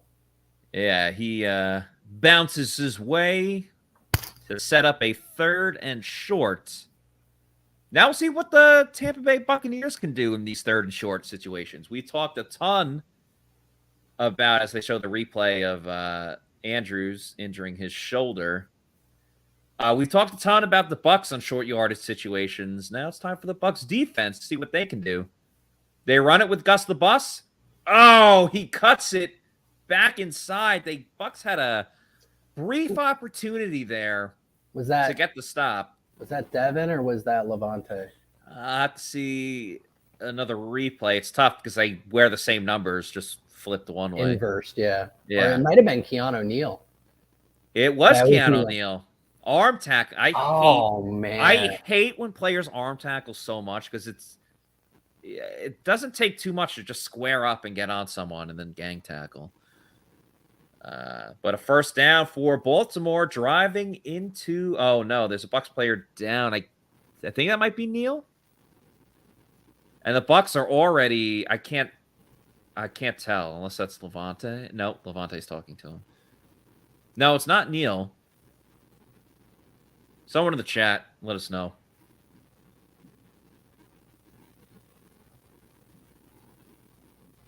And they went to commercial break. Could not tell. If someone in the chat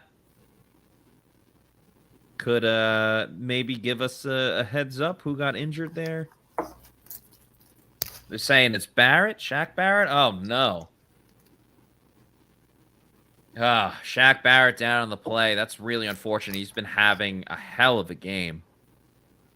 Appreciate everyone in the comments letting us know who it was. We, of course, watch it with no volume on.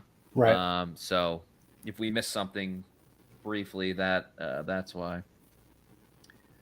Man, that's a real bummer. Yeah, and he's been so dominant in this game. You lose him.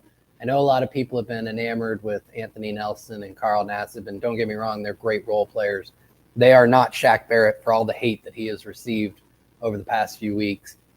And especially against a team like this, Shaq is an elite run defender. He can set the edge. He can chase down guys. That is one of the ways that he has been absolutely outstanding this year, and it kind of goes unnoticed because it's hard to see those types of things live in game. But you lose that against a team like this that leans into their run game. That's a devastating blow. Yeah. Common Sensei here says, "Can we trade for Chubb now? Let's pump the brakes a little bit." He's down on the field, but we don't know. Yep. Yeah. And I'm pretty sure the flight from Denver will not get there by the end of the third quarter. Yeah. You ever been to Denver? I have not. I've mostly been an East Coast guy. Although there was 1 week where I ended up in a 4-day span. I drove from Tampa to Pensacola to Destin to Foley, Alabama to Gulfport to Baton Rouge to New Orleans. Then I got on a plane. I went through Dallas to the border of Texas. Wow. To Phoenix, Chicago, Branson, Missouri, back to Chicago, and then finally flew home through Atlanta. That's wild. Yeah. And home at the time was Tampa. Baltimore runs it here with Gus the Bus, stopped for no gain. As Anthony Nelson is in the game now, of course, replacing the injured Shaquille Barrett, also known as Shaq. 2 Shaqs on this team, both named after my favorite basketball player of all time and my fellow birthday brethren, Shaquille O'Neal. Oh, I thought you were going to say Shaq Smith, which is a name I just made up. Never heard of him. That's because I made it up. I'm sure there probably is a Shaq Smith out there. Fair enough, and I shouldn't say that I made him up. Screen pass to Devin Duvernay. Duvernay down the sideline. Push out of bounds by Don't Make a Scene. But a first down. It is money time for the Baltimore Ravens. Down 7, but moving dangerously close to the end zone. Oh, Pat O'Connor is on the field again. Yep. Look at that. Keanu Neal didn't take the greatest route there. Yeah. For the ball. And Nice job by Dean. Nice job by Dean getting off the block of Patrick Ricard. Yep. Because those two are very similar in size. Yeah, very much so. You see Dean's basically playing at safety depth there. Well, desperate times calls for desperate measures. Yeah. Oh, no. Shaq Barrett's in a golf cart, but not sitting on the back of the cart, sitting shotgun in the cart. You don't see that too often. I guess it's not, well, I don't know. If it was a knee injury, it's an ankle injury and he is out. That's unfortunate. But wouldn't you want more space? Like on the, you got to tighten up in that cart. Anyway. I don't know. I mean, I think the most of the time with lower body injuries around the knees, you want to be able to extend the knee. Yeah. Pass across the middle, caught by Duvernay. Good for a first down. Looked like Levante David slowly got up there. Yeah. Just a typical slant. Slant across the middle. Levante makes the shoestring tackle. Come down awkwardly? Didn't look like it. He got up pretty quickly, so I think he'll be all right. First and goal for Baltimore. Ricard in motion. Jackson with a little pass to Kenyon Drake, and he's in for the touchdown. It's a 10-9 ball game, ladies and gentlemen. Yeah, but I mean, Justin Tucker, he's not automatic for the point after. So you never know. I mean, they already blocked one. They could block another.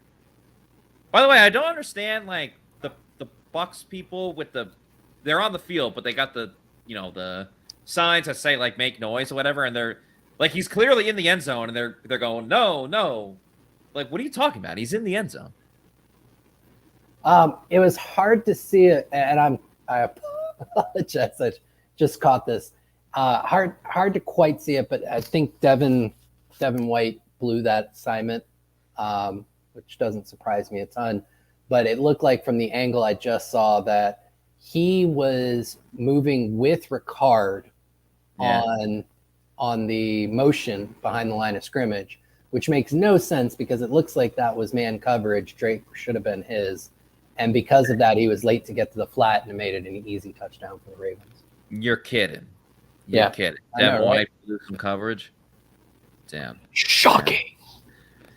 Well, I can't get too mad at the defense. It's only really the first points they've allowed in the entire game. It's time for the offense to pick it up. I think without question. The offense right now could use a little pick-me-up, which I would suggest maybe having a Celsius before this drive, which, of course, Celsius is the presenting sponsor of the Pewter GameDay show, a variety of flavors, the Arctic vibes you see on there. You could also check out the peach mango, the Fuji apple pear, the raspberry, a lot of great different flavors. Go to the store locator, find out where you can get one near you, or order it online on Amazon. Have it sent straight to your house or apartment. Celsius has 7 essential vitamins. It's the healthy energy drink, ladies and gentlemen, and gives you that energy to accomplish whatever you have in your way, whether it's a work day, a workout, whatever it is. Make sure you are drinking Celsius energy drinks, the official sponsor of the Pewter Report podcast. That's Celsius, Hashtag Celsius Live Fit. Hashtag Celsius Energy. And we just got word that the Ravens, their wide receiver Rashad Bateman, is out for the rest of the game with a foot injury.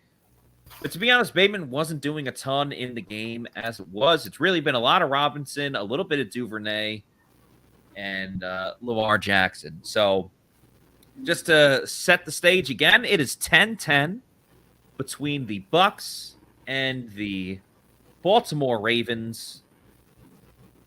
A nice little back and forth matchup. And Dalton with a good comment here, thing to notice. Got to give the defense a breather here. I think that goes without question. I mean, I understand they kind of just came out of halftime, but, you know, this offense has had too many 3-and-outs for my liking, in my honest and humble opinion. So they have to, they got to move the ball in this drive. There's no more excuses. Yeah, and the process has been going backwards. It's like Leftwich found one good thing with the run game in terms of the shotgun, and he's decided we're going to do that a bunch because he wants to keep his balance. And he's just got to put the game in Brady's hands. Yeah.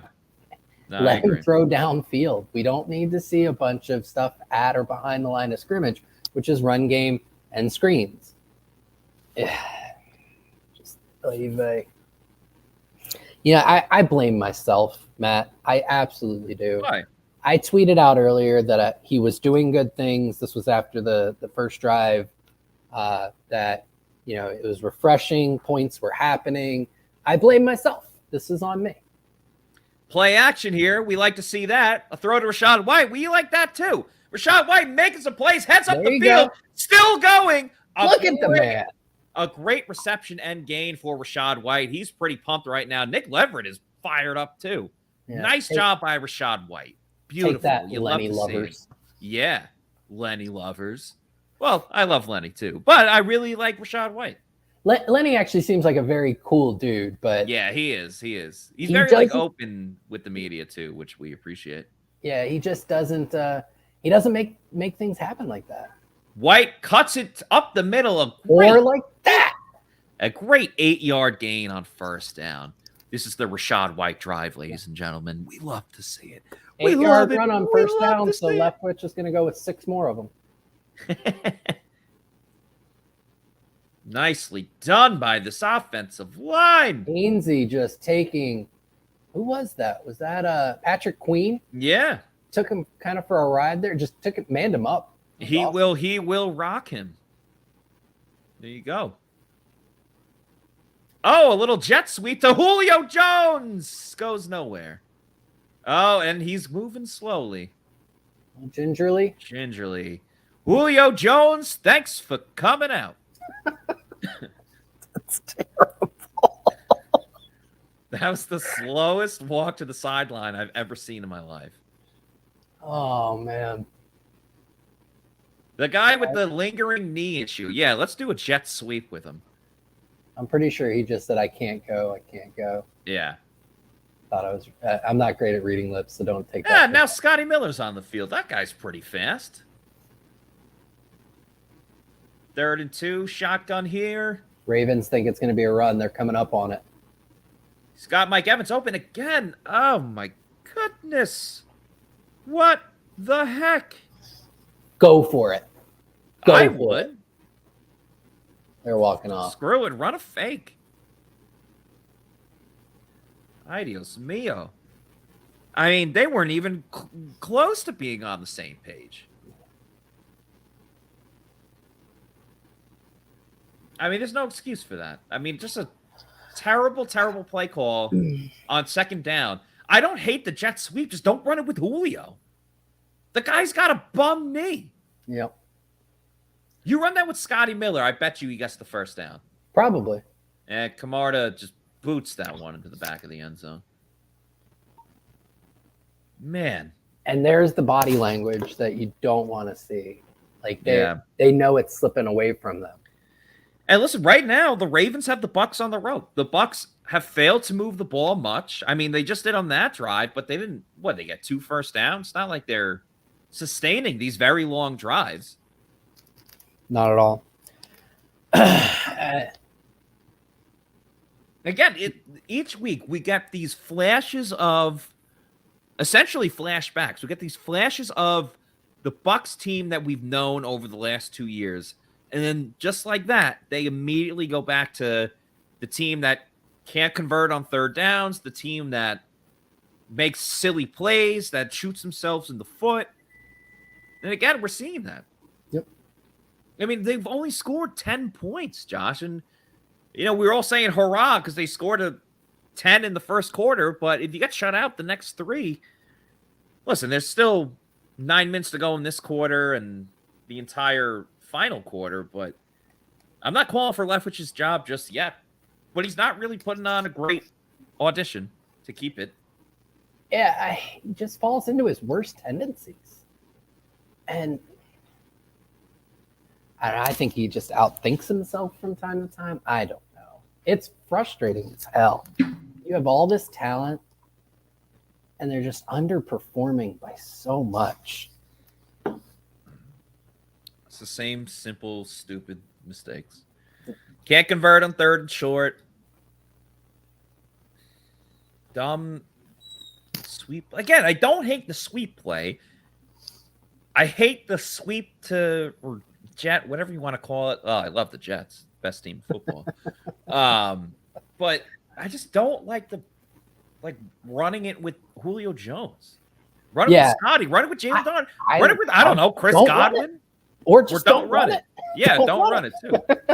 Because, I mean, you saw right before the play, and I get it. Like, Julio on a jet, yeah, you're stretching the defense. But, I mean, they were bringing everybody up to the line because they knew there was going to be some kind of run.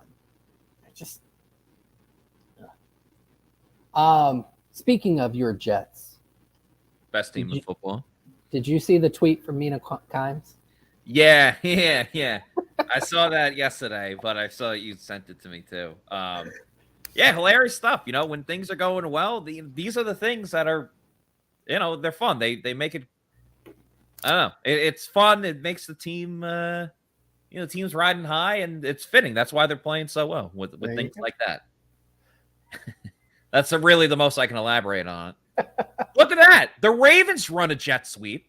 It goes for about 15 yards, and wow, they ran it with their fastest receiver, who's fully healthy. Yep. Get out of here. So let's see. Get out of here. So let's look at Devin White. Devin White getting blocked by Gus Edwards. Gus Edwards blocked 2 Bucs. Yeah. Oh, God. I couldn't tell who the second guy was, but knocked Devin White right into him. It was into Mike Edwards. Yep. Boy. Nice little 4-yard gain here. I think Let's that update my underdog fantasy. How am I doing there?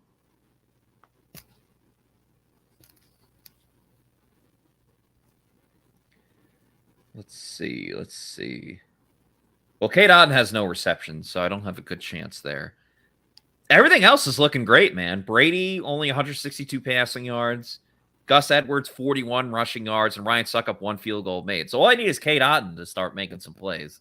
Yeah, I still needed a couple more catches by Mark Andrews, and I just saw him in a hoodie. Yeah. So there goes that. He's out for the rest of the game, unfortunately. All right, 3rd and short, medium. Good play by Vita and Levante there to hold Kenyon Drake to a minimal gain and set up this 3rd down. And this is where the Bucs have struggled recently. So yeah, breaking down in the second half. Yep. So, and this is where you really want to see Shaq Barrett, and unfortunately, you're not going to. So. No, you're going to see JTS, Anthony Nelson. Baltimore in the pistol. Drake motioning. Throwing over the middle. Ooh, nice catch. And some more. Yeah. And some more. Who did Nelson just took out Keanu Neal. Yeah. Nice play by Isaiah Likely. Didn't look very likely he's going to make the catch, but he did. Yep. I mean, that was tight coverage by was that Delaney? Delaney or Edwards? Delaney. Delaney. Yeah. Once again, the Bucs do not have a turnover in this game. Jackson looking. Oh, I thought we were going to have one right there. Nice tackle by Joe Tryon-Shoyinka. Oh, you mean a forced turnover? Okay. All right. I'm with you. I was like, no, they turned the ball over. Jalen Darden. Yeah. By the way, that was a sack for JTS. Brought to you by Pirate Republic. The Long John Pilsner, Take No Quarter IPA, and the Golden Haze Piracy Belgian Wit Beer. Total Wine and More, Lucan's Liquors, ABC Liquors. That's all the places you can get Pirate Republic, the official beer of pewterreport.com. And on National Pirate Republic Day. And on National Pirate Republic Day. 2nd and 11 here. They hand it off with Justice Hill, who, no biggie, runs right up the middle, an 11-yard gain. Took advantage of the Bucs on having too many people there, expecting a pass. You mean they ran into a light box? Yeah. What? Yeah, you had Will Golston and Deidre Sanat there. Lamonte David up at the line of scrimmage. Devin White gets blocked. Man. Oh, if they pay him, I'm going to cry. Not tears of joy either. Yeah, not tears of joy. Gus the Bus, about a 3-yard gain. And slowly but surely, the Ravens are sucking the life out of the Buccaneers.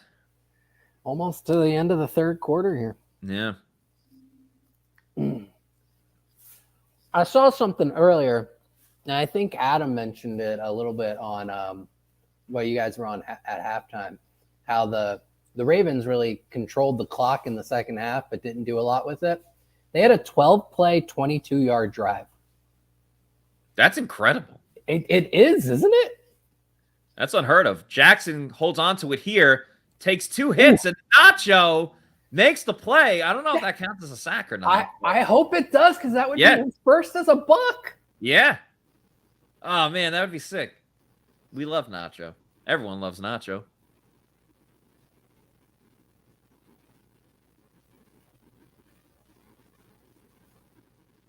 Pat O'Connor involved as well. Yeah, he put his hand up. Yep. The thing I love about Nacho is, he controls his blocker, and he always got his eyes in the backfield. So he's rarely out of position because he's always knows where the ball is. And it's such a great technique to have. Screen here on 3rd down. Oh, McCollum misses the tackle, and Duvernay gets the first down. I think it was Robinson. Yeah. It was Robinson, but still McCollum. They are picking on him. And he struggled with open field tackles, and it desperately rears its ugly head. You try to screen. Oh, man. And he kind of cut off Levante, too. Yeah. Just got his ankles broken. Yeah. You can almost call that a block in the back. That put him kind of out of position to get his ankles broken. Yeah. Man, that's unfortunate.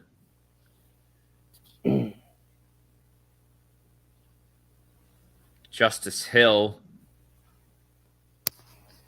10-10 at basically the end of the third quarter. Al Michaels has got to be rolling right now. Yeah, definitely. And again, remember, last week, no points for the Bucs after the first quarter. Yep. And that's, again, after, no touchdowns in 4 quarters last week. It's sad, really. It's sad. It's a team that's just underperforming their talent level. Yeah. It's just play action here for Jackson. Looking, has time, scrambling to his right, throws over the middle, caught. Touchdown? I don't know. No signal. I can't tell if he's celebrating or not. Yeah, it's a touchdown. That's a celebration. That's a touchdown. Yeah. Touchdown for Baltimore. They take a 16-10 lead with 5 seconds to go. And it goes from bad to worse for Tampa Bay. Long time to throw.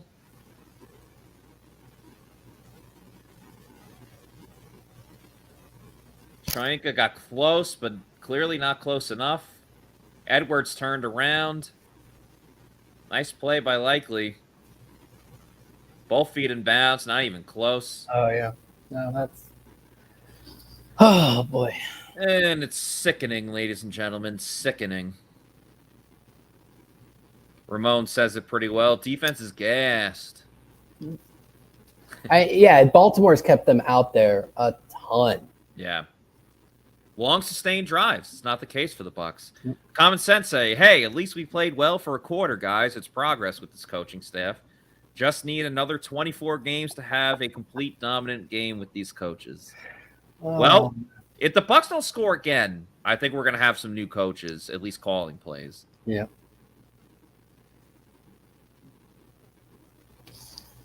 Tom says, Leftwich got to go. Walk the plank, run off it. The extra point by Justin Tucker is good. 17-10 Baltimore.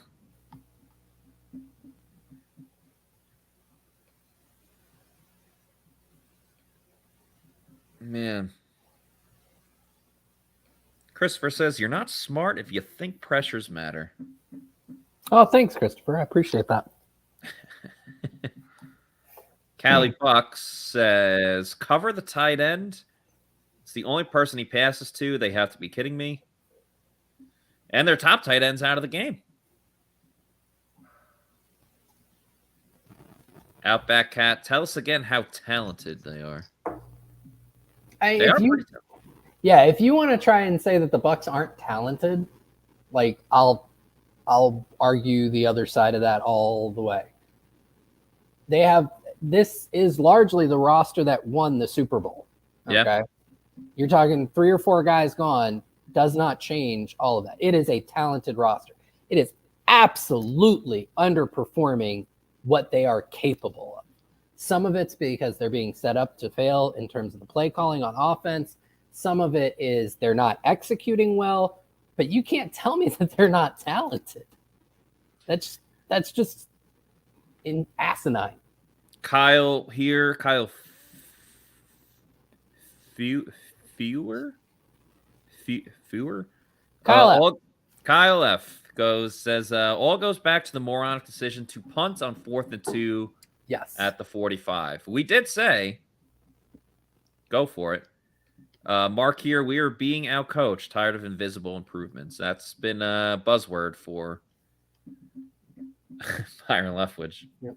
He sees things we can't. Hey, a screen pass. It's to Chris Godwin, the only screen pass I trusted to. Brian says, Lefty is trolling us. And that'll do it for the third quarter, ladies and gents. Bucs are down bad, 17-10. It's not over yet, but not looking too spectacular. But I'll tell you one thing that really is spectacular. That's the food over at Walk-Ons. We obviously had our Pewter Report tailgate show there earlier today from Wesley Chapel. We'll be there next week at the Walk-Ons in Midtown. I really love it over there. It's great sports bistro, a lot of Cajun food. Awesome wings, waffle fries, great appetizers, great food as well. Burgers, their pasta's good. Their chicken sandwiches are awesome. I've had their, what do you call it? Like a steak sandwich, prime rib sandwich. All fantastic. Awesome happy hour deals, but I would recommend going on Tuesdays specifically because they have happy hour deals all day long. You can get not pitcher of beer, like the 22 ounce, like the big mug of beer. The 22 ounces discounted, of course, during happy hour. And like I said, all day on Tuesday.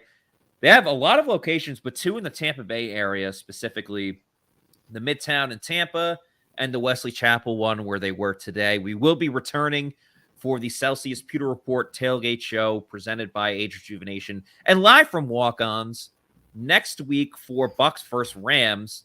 The tailgate show will start at 2:30. It's a later start, even though it's in Tampa with them playing a West Coast team. So tailgate show will start at 2:30. The in-game game day show with our reactions and analysis will start at kickoff at 4:25. That'll be at the Walk-Ons in Midtown next week, which is not far from Raymond James Stadium. So come hang out with us and then head over to Raymond James Stadium for the game. definitely looking forward to that. We're getting into desperate times for this Bucs offense, Josh. It's been ugly. Don't like it. Not happy with it. Yeah, there's a really good 1990s old Western called The Good, the Bad, and the Ugly. And I guess the Bucs are doing the sequel, which is just the bad, the worst, and the terrible. Yeah. And that would be a sequel I don't want to see. Yeah, I mean, it's got Sharon Stone. I'll still watch it. But... Was she in Casino? Yes. She plays De Niro's wife? Yep. Yeah. All right. Cool. Some very good movies. And that's where we're at in the broadcast. Yeah. We are in the this is so terrible. Let's talk about some amazing 1990s movies portion of the broadcast. Yeah, that is sadly where we are at right now. Oh. Christopher says, Josh, I did not mean to insult you. I saw it on Twitter somewhere. And I hope the same goes back to you, Christopher. I am a pressures guy. Sacks are not a predictive stat. If you have so many sacks one season, you're not going to have similar sacks next season. Pressures are much more predictive when you see it season over season. So I am a pressures guy. So, and I've been that way pretty publicly. So I did think it might have been at me, but no harm, no foul there. But yeah, I mean, I get where you're coming from because you want to see that play being made, the sack. Yeah. It's just typically if you're consistently pressuring the quarterback, the sacks are going to come. Patrick Queen's going to the tent. Yeah, he is, unfortunately. But it's a first down for the Tampa Bay Buccaneers as they try to tie the game up. We're in the fourth quarter. Put your fours up, ladies and gentlemen. Brady looking, throws over the middle, knocked down at the line of scrimmage. Man. Or as Ron Simmons would say, damn. Yep. He was a wrestler and played at Florida State college football, so that's cool. As like I said, I've been accused of being a Brady apologist. This has not been a sharp game for him. No. He has not played at the same level this year as years past. But I've seen a decent amount of people saying Brady is one of the biggest problems with this team, and he's just so far down the list. He's still one of the better quarterbacks in the NFL, although a down season for quarterback play all around. Brady going deep, looking for Mike Evans. It is caught by Evans. There you go. That's what you need. The Bucs are back in business. Yeah, keep saying how Tom Brady's not good. Keep saying how Brady's not good. Well, you know what? I've tweeted a few things tonight, and every time I tweet something, the opposite happens. Couple drives, I'm like, lefty's doing well. Lefty goes to shit. I said Jake Camarda MVP. Camarda has a terrible punt. I just said Brady, I guess he's had a bad game. He throws a dime. So you know what? The next thing I'm going to say, Leonard Fournette's been playing like shit. So now he's going to have a he's going to have a touchdown run. Hey, we haven't seen a lot of explosive plays. We got an explosive play there. One-on-one for Evans. Never mind. He's looking over the middle. Kyle Rudolph. My goodness. Why is he in the game? Wow. Oh, my God. I don't want Kyle Rudolph running that route. I don't want Kyle Rudolph running any routes. Oh, my goodness. Oh, man. Again, we don't know, but I don't even have words now. I'm just grunting and making odd. Oh, Brady pad to himself. Oh, he said that was on him. Don't run it here. Don't run it here. Second and 10. They've got to run it. They're not running it. He's looking to his right. And nearly intercepted by Marcus Peters, who once almost went to the crowd and screamed at a fan when he was with the Rams. That guy don't mess around. Let's see what this was. Threw it. Oh, yeah. Evans wasn't even looking for it. Him and Mike Evans are just not on the same page right now. And Brady screams. I don't know if he's yelling at himself. If he's yelling at Mike Evans. I think Evans might have broke a little too late on that. And kudos to Peters. He broke on the ball well. Yeah, that too. 3rd and 10 for the Bucs. Brady looking, moves up, still looking. He's rushing. Brady's rushing. There's no way. Oh, late hit. Throw the flag. Nope, nothing. No. Out. Every time he slides, he messes up his knee brace. It's crazy. So Bucs are going to have to settle for a field goal. That will help with my over 1.5 field goals for Ryan Suckup. But again, need Cade Otton to make some receptions.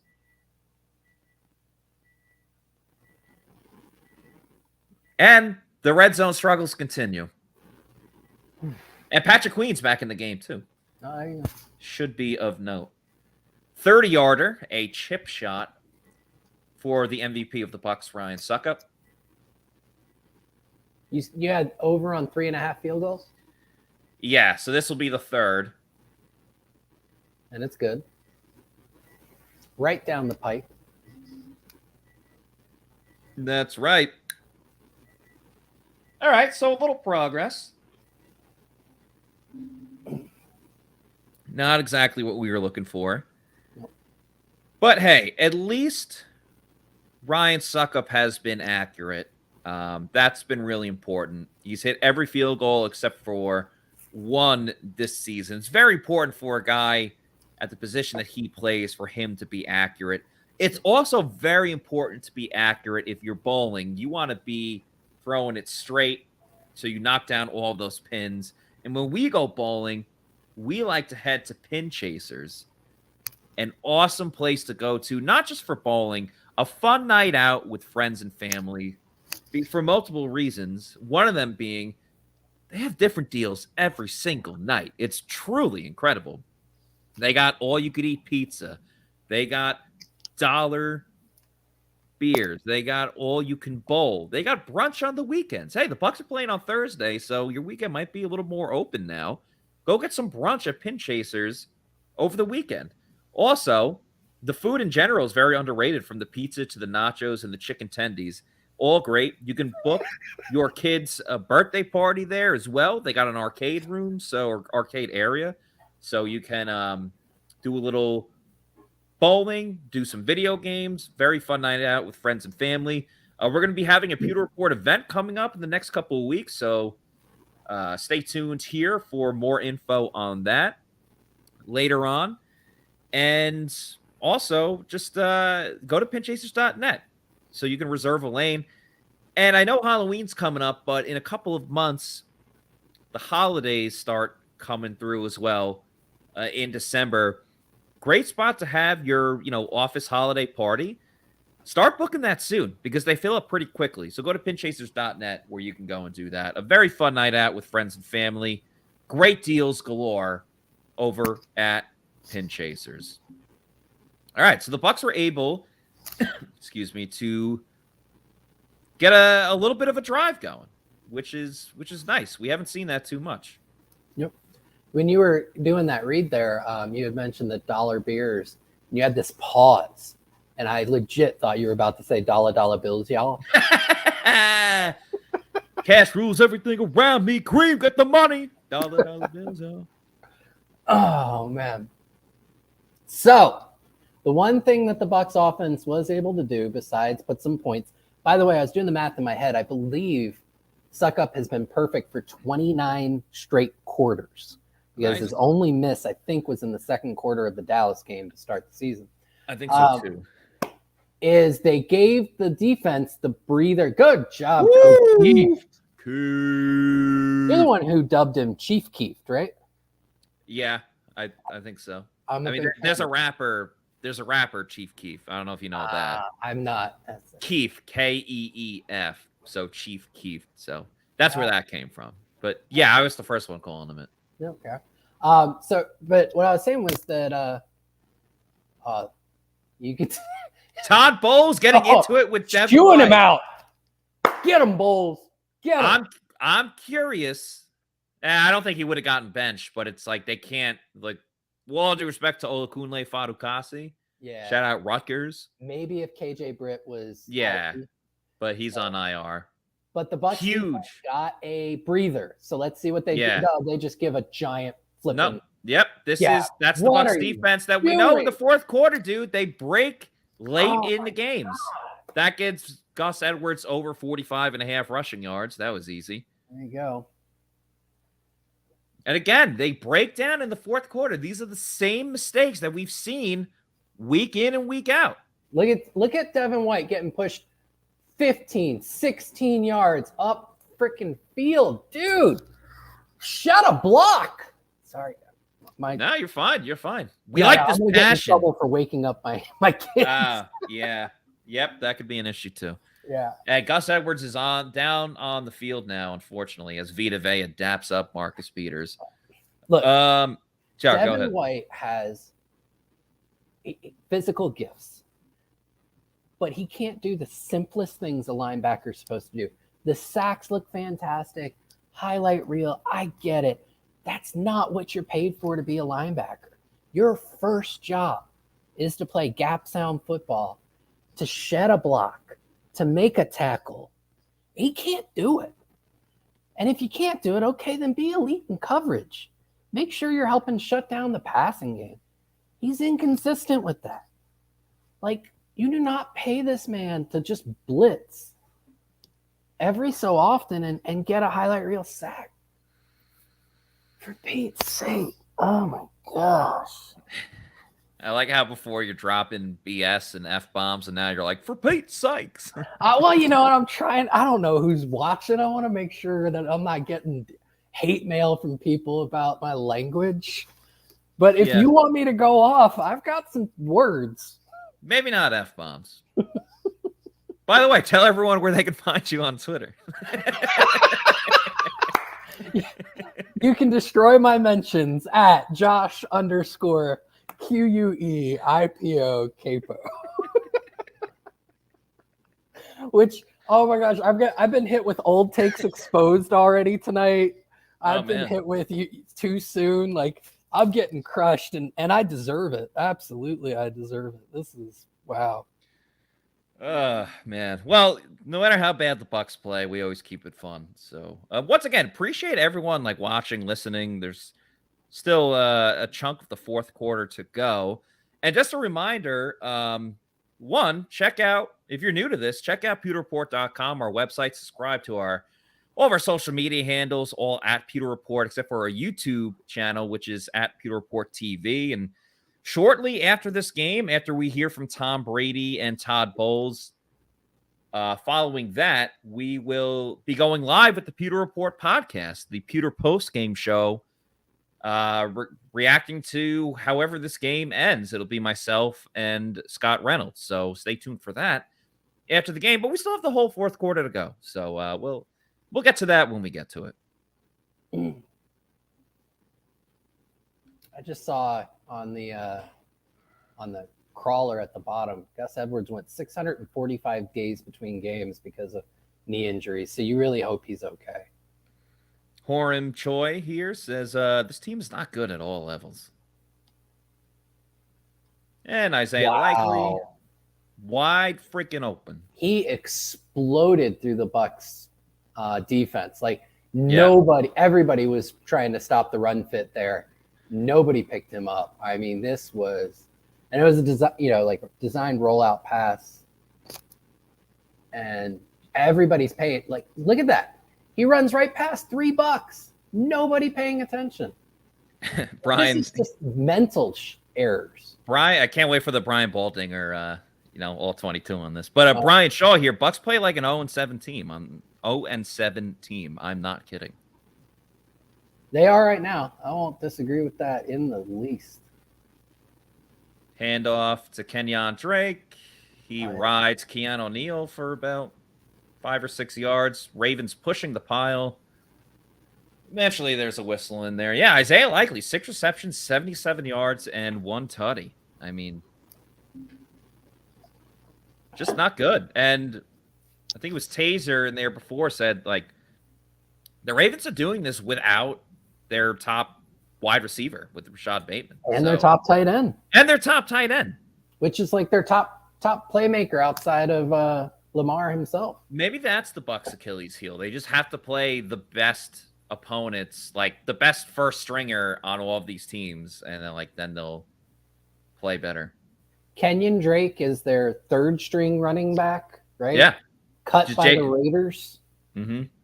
Played in Miami for a little bit. Yep. But then again, they also let PJ Walker look like 2022 Geno Smith. Yeah.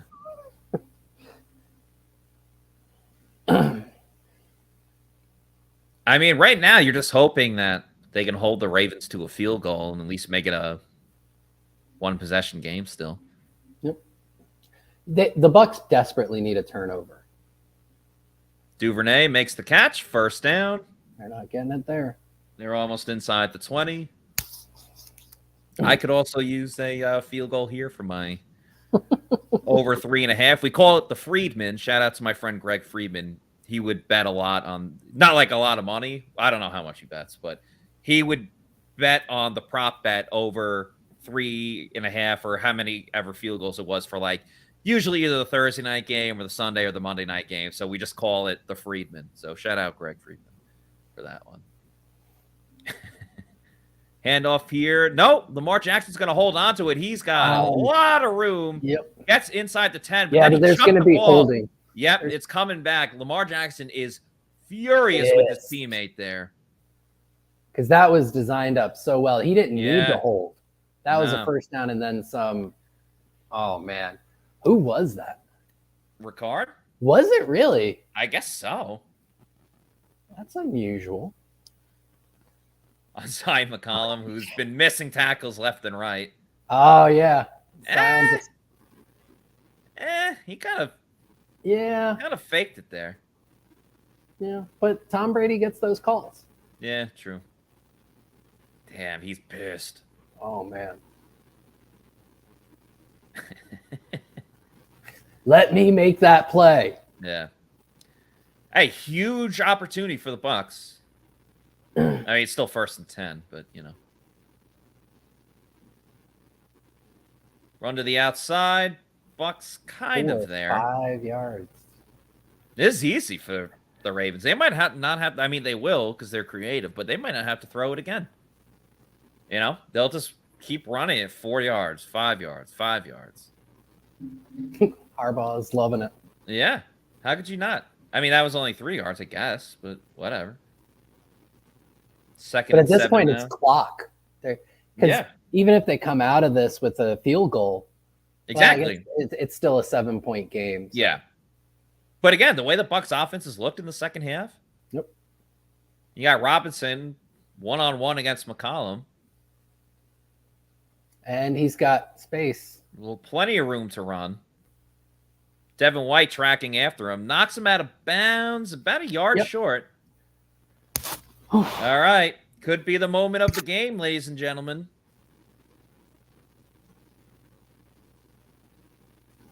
Hold on to your hats. Or in Devin White's case, a cowboy, huh?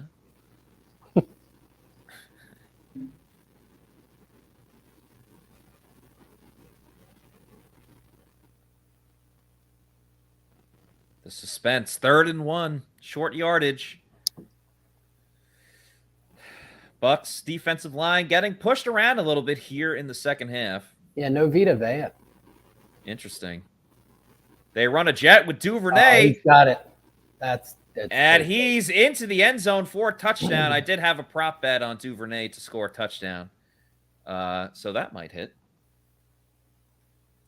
And it's officially panic mode for the Bucs. They're going to need to score quickly. Just bad football. Mm-hmm. Hey, let's watch Devin White. Yeah, let's watch him. Beat by Likely. Jamel Dean over pursues. Yep, nothing. Nothing from no one. And no Vita Vea either, as you pointed out. I got to see what prop bets I had here. Kick by Tucker is good. The Bucs now down, 11 points? I don't do math. 24-13. Yeah. Yeah, 11 points. Yeah. So we're talking a field goal, a touchdown, and a 2-point conversion. The dreaded 2-point conversion does nothing, or stops the Ravens, and that's all to tie the game with 6 minutes left. That's a tall task. Once again, man, Bucs look great defensively in the first half, and then just piss it all away in the second half. Let's see these open bets that I had. for those of you who like to have Bucs on your fantasy team, if you have full PPR, Mike Evans has gotten you 14.2 points. There you go. That's the world-class analysis we provide here at Pewter Report. Oh, man. What does Lamar Jackson have stats-wise?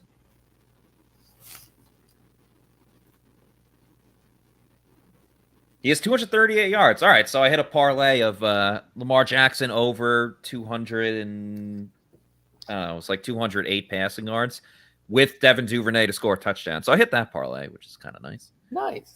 Yeah.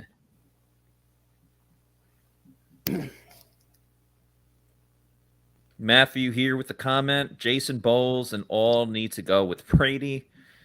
I don't know about that. Yeah, it's so Brady hasn't had the best game, but if your expectation is he carries the team, I think you have way lower expectations than you should for the team.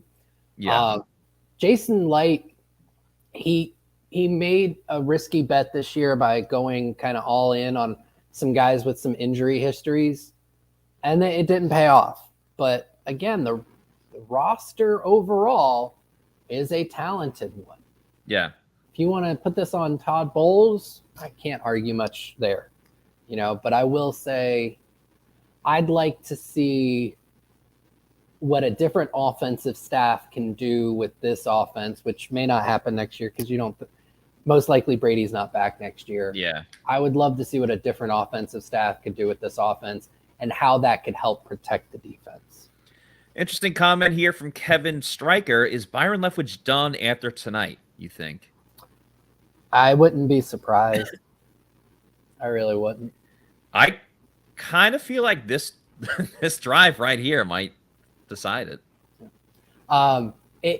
If they're going to make a change, this is one of two spots where it makes most sense because this is a Thursday night game.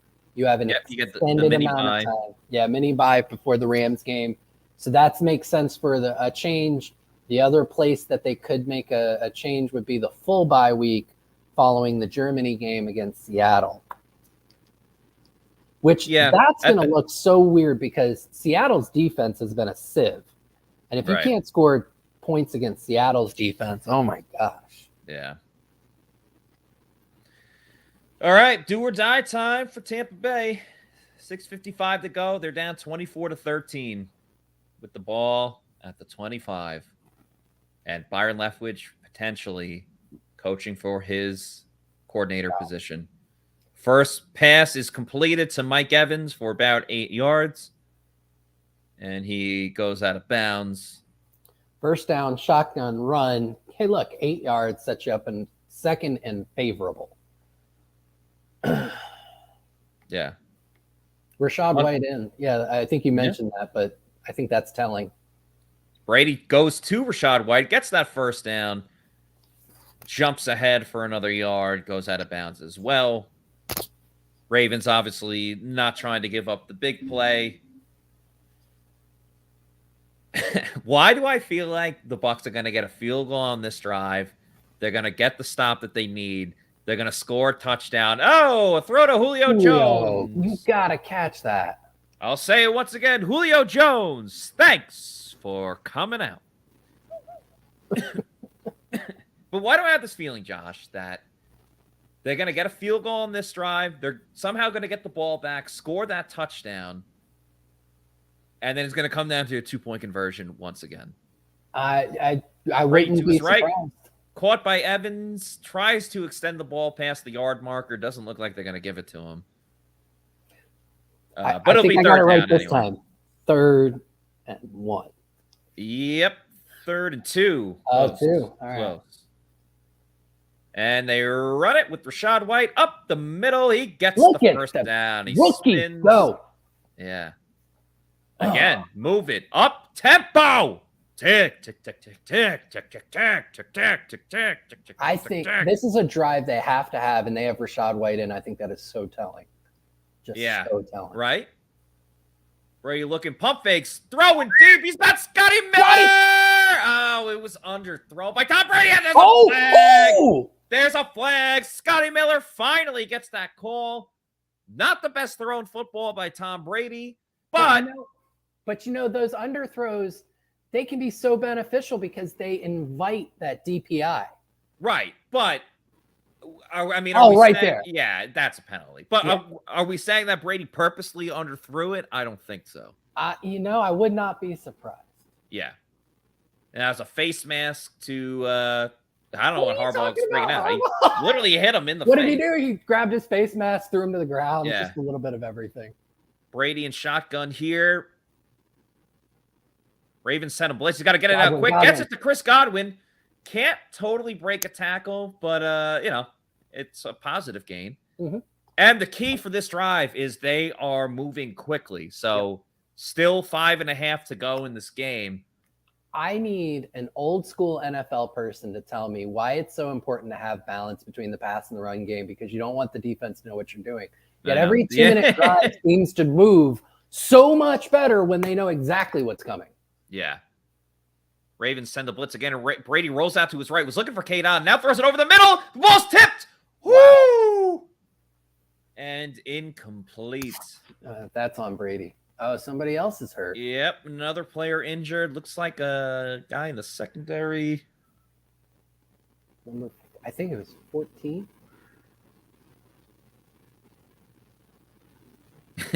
Brady's just like, screw it. Oh, is that Kyle Hamilton? Oh, the rookie out of Notre Dame. Yeah, I forgot Hamilton. Yeah.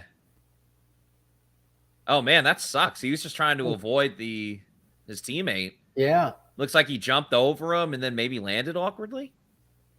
Maybe. Yeah, I'm trying to. Oh, he landed on his head, but he immediately goes to his ankle.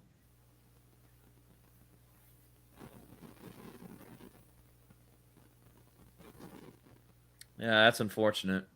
That's going to be the second person from their secondary they potentially lose. Yeah. Putting them in a similar position to the Bucs tonight.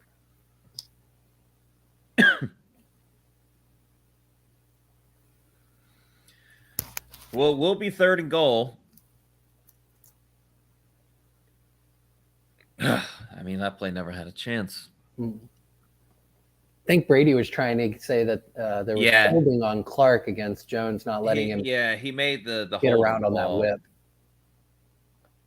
All right, crucial moment, 3rd and goal. I mean, Bucs can still make it a 1-possession game with the chip shot field goal, but you'd like to see the touchdown. Yeah.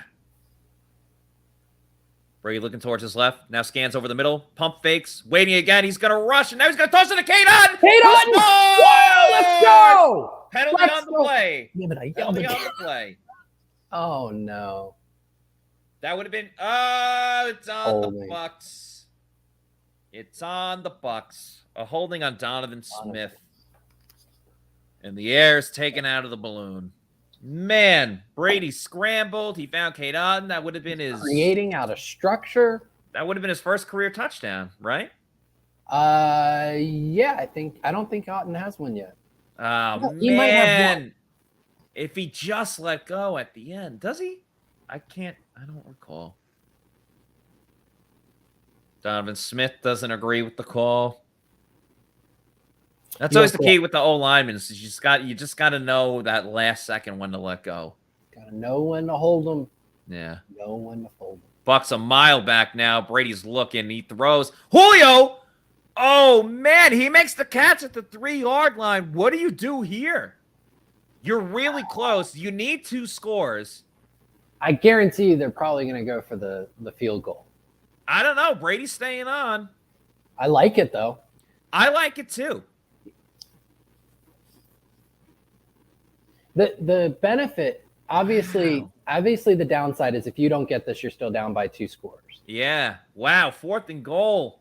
But I like the aggressiveness here. Game on the line. Byron Leftwich's season on. Oh, no.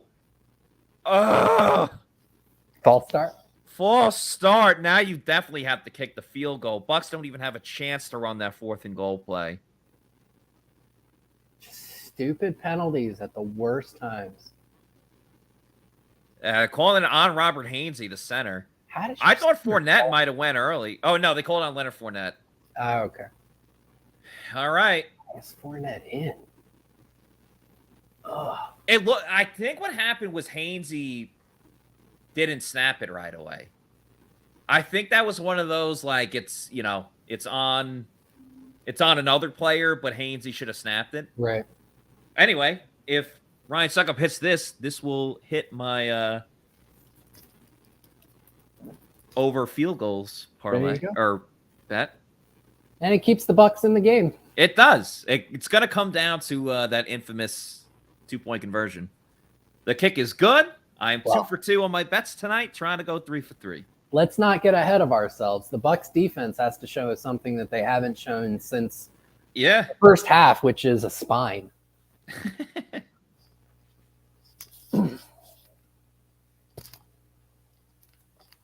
My goodness.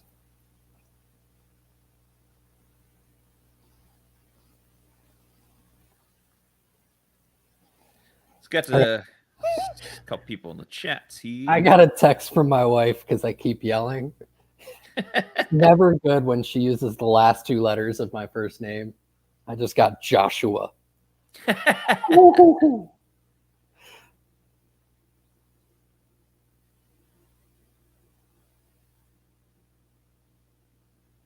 Oh, goodness. All right, you said we're going to get to the chat comments. I'm curious. How bad is it? Outback Cat says LOL ME. I believe mental errors. Yep. Todd Bowles references that a lot. MEs. Loki Man 225. Brady gave you a chance and 76 and 7 effed it up. John Paul Iwanoj. The defense hasn't played well in the second half of games. That goes back evidently to true. Yeah, up until Atlanta, they were solid in the second half. Kenneth McClary here. Tell me Donovan Smith hasn't had a bad year. By his standards, absolutely. Yeah. Tommy Brown. Wow, they are so bad. Shaggy here. Nothing more dangerous than hope. That's the comment of the night. Yeah, Shawshank Redemption. Hope is a dangerous thing. Yep. Frank G. Can we get a Chris Berman impression? What? Tick, tick, tick, tick, tick, tick. They're not gonna get him. Hold on. Can you do Berman with Allstott rumbling, bumbling, stumbling? Mike Allstott rumbling, bumbling, stumbling. You are amazing with the impressions. Thank you. Psycho Killer. Fournette needs to be running back too. Thank you, sir. Edward Lake. Where was this urgency all game? They had it the first few drives. It feels like they have to, get hit, and then they can start playing after that. Whifflehead. I like the name. The head coach is responsible for discipline. That's true. Remember, Bruce Arians big on the accountability sheet. Peter. Come on, guys. We just need to execute better. Dalton. As Devin Duvernay. Oh, my turns God. it. Jamel Dean, don't make a scene. Yeah, the team is 44 yards rushing. Great job at being balanced. John Wolf. Otten showed that he can catch a touchdown, but that blocking. ... Yep, fans are just not happy. Well, not that's understandable. Happy. Silver lining. The Bucs have scored, if my math is right, 533% more points than last week. Yeah. All right, 1st and 10. Let's see how Tampa Bay responds. It's a run up the middle to Kenyon Drake. He busted to the outside, untouched to the 40, response. The 30. Inside the 35, Kenyon Drake with ease. And once again, ladies and gentlemen, another busted coverage in the run game. This team to the moon. By the Bucs defense. It's McCollum. 2nd week in a row. Yep. Oh, man. Look at that. I mean, what is there to say at this point? Josh, it's a mirror image of the last 2 weeks. Yep. And Devin White, once again, can't get off a block. Springs the hole. just he need like legitimately Bowles needs to send a message and just bench his ass. Yeah. This is putrid. Up. Another 6-yard gain. Wow, man. So this is going to be 3 losses in a row for the Bucs. 5 of their last 6? Yeah, that sounds about right. I mean, if they lose, you never say never, Justin Bieber, but not going to be easy. The Ravens have a 98% win probability. I feel like that's a little low. Yeah.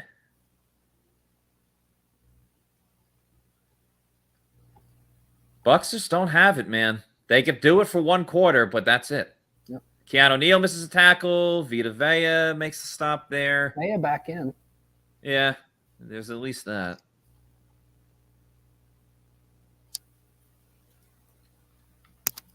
By the way, we were talking about dogs before. Shout out to my old dog, Frosty. R.I.P. I miss him. He was a Westie. My parents have another dog now that's a Westie. His name is Seamus, so shout out to Seamus as well. Seamus O'Houlihan? Just Seamus. All right. Not sure if you're an Archer fan, but his son was Seamus. Oh, really? I've never watched a show. I know it's like a cartoon. Wow, Will Golson makes a big play on 3rd and 1. Looks like it's going to be 4th down. Oh, Archer is amazing. I think the guy that does the main voice, he voices Bob from Bob's Burgers. Chris Parnell? No. Chris Parnell is in it, but he's not the main voice. It's H. John Benjamin who voices Bob from Bob's Burgers. Big fan of I really like Bob's Burgers, and then Chris Parnell does the voice of Jerry on Rick and Morty. I don't know if you ever watched Rick and Morty. Yeah. Love that show. Chris Parnell voices, why am I forgetting? He's like the Progressive commercial too. Cyril Figgis in Archer. Absolutely. I cannot recommend it highly enough. You and I have got to get on some type of we'll do an episode of Sopranos, and you can get my reaction, and then an episode of Archer, and I can get yours. I'm down. I'm in. All right. Ravens are going to kick the field goal here, so just block it. Yeah, just block it. No biggie. Yeah, they did it earlier. Pat O'Connor magic once again. Yep. And what's going to happen? I don't want to cut you off, but they're going to try to block it, and someone's going to go off sides and give them an automatic 1st down. That's my guess. I feel like you're Nostradamus right now. It's going to be someone off the edge. Probably McCollum. Nope. Kick is good. Makes it, once again, an 11-point lead with 2:12 to go. Man. So what is it now? The Bucs have scored 1 touchdown in their last 8 quarters of football? That's how you win. Wait, hold on. Let's go further back, though. Did they score a touchdown against the Steelers in the 4th quarter? No. Did they in the 3rd quarter? Maybe. Let's see here. We're just going to go ahead and see how depressed we can make people. I like it. Yeah. Oh, here we go. So they had 6 points in the 4th quarter against the Steelers, and that was the missed 2-point conversion. So I guess that would have been, was that a missed 2-point conversion? Yeah, I think they had one. I don't know. I'm losing track now. It's really hard to keep track of all this ineptitude.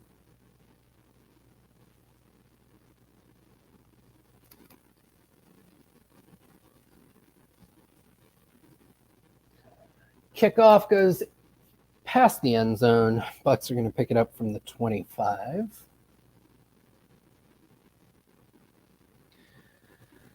The Bucs got a fourth quarter touchdown. It was the Leonard Fournette pass where he bounced off a few guys, and then right. Conversion. So we are looking at 1 in the last 8 quarters. Yeah. 2:12 to go here until the 2-minute warning. Swing pass to Lenny. Moves up the field. Tackled in bounds. Not that it really matters at this point. And that's the 2-minute warning, people. 2 minutes to go. Bucs down by 11. Need a miracle at this point. Miracles can be a great thing.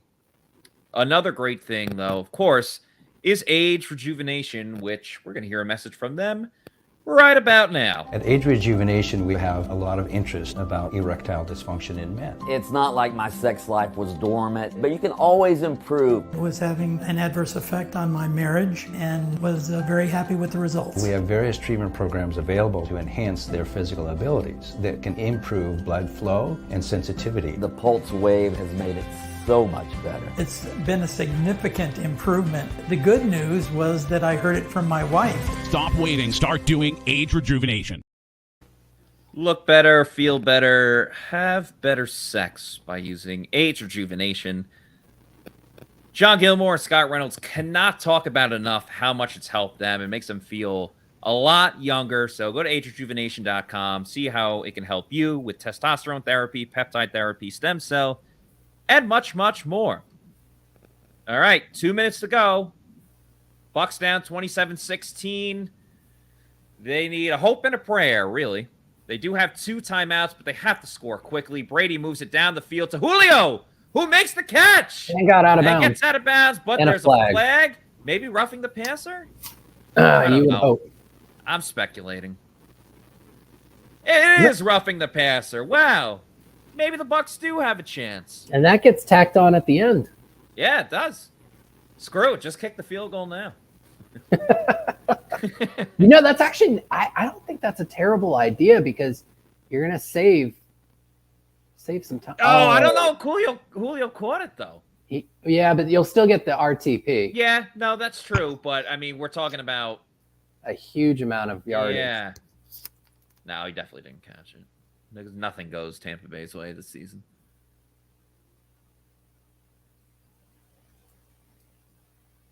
Well, he made plenty of one-handed catches in practice. Fit him well. Well, that's why he didn't get this one. He was using too many hands. Evidently. Like, all right, we get it, Amazon. Like, right. You've shown 16 times. He didn't catch it. No, the biggest Bucs believers out there don't think he caught it. We don't need to keep seeing. Oh, no, let's do it one more time. Here's him not catching it at 10 times Zoom. What song should I use for the post-game podcast? Oh, God. Maybe something Halloween related. Definitely not the Lego movie song, Everything is Awesome. Can't say I've seen that one. Oh, man. Even as an adult, it's an amazing movie. Highly recommend. Highly recommend. So, and if it's what, the Lonely Boys, the Lonely Island Boys, whatever. Lonely Island, yeah. Andy Samberg. That song is from them. Oh, cool. It's fantastic. They had that movie. It was like Rockstar, like Never Stop, Never Stop, Never Stopping, or something like that. It's pretty funny. Come on, make the freaking call. You're prolonging the inevitable. Even if it's a completed pass, you're still prolonging the inevitable.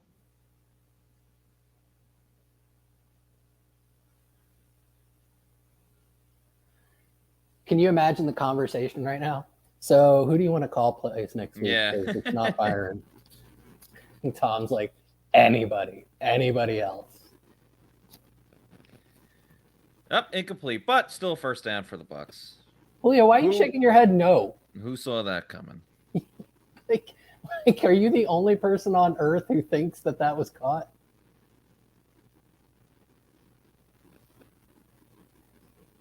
Why is Lenny in? Just so many things that I can't understand.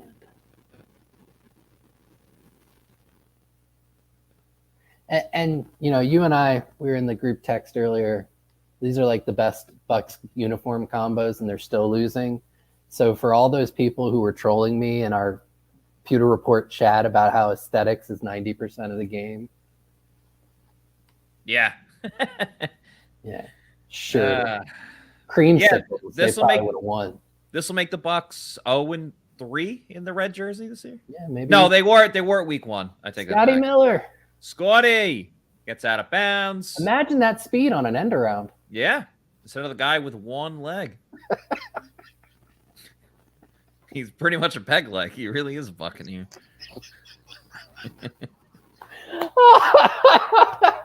You laugh so you don't cry. Laughing through the pain. We're laughing through the pain. Brady moves up the pocket and he gets sacked. Oh, man. Third and long. Ooh, buddy. Tom Brady is not having fun. Bucs call timeout. Like it matters at this point. Man. Another game under 20 points. Oh, brother. I think it's SpongeBob as well. And they're like, oh, brother, this guy stinks. I'm not totally sure, but it's one of those things. For me, I just keep going back to the one with the, I think it's like a dog sitting at a table with the fire going on around him. And this is like fine. Everything is fine. Yeah, yeah. Oh, boy. 3rd and 8. How's it only 3rd and 8? K-Dot-Nay! Look who showed up. There's a bright spot. There is a bright spot. All right, 3 more catches. 3 more catches on this drive. This is essentially what we're rooting for now. If K-Dotton can hit the over on his receptions. But then Brady might hit the over on his receiving yards. I'm not sure. Leonard Fournette to the 30. Can he get out of bounds? Nope. He cuts up the middle of the field. Tick, tick, tick, tick, tick, tick, tick, tick, tick, tick, tick, tick. And Bucs use their last timeout. Brady's officially over, so I would not hit anyway. Yeah. So now you're just rooting for anybody to catch the ball, and preferably in the end zone. Yeah, help the stats out. Then we can see if Jake Camarda is a decent onside kicker. That's true. We haven't really seen that. By the way, another game where the Bucs offense did not turn the ball over, and yet they wasn't for lack of trying. Yeah, it was not for a lack of trying. That is true. Yeah, there should have been at least 4 interceptions. There was quite a few, yeah. I definitely his turnover-worthy play rate is going to go up this week. Yes. Yeah, that goes without saying. Brady looking, throws it to K-Dotton. Oh, man, this is really insult to injury if he's going to get these next 2 catches, and Brady's going to be the only one that doesn't hit. But I can't really complain because I hit my parlay, I hit my prop bet, and I also took the Ravens +2. It looks like they're going to hit that. And you know what? To top it all off, I bet JPP gets a sack. Don't say that. Mike Evans makes the catch. Help those receiving yards. Move it. Move it. I do have Evans in fantasy. So there you go. Yeah. They're going to spike it or are they going to fake spike it? Nope. They real spiked it. What's Evans got me? He was projected for like 15. Well, he's had 2 like big plays down the field. So yeah. He's at 19.3 right now. All right. That's going to help. A nice shot of Andrew. Shout out him. Yeah. You play full PPR or half PPR? Full PPR. This is such a difficult league. 16 teams. Oh, jeez. Auction. Brady throw. Oh, knocked away. Sorry. Independent defensive player. Full PPR. We have a super flex, so everybody's got 2 quarterbacks. Okay. It's the hardest league I've ever been in. I've been in this one for like 7-8 years. So I have the most points scored on the season, and I'm somehow still 3-4. So like I get everybody's best week. Yeah. It's pissing me off. Yeah, that sucks. I'm 3-4 as well. Brady's pass is batted down at the line of scrimmage. Really? They're going for it? Well, I mean, why wouldn't you? Well, I mean, you can kick the field goal, at least go for the onside kick. At this point, you want to be able to say you got over 20 points. Right. Brady, Jones is getting it. Yes! Oh, a flag. Oh, my God. A flag. Heaven on earth. A flag. You got to be kidding me. But Brady gets all the no, calls. it's on the Ravens. Oh, okay, so Brady does get all the calls. Wow, Julio Jones scores a touchdown. Todd Bowles is amazed too. I can't believe it, Julio. And we'll watch the replay here, but I'm pretty sure he jumped in on one leg, which so goes with your whole peg leg thing. Hey, Julio, thanks for coming out. Scored a touchdown in garbage time. Held on to the ball. All right, 2-point try. Trying to make it a 3-point game. Brady looking. So much. Oh, my God, he's scrambling. Oh, he's got Godwin. Oh, and Otten drops Come on, the ball Cade. There are flags galore. Two but flags. if he would have just caught it there, they're not even in that situation to redo it. Yeah, but I almost think it's offsetting. I'm pretty sure just based on the locations. Holding. Patrick Queen. All right. So now they get to redo it from the 1 because the Bucs are really good on gotta have it 1-yard situations. Yep. Yeah. That's blatant. Catch the ball, Cade Otten. Come on. Well, excuse for that. You got to catch that. You got to catch that. There's no other excuse. You have to catch that. Here comes a pitch to Rachaad White. Inside zone. Wow. Oh, stuff. Wow. Stuff like again, if Cade Otten makes that catch, they're not even in that situation. Jesus Christ. Sorry. Excuse my language. I don't think he's going to be able to help this team. Praise the good Lord. You don't need Givenchy, you need Jesus. That's a Jack Harlow line. Oh, my good Lord. Bless their heart. That's a Southern thing, right? Yep. That's a very Southern thing. And again, everyone is contributing to this loss. The defense, the offense. Hey, Bucs could have only been down 3 with that 2-point conversion. I almost wonder if they didn't muff the first punt of the game. That could have been a lot different. So I'm getting a bit snarkier than I normally am on Twitter. Snark it up. I'm going to share a little thread. So I did tweet out in all caps, bench Devin White now. To which somebody quote tweeted me and said, nah, bruv, trade him. I asked, but who would want him with this tape out there? Somebody replied, Jamal Adams got 2 firsts. Devin, with all his flash, can get 1. And I just replied, brother, what are you on? Also, I think teams have learned that a lot of non-quarterback players just aren't worth a first-round pick. Yep. I mean, what a steal for the Jets that Jamal Adams. He says with the biggest smile ever. Dude, I was in Seattle last year talking to people, and I was like, yeah, I grew up a Jets fan, and they're like, thanks for Jamal. And I was like, he's not playing that good. I don't remember what I said at the time, but I was at least thinking it. And it's like, now I'm the one saying thanks for Jamal. Well, Got a bunch of first-round picks out of it. Yeah, I love the reference because I've consistently said that Devin White is the Jamal Adams of linebackers. Yeah. He does LSU. one thing well.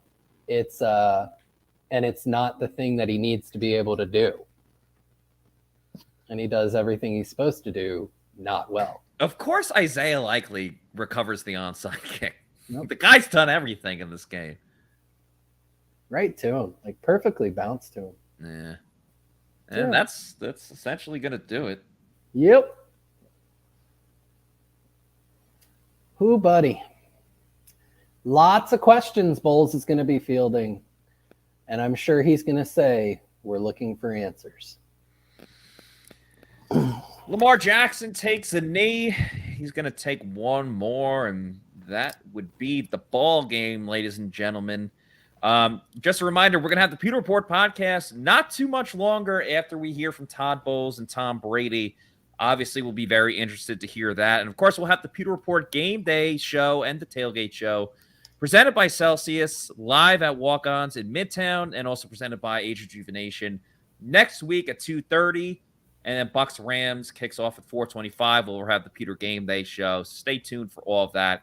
Really appreciate everyone that hung tight with us, even with this dastardly football game where the Bucs lost once again. Josh, can't thank you enough for joining me. It was a lot of fun talking with you, despite how badly the Bucs played once again. Any last parting words before we head out of here? Oof.